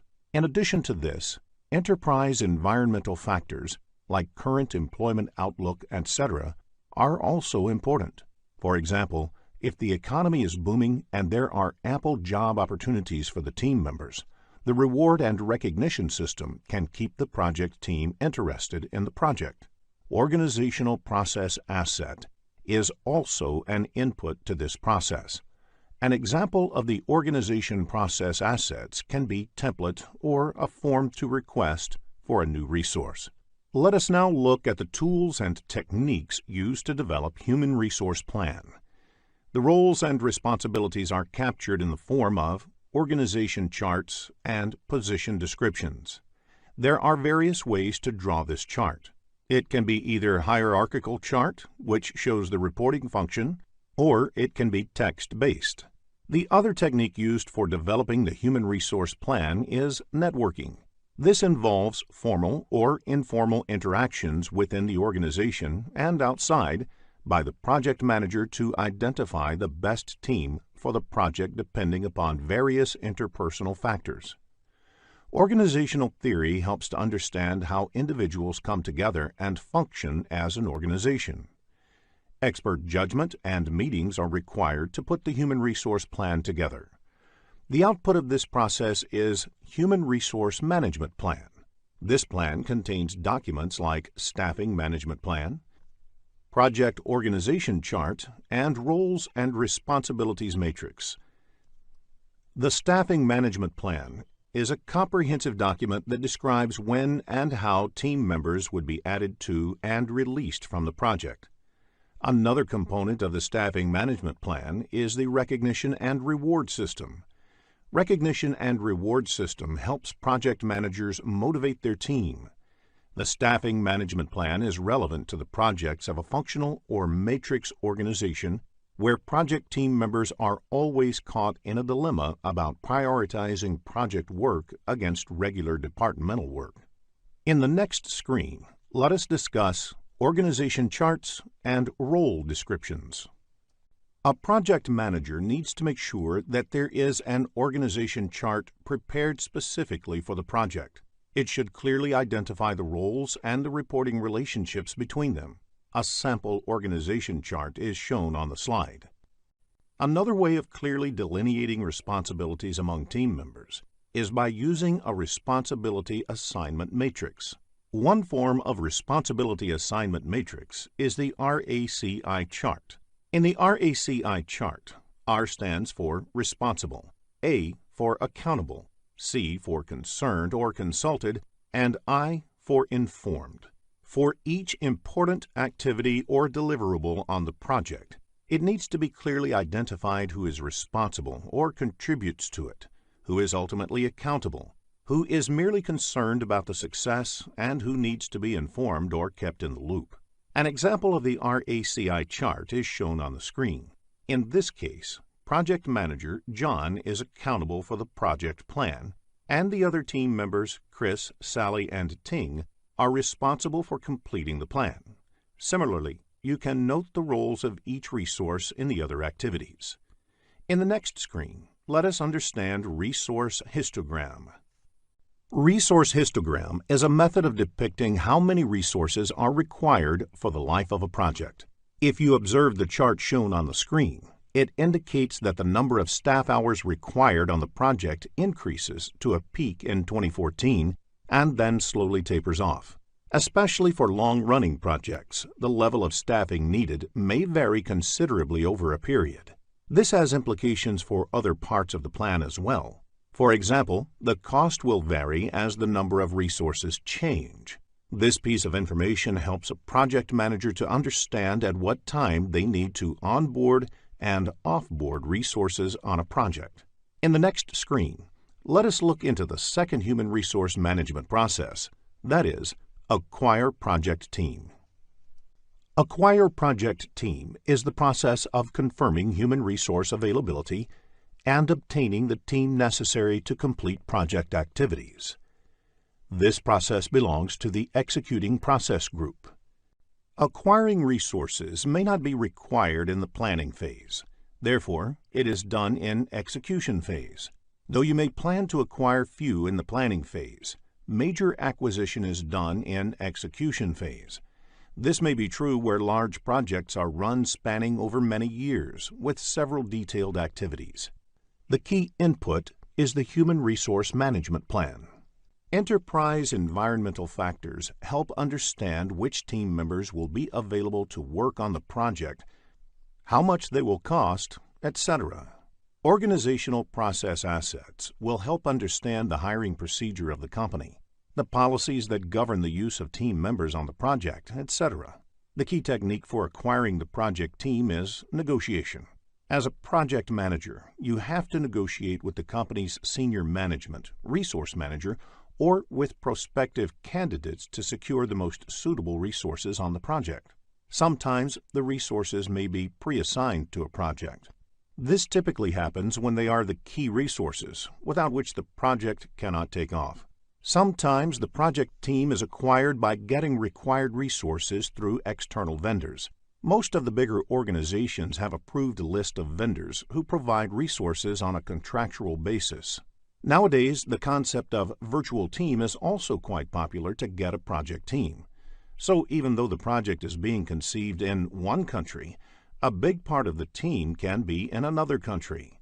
For example, if the project is conceived in the USA, majority of the team can be in Germany, and both the teams can coordinate over the phone, email, chat, etc. Multi-criteria decision analysis is also an important tool to achieve the objectives. While acquiring the human resources for the project, it is important to consider a number of factors, such as availability, cost, skill set, experience, attitude, relocation needs, etc. These criteria have to be considered in totality and balanced out against the project's requirements. The output of this process is project staff assignments, resource calendars, and updates on project management plan. Let us now discuss the next process: develop project team.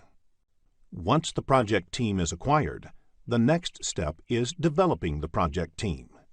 Develop project team is the process of improving competencies, team member interaction, and overall team environment to enhance project performance. This process belongs to the executing process group. The inputs to this process include project staff assignments, resource calendars, and human resource management plan. One of the techniques used in developing project team is interpersonal skills. It is more of an art than a science, and this is where individual characteristics of project managers matter a lot. If the project manager genuinely commands trust and respects the team members, developing the team becomes easy. Team members look up to the project manager not only for getting project-specific instructions, but also for their career advancement as well. Social activities like celebrating a team member's birthday, going for parties outside the office, etc., helps in team building. Training is also an important tool for developing the project team, as it helps in increasing the knowledge of competencies of the team members. Sometimes, co-locating the team members at a single place also helps in developing team bonding. This is especially important if team members work from different geographical locations. Knowing a person face-to-face does help in reducing conflict. Project managers can also encourage the team members by providing recognition and rewards. Personnel assessment tools give the project manager insights into the strengths and opportunities for improvement in the team members. These tools also help in understanding members' aspirations so that the project manager can better align the project goals with the individual aspirations.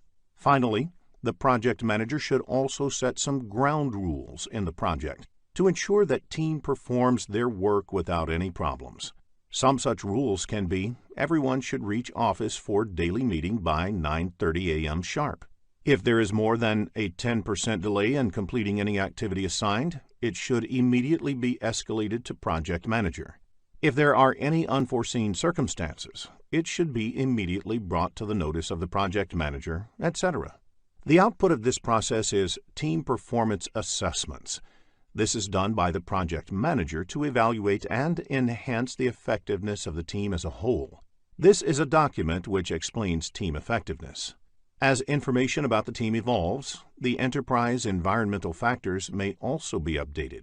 Questions that test a project manager's role in developing a project team can be expected in the PMP exam, so ensure that you have a fair understanding of the role before you take the exam. In the next screen, let us discuss the Manage Project Team process. Managing the project team is different from developing the project team, though it is also done during the execution process group. It relates to measuring team members' performance, providing feedback, resolving issues, and managing changes to optimize project performance. To measure team members' performance, the manager should know the work assigned to them as well as their performance on the assigned work. Hence, project staff assignments and team performance assessments are listed as input to this process. The Human Resource Management Plan serves as a guideline for managing project teams. Some organizations have template and procedures to do such assessment, and that being the reason why Organization Process Asset is also one of the inputs to this process. The work performance reports, as well as issue logs, will be inputs because the team management activities have to be performed in this context. Observation and conversation is a technique where the project manager monitors and discusses the tasks done by the team.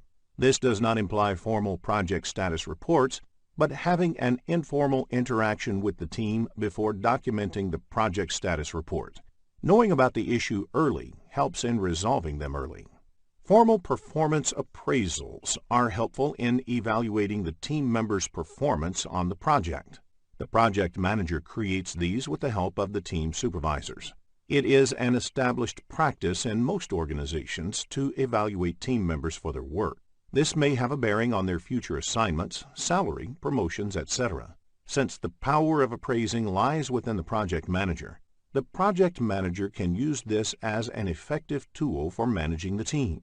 Since multiple resources work on a single project, it is quite natural to expect conflicts. It is the responsibility of project manager to resolve conflicts. Conflict management has been discussed in detail later in the lesson. You can expect questions on conflict management in the exam. The other tool is interpersonal skills. The output of managing a project team includes corrective action recommendations, like which team members to be changed, implementing some reward system to motivate the team, etc. Updating the project management plans, documents, organization, process asset, and enterprise environmental factors are the other outputs of this process. There can be questions in the PMP exam that test a project manager's skill in managing a project team. So ensure that you are aware of the inputs, tools and techniques, and outputs of managing a project team. Let us discuss team dynamics in the next screen. Any team naturally goes through several stages as it gets together. These stages are forming, storming, norming, performing, and adjourning. In forming stage, a team formally comes together for the first time. In storming stage, disagreements start to surface. This is followed by norming, when the teams start working together and trusting each other. In performing stage, they are able to deliver results as a team. Finally, the team is adjourned when the work of the project is completed or the project is terminated. In the next screen, let us discuss conflict management. Many organizations look for people with diverse background to get different perspectives about work. If people with diverse backgrounds and culture work on a project, it is quite natural to expect conflict. Conflict often results in opportunities for improvement. The root causes of conflict can be scarce resources, scheduling priorities, and personal work styles. While the popular belief is that personality or ego can be the key reason for conflict, it is the least possible reason for conflict. As a project manager, if you find yourself in between a conflict with a team member, sit across the table and resolve it. If not, they should get their immediate managers involved and try to resolve it. To avoid conflicts, a project manager should let everyone involved have complete clarity about the project. Assign the roles and responsibilities to each of the team members clearly.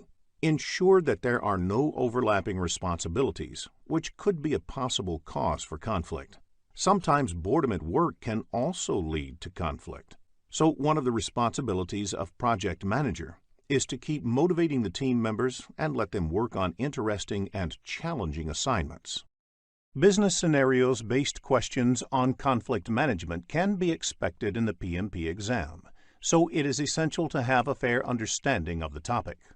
In the next screen, let us look at conflict resolution techniques. There are 5 techniques of resolving conflict. They are withdraw or avoid, smooth or accommodate, compromise or reconcile, force or direct, collaborate, or problem solve. In withdraw or avoid, one retreats from a potential conflict situation or defers the resolution to a later date. This does not resolve the conflict, but allows for more time. In smooth or accommodate, areas of agreement are emphasized to reduce the intensity of the conflict. Again, this does not on its own result in a resolution, but it may succeed in changing the perceptions about the situation. In compromise or reconcile, there is some give and take in order to bring some satisfaction to all parties. Depending on how the process went, this may be perceived as a win-win or a lose-lose situation, because none of the parties really get what they want. In force or direct, a person in a position of authority directs how the matter should be resolved. It may be necessary to do this when the matter has to be resolved immediately. However, this may result in upsetting one or more of the conflicting parties. In collaborate or problem solving, the parties in the conflict are asked to come together to collaborate and look for a resolution to the problem. This offers the greatest likelihood of a satisfactory and permanent resolution, and should be resorted to whenever possible. Business scenario-based problems, where a resolution technique has to be selected, can be expected in the PMP exam. So understanding the conflict resolution techniques is essential. In the next screen, let us look into a business scenario to understand this concept better. After reading the problem statement, click the Solution button to look at a possible answer. One of the key responsibilities of a project manager is to get work done by the team. There are certain powers that a project manager can use to get the work done. A project manager has to use a combination of techniques to get this accomplished. Various powers of a project manager are legitimate or formal, reward, penalty, expert, and referent. In legitimate or formal, project manager can formally assign a work to a team member that he or she has to do. Project manager can reward and recognize the team members. The reward could be as simple as assigning challenging or sought-after work to a team member. This can motivate good performers on the project. Sometimes project manager can penalize the team members for poor performance. Some project managers are able to command authority because of their expertise in a certain field. Project manager can be considered as a reference of higher authority to get the work done. Sometimes referent authority also arises from the personal charm or charisma of the project manager. Legitimate, reward, and penalty are the powers derived from the project manager's position in the company. Expert power exists when the project manager is an expert on the subject matter. Reward and expert are usually the best forms of authority to use. Penalty is the worst way of influencing and managing the team. A project manager should resort to this only as a last option. Regardless of the project manager having formal reporting authority over the team, they are naturally looked upon as the leaders for their projects. Project managers need to be familiar with the leadership styles and be able to tailor their style according to the needs of the project and that of the team. There are 3 leadership styles. The first one is authoritarian or autocratic. In this style, the leader sets clear expectations of the team and expects complete compliance. In a participative or democratic style, the leader offers guidance but also involves the team in decision-making. In a delegative or laissez-faire style, the leader leaves the work to the team without offering much guidance. In most circumstances, you would want your leader to employ a participative style, but there may be occasions when other styles might be appropriate. In the next screen, let us discuss McKinsey's 7S framework. A popular framework in management science is the McKinsey's 7S framework. There are 7 elements that are divided into 2 categories. An organization working on a project will have these elements already in place, and hence these become the hard elements. The first 3 elements of the 7S framework are the strategy, structure, and systems. The leader or project manager is expected to step in and exhibit soft elements to earn the mantle of leadership. The next 4 elements are shared values, skills, style, and staff. There are 47 processes in project management grouped into 10 knowledge areas and mapped into 5 process groups. In this lesson, we will look at the 7th knowledge area, that is, project communications management and its processes. In the next screen, let us understand communication. Communication can be best defined as a two-way process of exchanging information between 2 entities.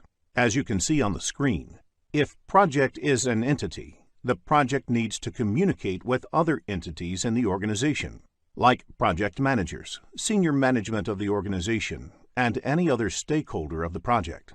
Similarly, these entities may also have to communicate with the projects. The communication between project and the stakeholders is always two-sided. project manager is responsible for ensuring proper communication to and from the project. In fact, a project manager spends almost 90% of his or her time on communication. You can now understand how important it is for a project manager to plan this activity well. In the next screen, let us discuss communication methods. Communication can be done in two ways. It can be done written or verbal. Both written as well as verbal communication can either be formal or informal. Formal means communicating by following some basic rules, whereas informal means taking a casual approach. These two combinations result in 4 different communication methods. They are formal written, formal verbal, informal written, and informal verbal. Formal written method is used for project management plans, project charter, and over long-distance communication. Formal verbal method is used during presentations, whereas informal written method is applicable while writing notes or emails. Informal verbal, on the other hand, is applied during conversations.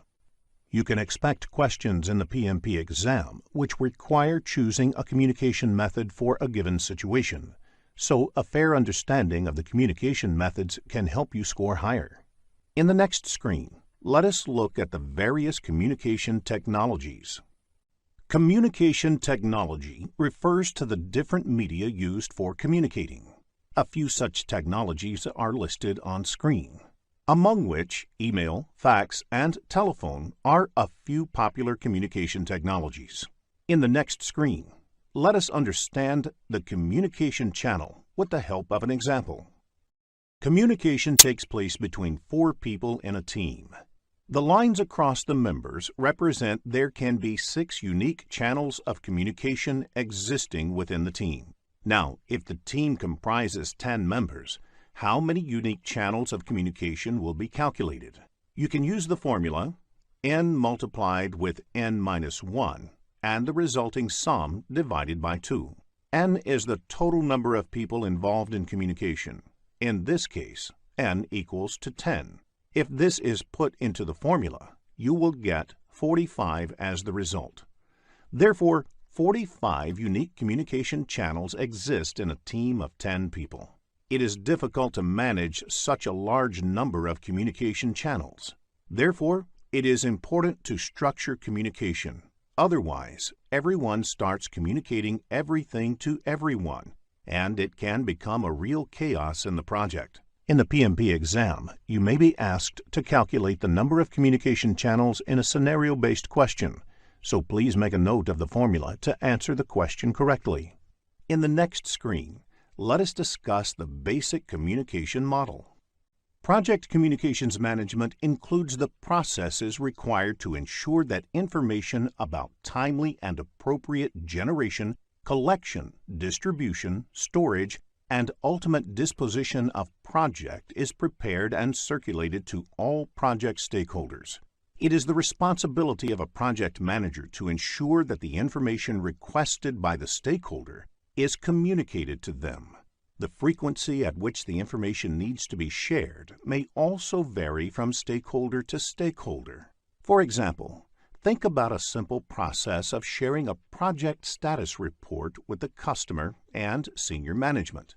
This knowledge area explains how it should be done as per PMI. In the next screen, let us discuss the project communications management processes. There are 3 project communications management processes.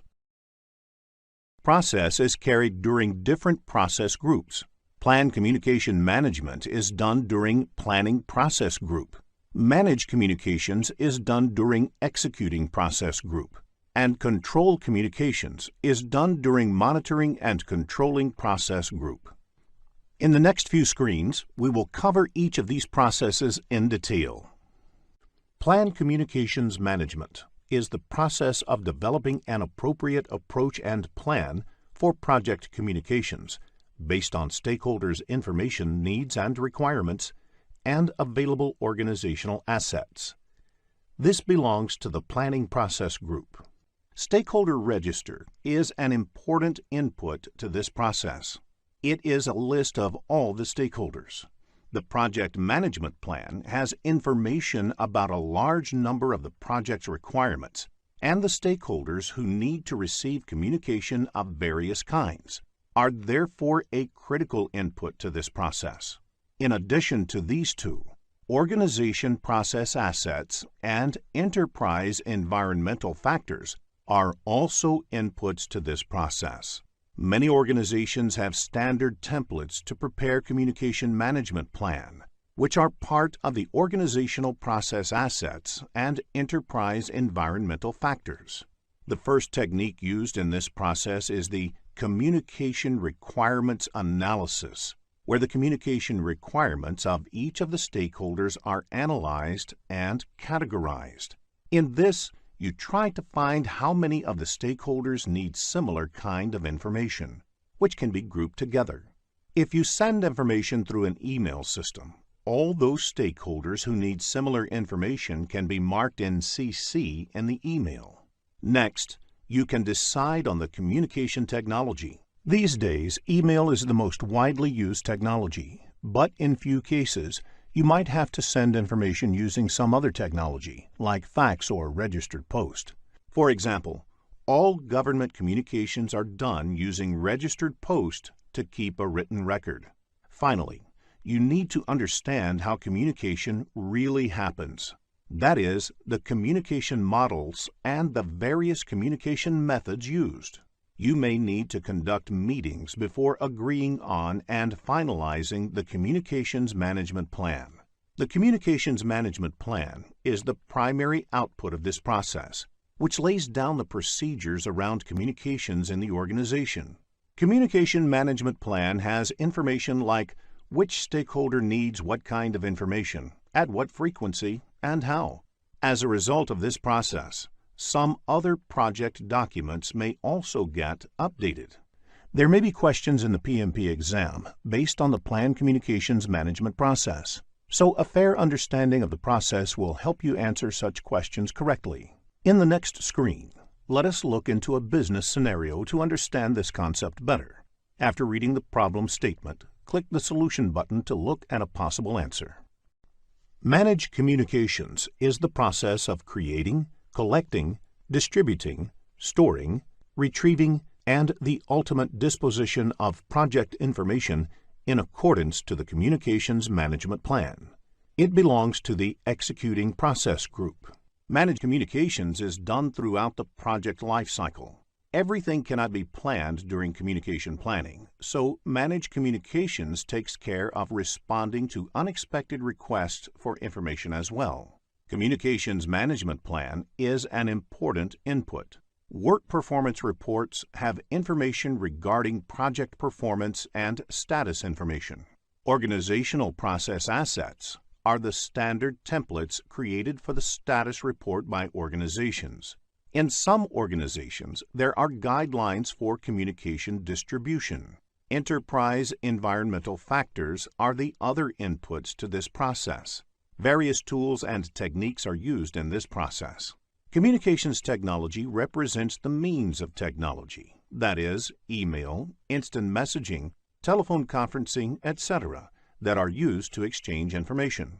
The use of communication models helps you determine the technique that is best suited for a particular situation. Communication methods are the various methods used to communicate. For example, whether it is interactive or offline, whether information is being pushed by the provider or pulled by the recipient, etc. Information management systems help design a framework for managing the information within a project. That is, how it is acquired, where it is stored, and how it is distributed and destroyed. In performance reporting, all the information is synthesized in the form of performance reports that are later distributed to the appropriate stakeholders and forms an important part of the communications strategy on a project. The first and primary output of this process is the communications messages that are generated during the project.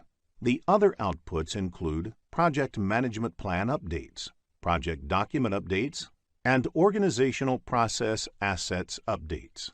In the next screen, let us discuss control communications process.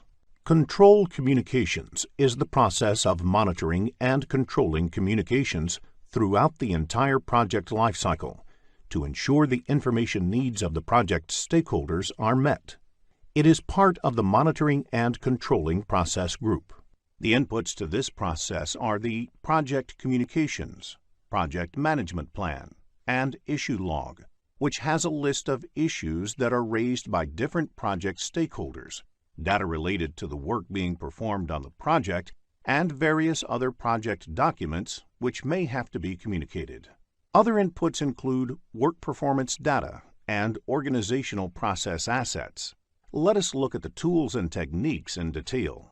The information management systems provide tools to collect, consolidate, and present the information in the form of cogent, concise communications. Expertise must be sought from different stakeholders on how you should go about this process. Several meetings may be needed to ensure the efficiency and efficacy of the communications. The major outputs of this process is the work performance information, which indicates that the work performance data has been analyzed, interpreted, and presented in an easily comprehensible form. This process may also give rise to change requests, updates to the project management plan, project documents, and organizational process assets. In the next screen, let us look into a business scenario to understand this concept better. After reading the problem statement, click the Solution button to look at a possible answer. If you are looking to become a skilled project manager, have a look at the postgraduate program in project management by Simplilearn. Project risk management includes the processes of conducting risk management planning, identification, analysis, response planning, and controlling risk on a project. It has been mentioned in practice standard for project risk management that project risk management aims to identify and prioritize risks in advance of their occurrence and provide action-oriented information to project managers. Project risk management is an integral part of the project management. It provides an approach through which uncertainty can be understood, assessed, and managed within the projects. Effective project risk management is essential for the success of a project. Let us discuss the interdependencies between project risk management and project management in the following screen. When you say risk management is an integral part of project management, it means that they are dependent on each other. The output of many project management processes can be considered as an input for risk management and vice versa. For example, by getting the information about the project progress in terms of schedule, you realize that it is not in line with the expected progress, which can become a risk for the project. So, risk management plays an important role to decide what response must be given or what actions are to be taken. Similarly, based on the response of risk management, the project management plan with respect to the deliverable will change. As you already know, all the projects have uncertainty. Project management can be seen as an attempt to control this uncertain environment through the use of structured techniques like estimating, planning, cost control, activity allocation, earned value analysis, monitoring, and review meetings. Project risk management provides an approach by which uncertainty can be understood, assessed, and managed within projects. So, effective project management is a critical success factor for project success. Let us continue this discussion on project risk management and project management in the next screen. The management or project manager should not look at project risk management as an optional activity or overhead. The interface between project risk management and other processes of project management must be cleared to address the uncertainty. The outputs of project risk management should be considered within the project management processes. They can impact various aspects like estimating resources, cost or duration, assessing the impact of scope changes, resource allocation, and project progress reports to the stakeholders. The effectiveness of project management process is increased by using the information and results from project risk management. On the other hand, some of the outputs of other project management processes, such as work breakdown structure, WBS, estimation of schedule and cost, and assumptions are important prerequisites for project risk management. Let us first discuss how we can make risk management process effective in the next screen. You make risk management more successful, effective, or consistent by using processes, methodologies, or a set of activities. However, before using these processes, you should keep some points in mind. Risk management process should be scalable to meet different elements like available resources, methodology and processes used, tools and techniques used, supporting infrastructure, review and update frequency, and reporting requirements. It is important to have a clear understanding of the risk threshold that defines the views of key stakeholders on acceptable levels of risk. It is equally important to identify the framework to manage the risk, starting from the initiation stage to its successful implementation. Project risk management activities, resources, and attention should be appropriated to the project. Since different projects warrant different levels of risk management application. Some of the actions required for tailoring are defining objectives against which risks will be identified, defining how the elements like resources, methodologies, tools, infrastructure, and communication are scalable for the project, and defining risk thresholds, tolerances, and the assessment of framework.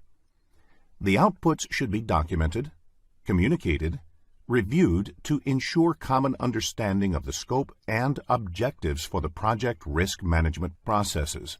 In this screen, we will look into the high-level activities carried out in the 6 project risk management processes. The first process is plan risk management. In this process, you define the scope and objectives of the project risk management processes. The key output of this process is the project risk management plan. The second process is identify risks. In this process, you identify maximum possible known risks. You will be focusing on the tools and techniques used in the process of identifying risks. The key output is the risk register. The third process is perform qualitative risk analysis.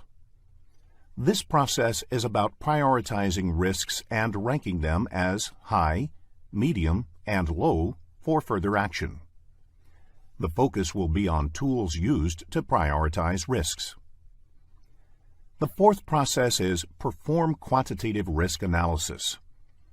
In this process, you evaluate the combined effect of risks on the overall project outcome. The risks are quantified numerically. The fifth process is plan risk responses.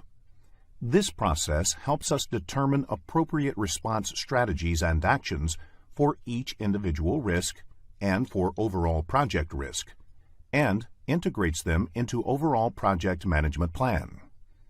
The sixth and last process is control risks. This process focuses on implementing risk response plans, tracking identified risks, monitoring residual risks, identifying new risks, and evaluating risk process effectiveness throughout the project. In the next screen, we will look into the flow of all these 6 processes and how it works logically. There are 47 processes in project management grouped into 10 knowledge areas and mapped to 5 process groups. In this lesson, we will look at the 10th knowledge area, that is, project stakeholder management and its processes. In the next screen, let us understand who stakeholders are. A stakeholder is anybody who has a stake in the project. A stakeholder may be an individual, a group, or an organization who may affect or be affected by or perceived to be affected by a decision, activity, or outcome of a project. Further, the nature of the impact can be positive or negative, thus giving rise to the notion of positive or negative stakeholders. Irrespective of whether a stakeholder is positive or negative, it is important to engage with the stakeholders and get them involved in the project. This can make a critical difference to the success or failure of the project. A single disgruntled stakeholder can bring the entire project to its knees, whereas an actively engaged and influential stakeholder can have the opposite effect. Let us understand who the common stakeholders of a project are. There are several categorizations of stakeholders. The project managers themselves are important stakeholders. The project team members represent stakeholders in the project. The senior management of the organization, which is working on the project, has a stake in the project. The sponsor, that is, the person or entity that provides the money and resources for the project and essentially champions the project, is an important stakeholder. The customer, which may be different from the sponsor, is a stakeholder as well. For instance, in many of the projects in the social sector, the sponsor may be the government or a development agency, whereas the customers would be the people who actually benefit from it. The end users, which may be different from the customers or the sponsors, are stakeholders too. The vendors or suppliers who provide goods or services to the project are important stakeholders. People whose lives may be impacted by the output of the project are also stakeholders. For example, if a highway project requires possession of privately owned land, people whose land is being taken away are the stakeholders. If the construction of a dam or water reservoir benefits the downstream farming communities, they are the stakeholders here. Competitors who provide alternative goods or services are stakeholders too. Sometimes environmentalists or other social groups may become stakeholders. The government or political leadership may become stakeholders for projects in the public domain. It is sufficient to state that there could potentially be hundreds of stakeholders for a large project. It is in the interest of the project manager and the project team to clearly identify all such stakeholders up front and then actively manage them throughout the project. In the next screen, let us discuss the classification models for stakeholder analysis. Not all the stakeholders have the same amount of influence or power over the project. Therefore, the way to manage each stakeholder needs to be calibrated based on a proper classification of the stakeholders. This is the role of the classification model. You can come up with a grid that maps the power of the stakeholders, the interest they have, the influence they may have, or the impact that they can have on the project through the power interest, power influence, or influence impact grids. It can be represented by mapping stakeholders to a power or interest grid. The diagram on the screen has x-axis, which represents interest level, and y-axis, which represents the power level. Based on the various combinations of power levels and interest levels, the grid can be divided into 4 quadrants. The stakeholders on the top right quadrant, with high power and high interest, need to be managed closely. That is, you have to monitor their involvement and engagement very closely. The stakeholders on the bottom right quadrant, with high interest but low power, need to be kept in the loop. That is, you should share information with them and keep them regularly informed. The stakeholders on the top left quadrant, with high power but low interest, can be managed by keeping them happy, for example, by making sure that their interests and opinions are taken into consideration. The stakeholders on the left bottom quadrant, with low power and low interest, may be managed less actively by simply monitoring how things are going with them. The salience model describes classes of stakeholders based on their power, ability to impose their will, urgency, need for immediate attention, and legitimacy, appropriateness of their involvement level. This is a useful framework to guide the stakeholder management strategy on a project. Practice creating power grids for business scenarios. This will help in understanding the level of engagement a project manager needs to maintain with various stakeholders. In the next screen, let us discuss the Stakeholder Engagement Assessment Matrix. The Stakeholder Engagement Assessment Matrix allows visualizing the current and desired states of a stakeholder's involvement in the project. The 5 levels of involvement are as unaware, resistant, neutral, supportive, and leading. Unaware is where the stakeholder is not aware of the project or its impact. Resistant is where the stakeholder is aware of the impacts and is resistant to change. Neutral is where the stakeholder is aware of the project and is neither supportive nor in opposition to the project. Supportive is where the stakeholder is aware of the project and its impact and is supportive of the change. Leading is where the stakeholder is aware of the project and impacts and is actively engaged to ensure that the project is successful. Let us now look at the matrix. The table has 1 row per stakeholder identified. You place C in the column which best indicates the current level of engagement for that stakeholder. Then you place D in the column which best indicates the desired state of engagement. This table can be a quick visualization tool that helps understand where work has to be done in the stakeholder management activities. In the next screen, let us discuss the skills required for stakeholder management. Stakeholder management is both an art and a science. Since it involves dealing with people, and people are inherently nonlinear and unpredictable, there is no one size that fits all strategies or tools that will work while managing them. However, a project manager may use a few traits and techniques while managing stakeholders, which are classified as interpersonal skills and managerial skills. A project manager must possess good interpersonal skills. That is, must invest the time and energy to build trust. This involves multiple things, such as establishing a personal rapport, following through on commitments, being punctual, etc. Once the trust is established, it helps in smoothing many difficult bends. Conflict management is an important skill for a project manager. While communicating with stakeholders, the project manager must practice active listening. They must not assume that they have all the answers. Instead, they should spend some time to understand the issues and the stakeholders' points of view. This alone can go a long way in smoothing ruffled feathers and building constructive relationships. Resistance to change is natural. A project manager must know how to convert that into a positive energy in its favor. Managerial skills that may help in accomplishing the project objectives. A project manager must be able to build consensus among the group. While absolute uniformity may not always be possible or desirable, the project manager must use techniques to ensure widespread discussions and arrive at a path that the group can buy into. The project manager must be able to influence people, often without necessarily being in the position of authority. The project manager must be skillful to negotiate agreements.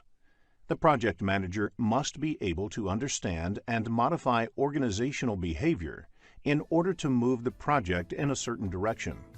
Earned value technique is an excellent way to track the project progress against the project plan. It is a method of measuring the project performance objectively and comparing it against the project baseline. Results from an earned value analysis indicate deviation of the project from cost and schedule baselines. Baseline is the initial approved value along with approved changes. Therefore, schedule baseline is the first approved project schedule along with approved changes. There are various terms used in earned value technique. Planned value is the authorized budget assigned to the scheduled work. Earned value is the work performed in terms of budget authorized for that work. Actual cost is the cost incurred in work performed. Budget at completion is the budgeted amount for the total work. Estimate at completion is the expected total cost for the project. Estimate to complete is the expected cost to finish all the remaining project work. Variance at completion is the projected budget surplus or deficit at the end of the project. All the parameters displayed on the screen are measured in terms of cost. You may come across business scenario-based questions on earned value management in the PMP exam, so ensure that you develop a clear understanding of this topic. Let us look at an example of a planned value in the next screen. Planned value is the estimated value of the work planned. This value is measured in terms of currency, say dollar. If the planned value is $340, then the work planned is worth $340. How do you calculate earned value? The solution is add the budget allocated to each of the activities that have been completed at the point of time. The resulting value is the earned value. In the next screen, let us look at the formula used to calculate earned value. In cost variance, negative means the project is over budget. Positive means the project is under budget. Similarly, in schedule variance, negative means the project is behind schedule, whereas positive means the project is ahead of schedule. The value of the next two parameters, Cost Performance Index, CPI, and Schedule Performance Index, SPI, values vary between 0 and 1. For example, a CPI of 0.8 implies that 80 cents of work is obtained for every dollar spent in the project. Similarly, if SPI is 0.9, it implies that project is progressing at only 90% of the speed originally planned. The next parameter is Estimate at Completion, or EAC. There are different ways of calculating the EAC value. The method used depends on how the cost and schedule variances are expected to play for the rest of the project. BAC by CPI is used if you expect that the current cost performance will continue until the end of the project. AC plus BAC minus EV is used if you expect that the rest of the project will be managed at the budgeted rate. AC plus BAC minus EV by the product of CPI and SPI is used if you want to factor in the impact of the cost as well as schedule variances. AC plus ETC is used if you want to re-evaluate the project based on a forecast value for the estimated cost of the remainder of the project. The next parameter is Estimate to Complete, or ETC, which is the cost of project from this point to the end. This is calculated by subtracting the actual cost from the estimate at completion. In addition, variance at completion can be calculated by subtracting the estimate at completion from the budget at completion. Variance at completion is the cost estimation whether it is over or under budget. Another parameter is the To Complete Performance Index, or TCPI. This is the cost performance needed to achieve a desired outcome. For example, if the project needs to be managed to the original budget, BAC, then TCPI, that is, the CPI that must be maintained for the rest of the project, is calculated as BAC minus EV by BAC minus AC.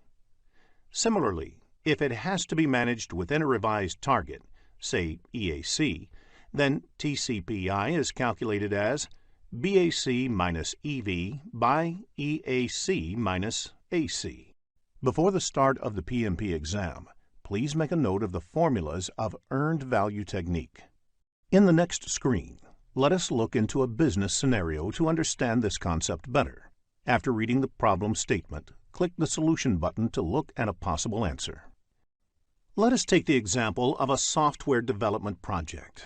There are 4 phases, and each phase takes a month to complete and is expected to cost $10,000. The phases are planned to be completed one after the other. The status of the project at the end of the month 3 is summarized in the table. Requirements definition is completed and actual spending on this is $10,000. Architecture and design is done and actual spending on this is $12,000. Development and unit testing is only 50% done, though it was supposed to be completed by 3rd month. It has cost $9,000 until date. System testing and go live has not yet started.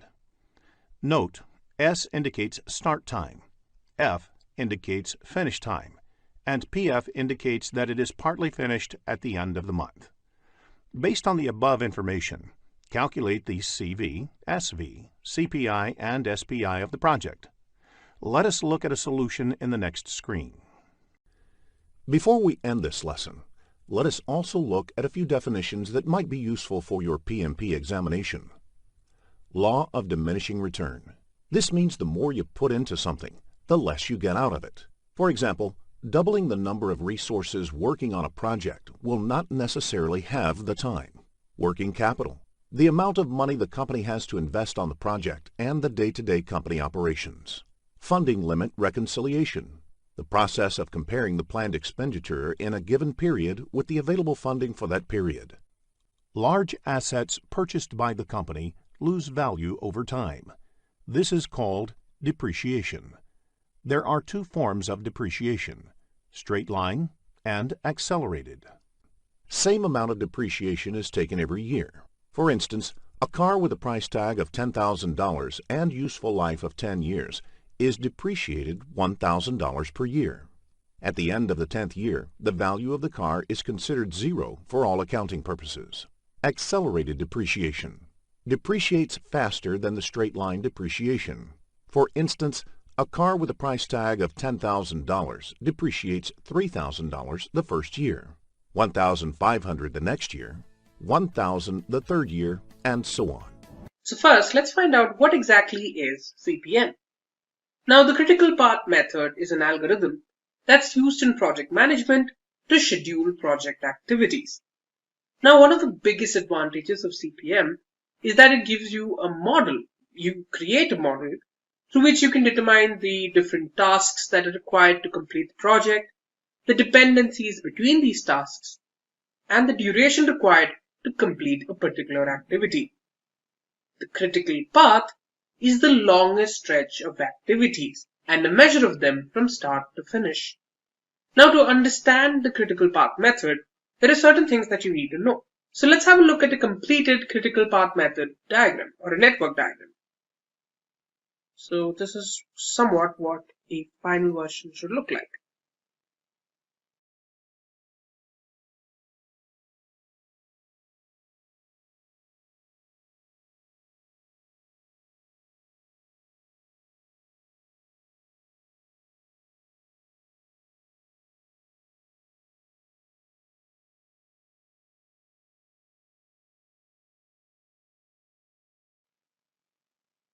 So here you can see these circles with numbers in them. We'll also need ABC.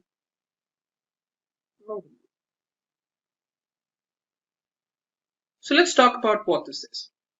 So the two major components in a diagram, a network diagram, are events and activities.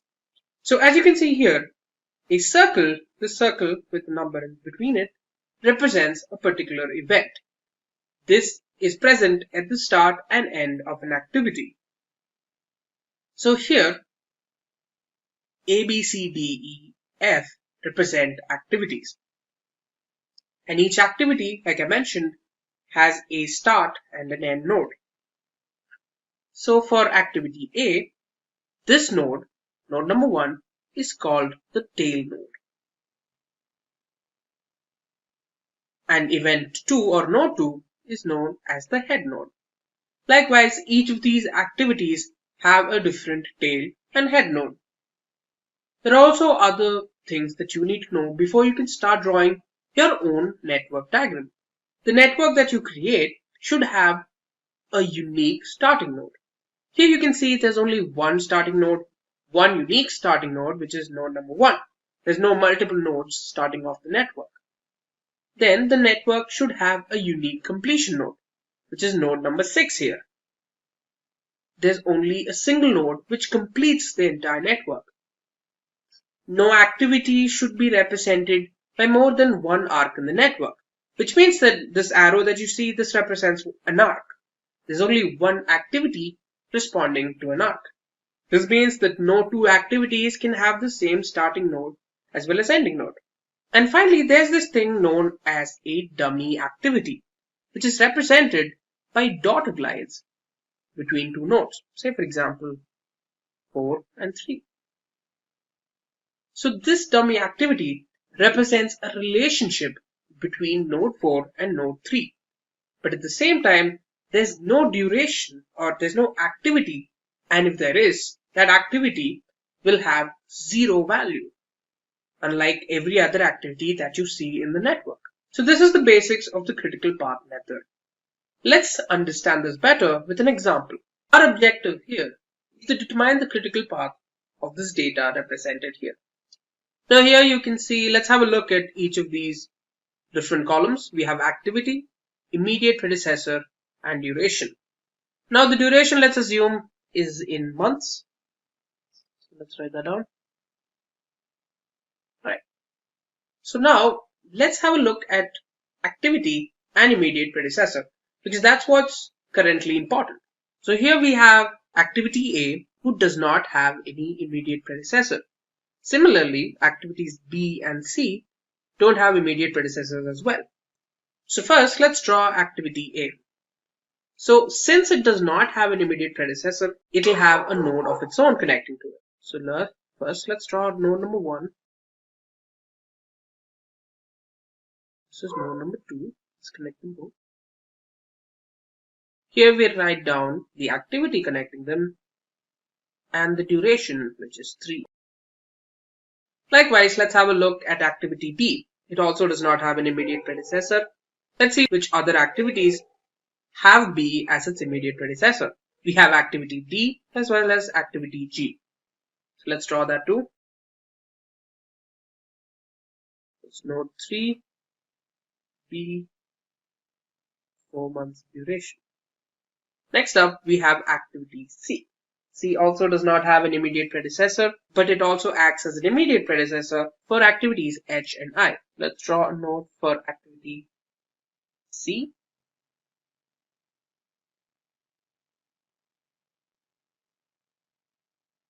Number 4. Let's write down the duration, which is 6. Now, let's have a look at activity D. Now, D is preceded by activity B.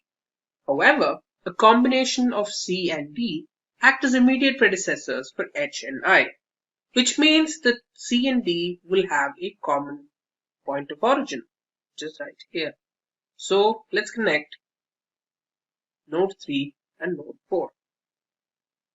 This represents the activity D,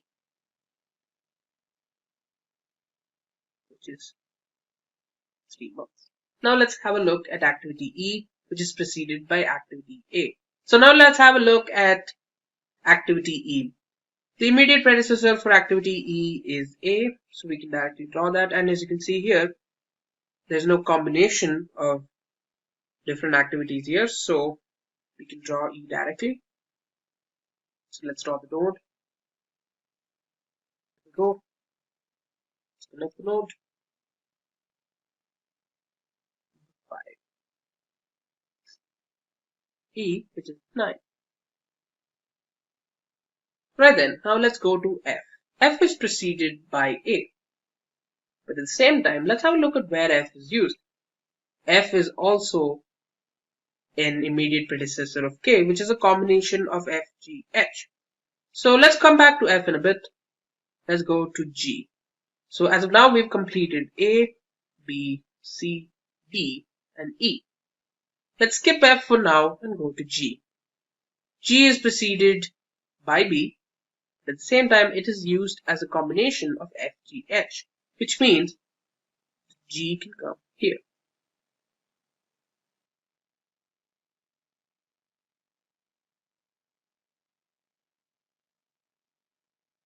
Which is 4. So G is complete. Now there's only F left. Now H. H is a combination of both C, D, which means its origin point comes from here. So whose origin point is the node 4? Both H and I originate from the node 4.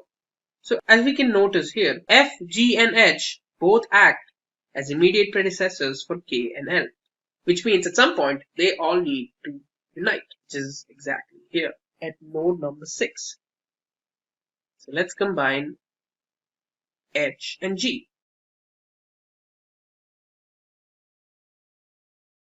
Which has a duration of 5.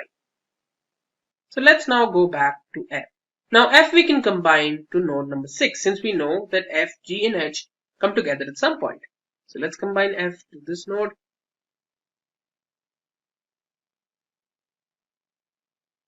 There you go. F with the duration of 1. Now we're done with node number 6, or we're also done with H. Now for activity I. Now activity I is preceded by CD. I also acts as predecessor for M, so it's an independent activity. So let's add that separately here. Preceding 4. Let's connect that. Node 7 with I, which is 4. Right. I is complete. Let's go to J. J is preceded by E right here, and is only used as combination for N in the end. So at some point, J and K need to combine. As you can see here, L, M, and N don't act as immediate predecessors, which means they represent final nodes, or they connect to the final node, as you found out earlier, which is one of the rules when you're creating a network for yourself. So let's draw K. K and L are both preceded by F, G, and H.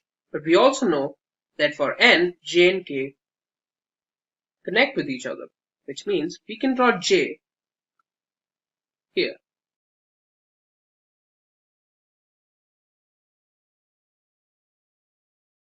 So finish J. And since J and K together connect towards N, we can also assume that K goes from here, from node 6 to 8. That's right, K, which has a duration of 6.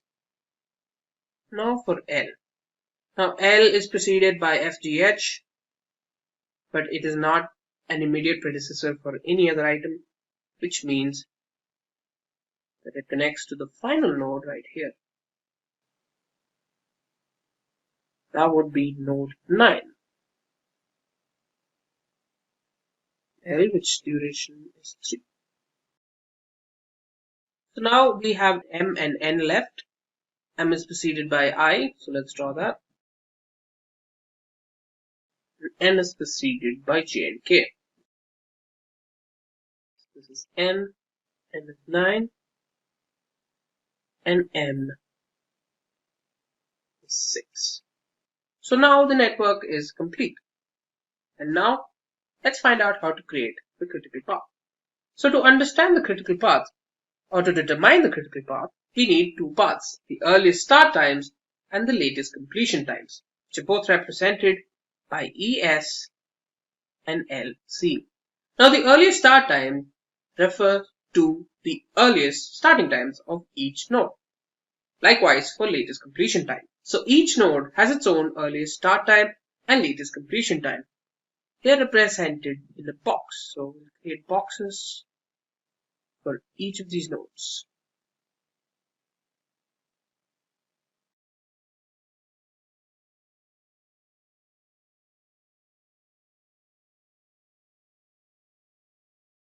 There you go. Each of these boxes need to be divided .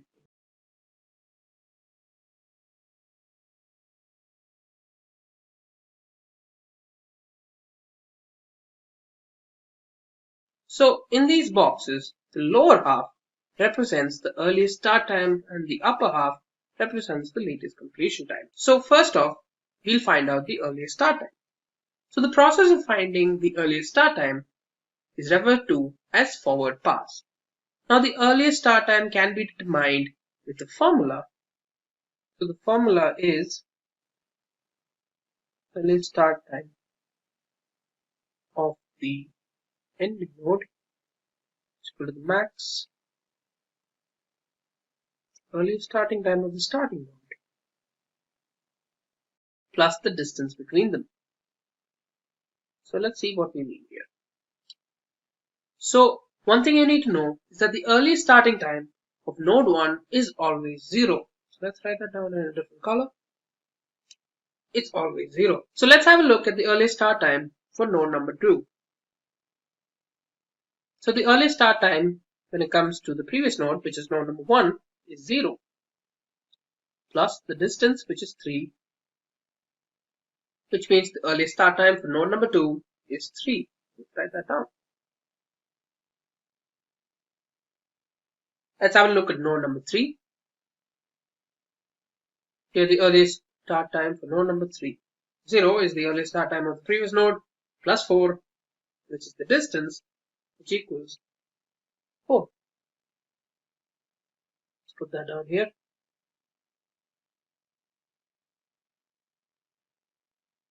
That's 4. So now let's have a look at node number 4. So here, however, there's a difference. Since there are two nodes coming towards it, which is from 1 to 4 and from 3 to 4, we'll need to determine the maximum from both of these coming nodes. So for the earliest starting time for node number 4, it's either 0 plus 6, which is C here,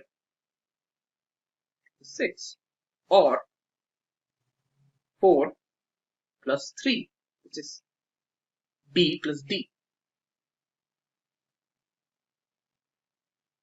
7. So here, considering that we are taking the maximum of both, we'll have to choose 7, which we'll write down here. I hope you guys understood how we did that, which is basically we took the maximum of both the values that are coming towards the node number 4. Likewise, we'll have a look at some of the other ones that are coming soon. So let's have a look.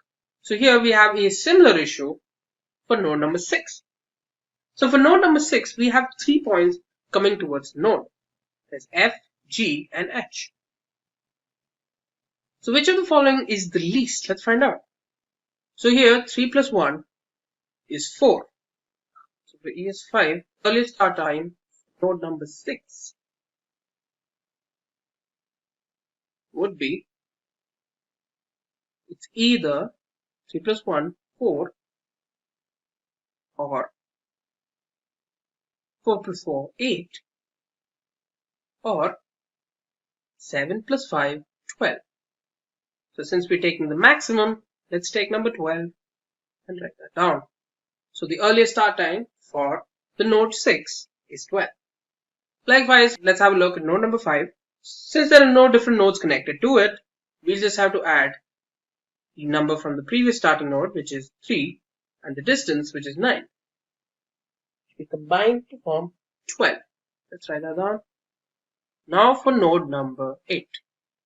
So when you have a look at node number 8, you can see that there are two nodes connected to it. There's one from 5 and one from 6. So let's have a look which one we'll select. So it's either 12 plus 3, which is 15, or 12 plus 6, which is 18. So let's go ahead with number 18. So the earliest starting time for this node is 18. So let's have a look at node number 7. So since there are no other different nodes connected to it, we can directly go with 7, which is the earliest starting time of the previous node, plus the distance, which is 4. This is totaling to 11. And finally, we have node number 9. So 9 has 3 different points connecting to it, which is 18 plus 9, 12 plus 3, and 11 plus 6, which you can see here, 18 plus 9, 12 plus 3, and 11 plus 6. As you can see, the winner is the maximum, which is from node 8, which is 27. And like that, we've completed the forward pass, which we've determined the earliest starting time of each of these nodes. Now, let's have a look at the latest completion time. For this, we'll start from node number 9 and work our way back to node number 1. So for latest completion time of the last node is always equal to the earliest starting time, which means that here, latest completion time of this node is 27. Now the formula for latest completion time is, latest completion time of the previous node is equal to the minimum latest completion time of the head node minus the distance between them. So let's see what we're talking about. Let's go to node number 8. So basically, when there are multiple connections shooting out of a particular node, we need to decide a number of different options. In this case, node 8 is directly connected to node 9. Basically, we can calculate the latest completion time for node 8 by using the formula directly, which is 27 minus 9, which will get 18. So let's put that here. The latest completion time for node 8 is 18. Let's have a look at number 7. Here again, we have a direct connection between node 7 and node 9. So therefore, we can find the latest completion time for node 7 by directly applying it with the formula, which is 27 minus 6, which is 21. So let's write that down. Let's go to node number 6. Here there are 2 points extending out of node 6, which means we'll need to choose from 2. Here we have 27 minus 3, which is 24, or 18 minus 6, which is 12. Now we need to choose the minimum of the both. So let's go with 12. Let's write that down. So the latest completion time for node 6 is 12. Now let's go to node number 5. So for node number 5, the latest completion time will be, since we're directly connected to node number 8, 18 minus 3, which is 15. Let's write that down. Let's go to node number 4, which has 2 points connecting out of it, H and I, to node 6 and 7. So let's choose among the two. So for node number 4, it'll be either 12 minus 5, which is 7, or 21 minus 4, which is 17. So which one should we choose? The minimum, which means the connection towards node 6 is the correct answer, which is 7. 12 minus 5, 7. Now for node number 3. So node number 3 has 2 points shooting out of it. So we need to choose from either the connection to node 6 or node 4. So for node 6, it's 12 minus 4, which is 8. Or it's from node number 4, which is 7 minus 3, which is 4. Hence, we'll take the connection from node number 4. So let's take the latest completion time of node number 3 as 4. Now for node number 2. So since there are 2 connections coming out of it, we'll need to choose between the connection to node 5 or the connection to node 6. So for node 6, we can directly conclude that choosing the node number 6 would be a bad idea, because the final answer would be 12 minus 1, which is 11. Or it could be 15 minus 9, which is 6. So clearly, the answer is 6, since we're taking the minimum of the both. And finally, we've come to node number 1. So here, the final answer, it's either A, B, or C, which is node 2, 3, or 4. So for node 2, we have 6 minus 3, which is 3. For node 3, we have 4 minus 4, which is 0. And for node 4, we have 7 minus 6, which is 1. Clearly, we have a winner, which is node number 3. So let's write the latest completion time at 0. And there we go, the backward pass is now complete. So how do we now find the critical path? The critical path can be determined with the help of satisfying certain conditions. Let's have a look at what they are. So to determine the critical path, we need to satisfy 3 conditions. They are: the earliest starting time and the latest completion time need to be equal. Similarly, for the head node, the earliest starting time and the latest completion time also have to be same. And finally,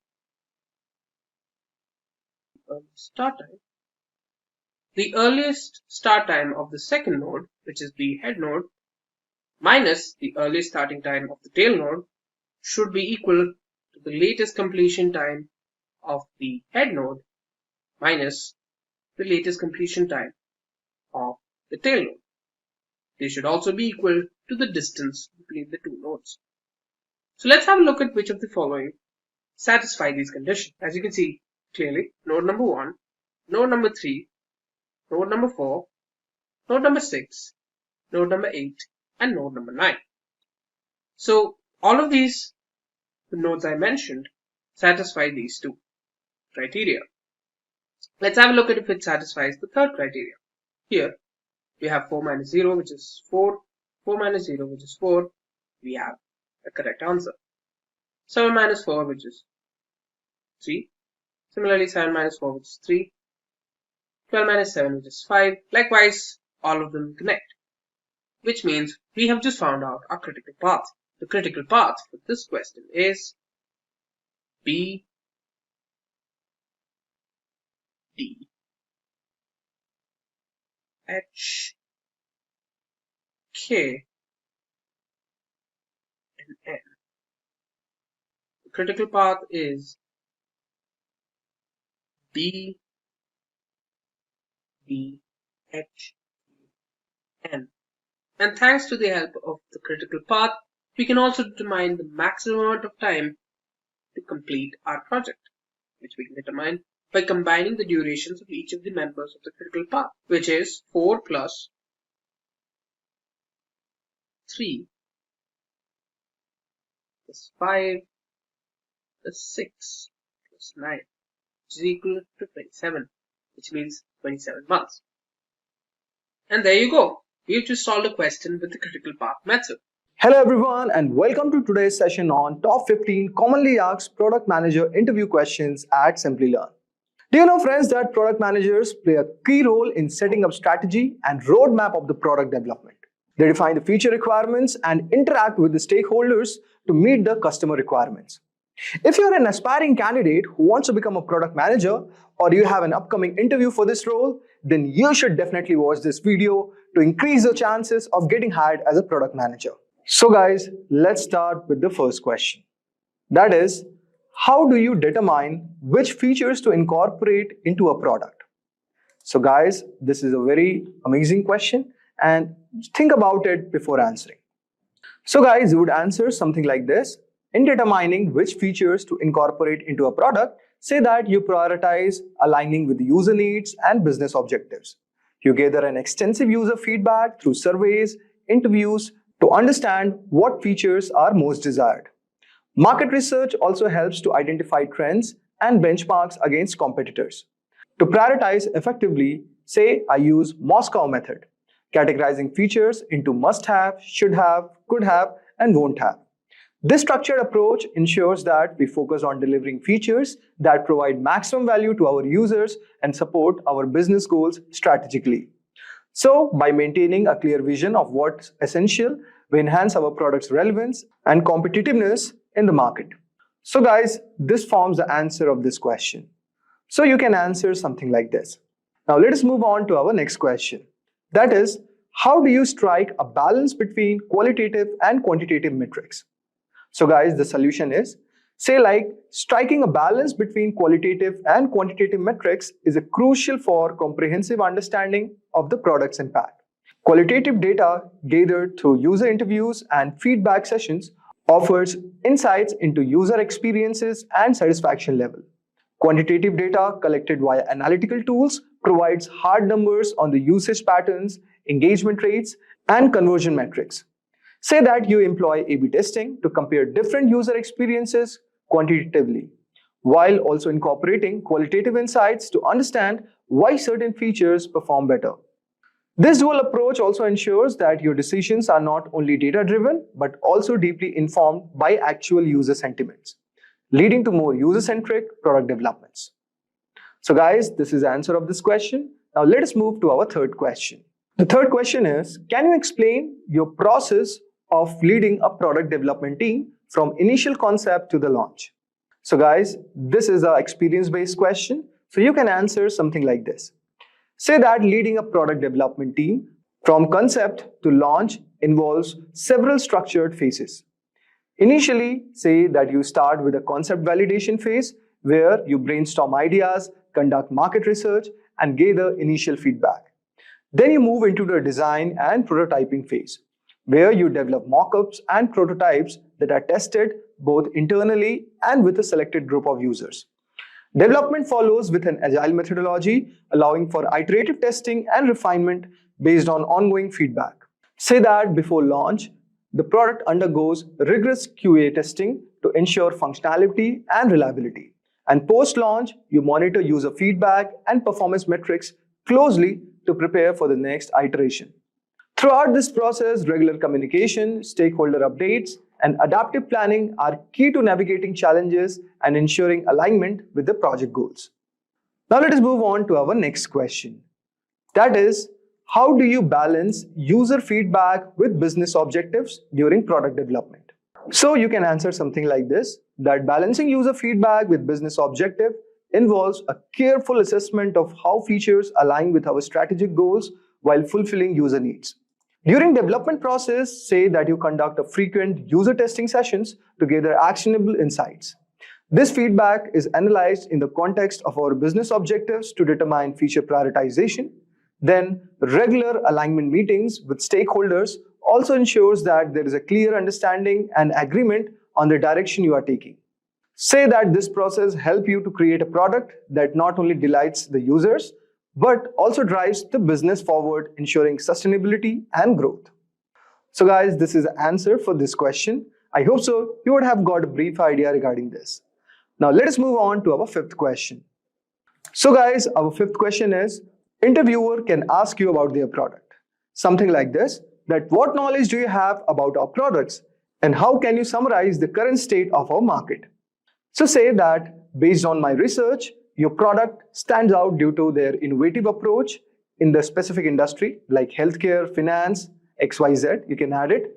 Then you can say about the current market that is experiencing, describe its trends with significant shifts that are driven by, you can mention any relevant technology or any consumer behavior changes.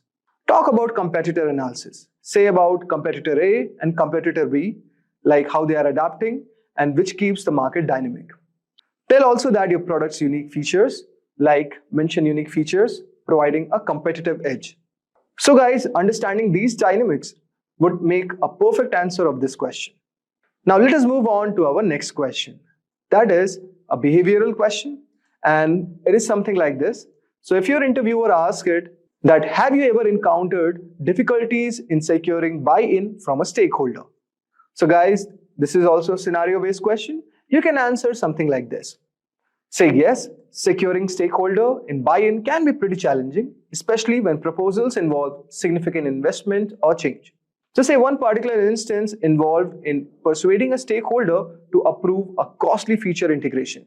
Say that you address their concerns by representing a detailed ROI analysis, projecting long-term benefits against the initial cost. So by aligning the feature benefits with the strategic business goals and demonstrating the potential market expansion, say that you are able to secure their approval. So guys, in this way, you can answer this question. Now let us move on to our seventh question. That is, what strategies and tools do you use to prioritize features during product development? And how do you handle technical debt? So guys, you can answer this question something like this. Say that prioritizing features during product development is crucial for meeting delivery timelines and maximizing the product impact. Say that you employ the Moscow method to prioritize feature based in their necessity and impact. Tools like you use Jira that helps to manage priorities effectively, ensuring transparency across the team. And in the technical depth, say that it is managed by dedicating a portion of each development sprint to refactoring and addressing the legacy issues. So this proactive approach prevents the accumulation of technical debt. And in this way, you can answer this question. Now let us move on to our next question. That is, how do you manage a conflicting technical requirement or priorities from different stakeholders? Say that managing conflicting technical requirement involves a balanced approach where communication and prioritization are the key. Say that in the stakeholder meetings, you encourage open discussions to understand each perspective fully. Talk about use a weighted scoring model to assess the impact and necessity of each requirement. Say that it helps in making informed decisions that align with the project's strategic goals while accommodating stakeholders' concerns as much as possible. Talk about that regular updates and clear communication ensures stakeholders remain informed about the reason behind certain decisions and also fostering trust and collaboration. So this makes a perfect answer for this question. Now let us move on to our ninth question. So guys, our ninth question is, can you provide an example of a product that didn't meet initial performance expectations and how you optimized this? So guys, this is also a scenario-based question. If you have encountered anything like this, so you can talk about your experience. So here's a model answer for this question. Talk about that once you launched a product that didn't meet the expected performance metrics. Initial user feedback indicated issues with the user interface and overall responsiveness. Say that you quickly gathered a task force team to address these issues, using performance profiling tools to identify and resolve bottlenecks. Say that you also re-evaluated the user interface based on specific feedback, making it more intuitive. So after optimizations, you conducted a relaunch campaign which significantly improved user engagement and satisfaction. So guys, this experience basically highlighted the importance of agility and responsiveness in product management. And it makes a perfect answer to this question. Now let us move on to our next question, that is, how do you ensure that your product development team remains innovative while adhering to agile methodologies and meeting deadlines? So guys, answer to this question is that fostering innovation within agile framework involves encouraging creative thinking and providing opportunities for experimentation. Say that you organize regular hackathons and dedicate sprints for exploring new ideas. So in this way, it motivates the team, but also leads to innovative solution. So guys, this marks the perfect answer to this question. Now let us move on to our next question. That is, what specific tools or frameworks do you find most effective for tracking and managing product development progress, such as Jira or Trello? So guys, the answer to this question is, you can say that for managing product development, you prefer using Jira due to its comprehensive suite of agile project management tools. Then you can talk about its effectiveness for tracking sprint progress, managing backlogs, and distributing tasks across teams. For less complex project, when working, say that you use Trello, which provides a visually intuitive platform that simplifies task management. So guys, in this way, it marks the perfect answer to this question. Now let us move on to our next question. That is, can you discuss a time when you had to pivot a product strategy based on technical limitations or market feedback? So guys, you can talk about something like this, that during one project, you initially planned to integrate an advanced AI feature. However, technical assessments and early user feedback highlighted performance issues and steep learning curve for our target audience. Realizing these challenges said that you decided to pivot the strategy. Instead of complex AI solution, you implemented a more user-friendly, rule-based automation feature that achieved similar result but with greater acceptance and less technical risk.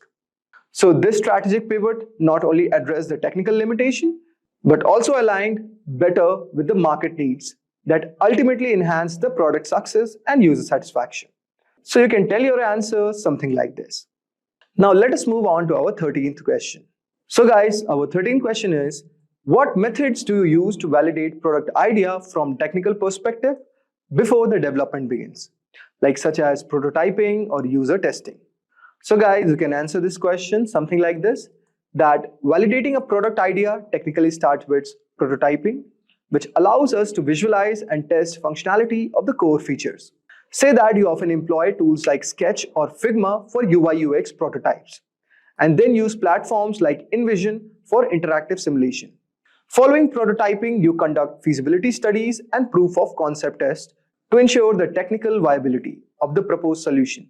Then you do user testing, utilize both focus groups and A/B testing setups, which provides feedback on the user experience and interface. It is also very crucial for making iterative improvements before full-scale development begins. So guys, you can answer this question something like this. Now let us move on to our 14th question. That is, how do you maintain effective communication and collaboration with cross-functional teams, including developers and designers during product development? So guys, this is also an experience-based question. So if you have worked in an industry where you have came across these scenarios, so guys, you can answer this question something like this. Say that effective communication and collaborations are maintained by establishing clear communication channels and regular interaction routines. Say that you use agile methodologies which facilitate in daily stand-ups, sprint planning, reviews, and retrospectives that ensures continuous dialogue and timely updates across all teams. Say that you also use Jira and Confluence for tracking tasks and sharing documentation. Also, you say that you use joint design and development sprints to encourage a collaborative environment where developers and designers can align their work closely, which also fosters a holistic approach to product development. Now let us move to our final question. That is, what is your approach for managing technical risk and ensure code quality in product development? It is also a very, very important question. So guys, you can pause this video and think about it. You can answer this question something like this. Say that managing technical risks start with a proactive approach to identifying potential issues in the early development process. Say that you implement robust testing strategies, including unit tests, integration tests, and end-to-end tests, which facilitates automated testing frameworks like Selenium and Jest. Then say that you do regular code reviews and pair programming sessions, which you can say that are part of your routine to maintain high code standards and foster knowledge sharing within the team. To ensure that ongoing code quality, you use continuous integration and continuous deployment pipelines, which automates the testing and deployment processes. It also allows you to detect and resolve issues swiftly. Say that you do regular audits and adopt the latest security practices that are kind of integral to your product strategy. You also ensure the product is not only functional, but is also secure and reliable. So guys, that was all for today's video. I hope so. You would have enjoyed our today's video on commonly asked product interview questions at Simplilearn. Now with that, we have come to the end of our full course. I hope you found this full course valuable. If you like this video, do hit the notification bell and subscribe for more such content by Simplilearn. Thank you and keep learning. Hi there, if you like this video, subscribe to Simplilearn YouTube channel and click here to watch similar videos. To nerd up and get certified, you can check the description box below.